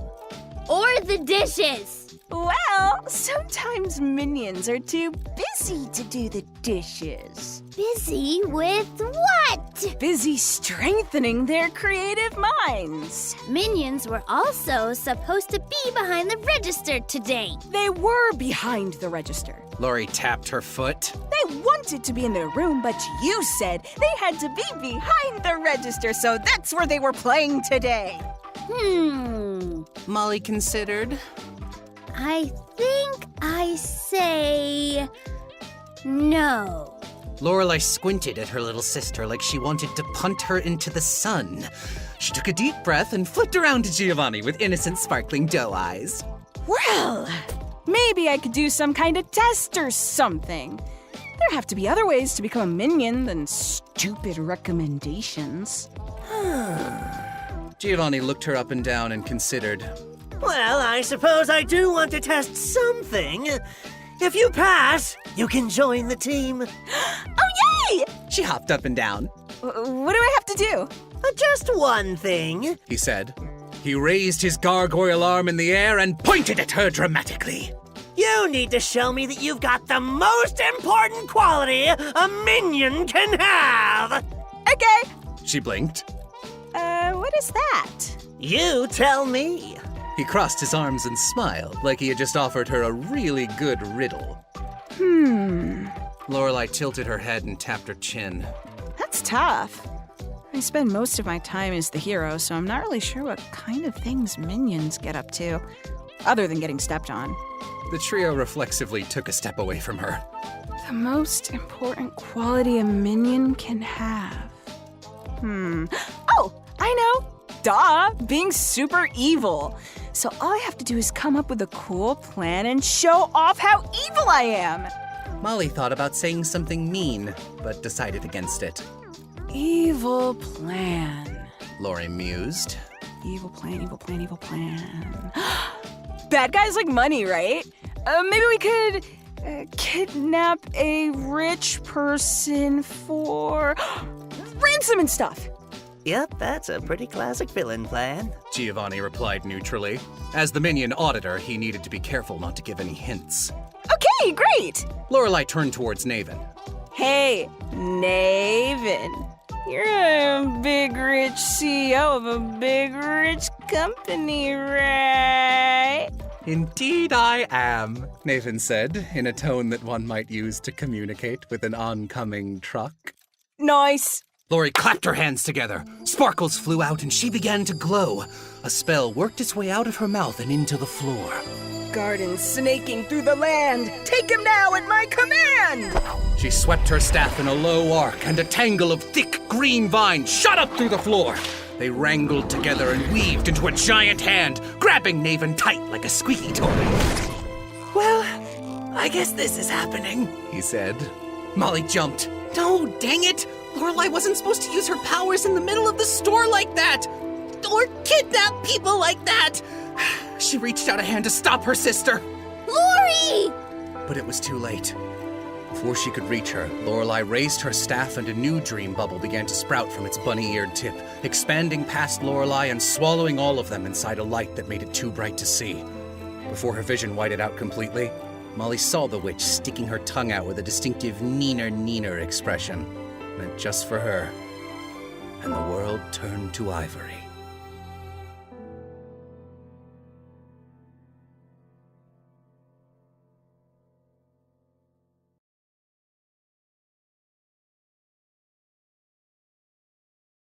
All right, well, that was chapter 1 and 2 of Epithet Erased,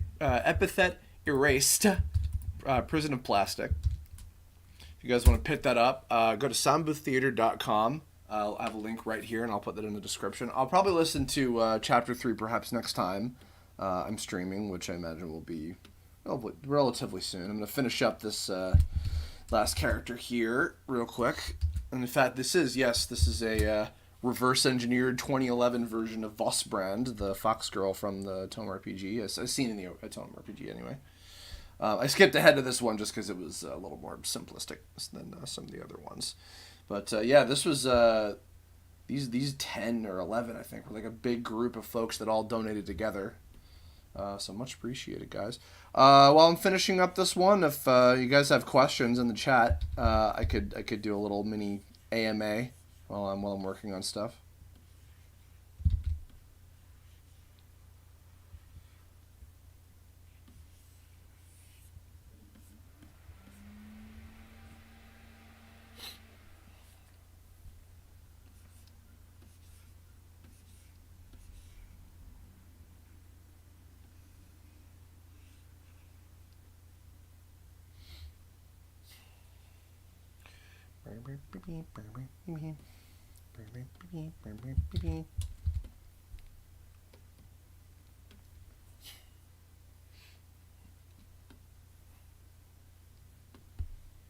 Yeah, there's quite a few characters that I got donated for that I'm going to be doing, like, sort of older gen versions of some of the characters that were enemies in the RPG, which is kind of a fun little experiment, actually. I like that.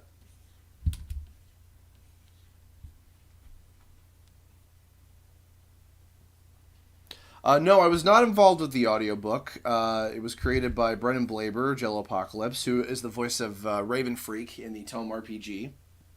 And it was the sequel to the animated series that he did for Verve a few years back, Epithet Erased.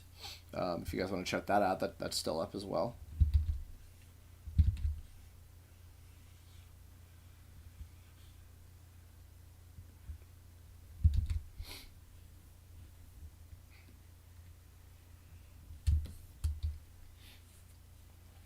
Which side character was my favorite in the Tome remake, as in the game or the 2011 series?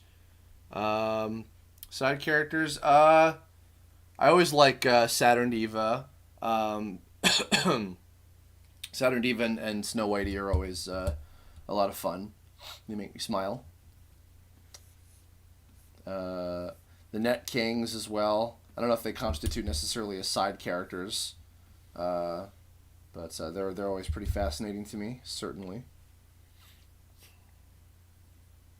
Any idea when the other two parts of the Tome movie will be releasing? Haven't decided on definitive dates yet. But yes, they will all be coming out. All three of the Tome compilation films will be coming out next year, yes.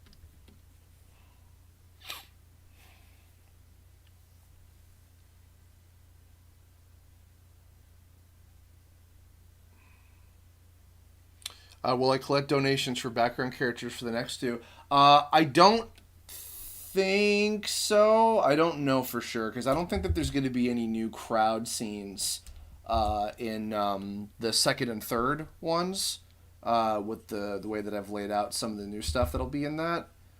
Maybe that could change. I don't know yet. But at the time being, I've just been planning on doing it for the first one. So, if the Dandy Alliance had one more member into the group, who would it be?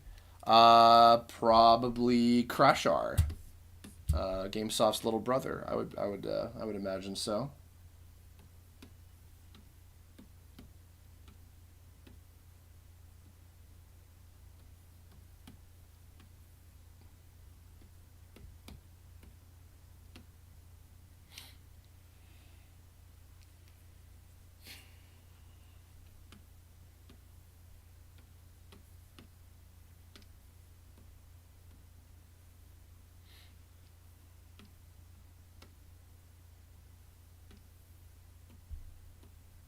Oh, I didn't realize that, Kudo. Are you sure you don't want a different character?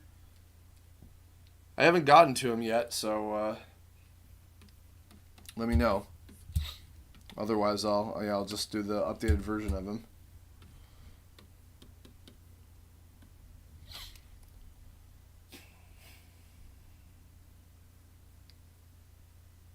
Do I plan on doing any cons? I don't have any cons planned. I would love to go to some. It's been a long time since I've been to a convention, but if you want me to appear at a con near you, recommend me. Because I don't have a con agent or anything. I don't have one to like go out and seek invites from me or anything, unfortunately. So yeah, I haven't been to a new con in quite a while. But yeah, I don't have any planned at the moment. But yeah, feel free to recommend me if you want to see me at a city close to you, because I'd love to do a con again. It'd be fun.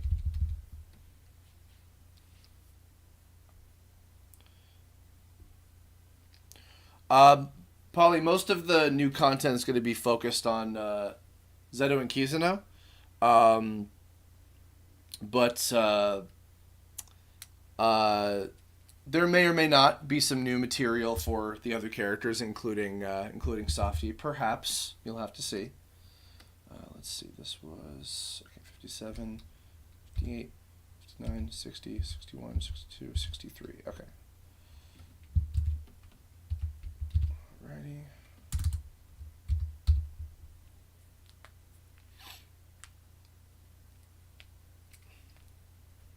Ever ended up taking a voice acting gig that I thought I wouldn't enjoy that I ended up liking? That's a good question. Yes, I'm trying to think of what it would be. I'll have to think about that. There's very few that I've ever had an issue with, because I'm just happy to work,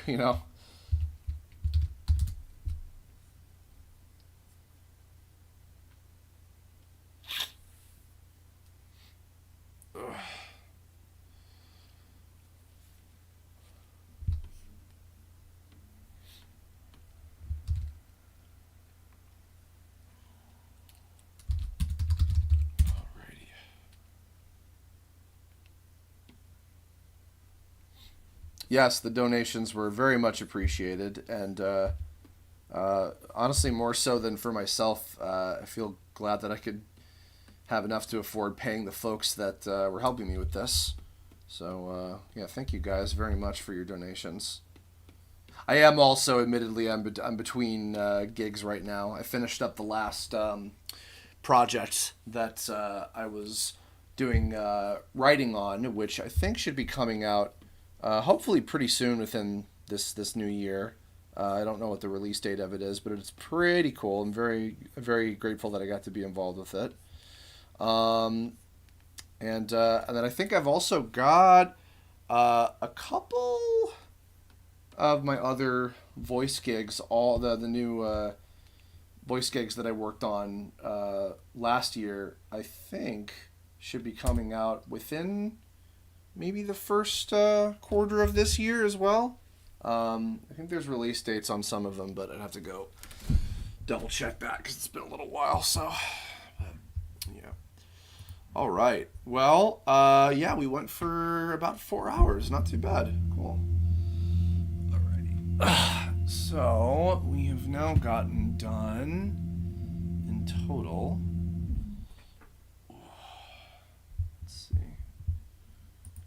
In total, we got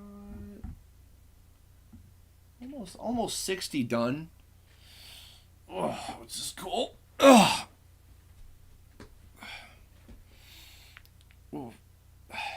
Nathan Darkson and Dante Leon. So the donation period closed. I've collected them all. If you want to shoot me an email, maybe I might be able to allow a couple more, but I can't guarantee for sure, because I've got quite a few and I've got many things that this is actually a very stuffed month for me, despite the fact that I am between gigs. I've got a whole lot of things going on, but hopefully I'll have plenty of time to still finish all of these as I want to. So, excuse me. I'll go back to the little crowd scene where I'm going to be having a bunch of these guys appearing. This is one of the crowd scenes where the characters will be showing up. We've got here a few of the ones that were the idol commissions that I did earlier in the month. So a few of these are the recycled ones that I had in there already. And then 6 that I did of my Discord friends, and obviously plenty of space around here to throw in the other ones. So, yeah. What's my favorite Pokemon generation? Ooh. Damn. Gosh. I don't know. I mean, Gen 2, well, Scarlet and Violet is probably my new favorite Pokemon game. Man, no, you know what? Maybe Gen 5. Yeah, probably Black and White, because, I mean, there were just so many of them. So many, like, new ones that they added, and I liked the grand majority of those, so. How many did I do today? I think like 25, something like that. So not too bad for 4 hours of work. I'm gonna go get some food after this, and then probably chill for the rest of the night before I work on a couple other things. I'm working on actually, this is kind of cool. You guys will be seeing this probably pretty soon as well. I'm working on a lyric video for a couple friends of mine that are in a band. They gave me some graphics to work with, and I'm doing oh no, you didn't miss your Sakura, I didn't do your character yet. I'm gonna get to that probably next stream. So yeah, but I'm doing like a typography like lyric video for a friend of mine, a couple friends of mine, actually, all 3 of them. They're all friends of mine, and they're bands, which has been pretty fun. I haven't done something like that in quite a while. So yeah, I'm trying not to work my arms too hard. I've been trying to pace myself out as best as I can. But yeah, and I guess also if you guys want to listen to any of the other the interviews that I did with the other voice actors, go check out the video tab on my channel, and you'll find I did some with in addition to Michael Sinner-Nicholas and Brian Drummond, I did some with Mick Wingert, Mark Thompson, and David Sobolov, which were all really cool. They're lovely guys, very talented folks. But yeah, so much appreciated, everybody. Thank you for tuning in.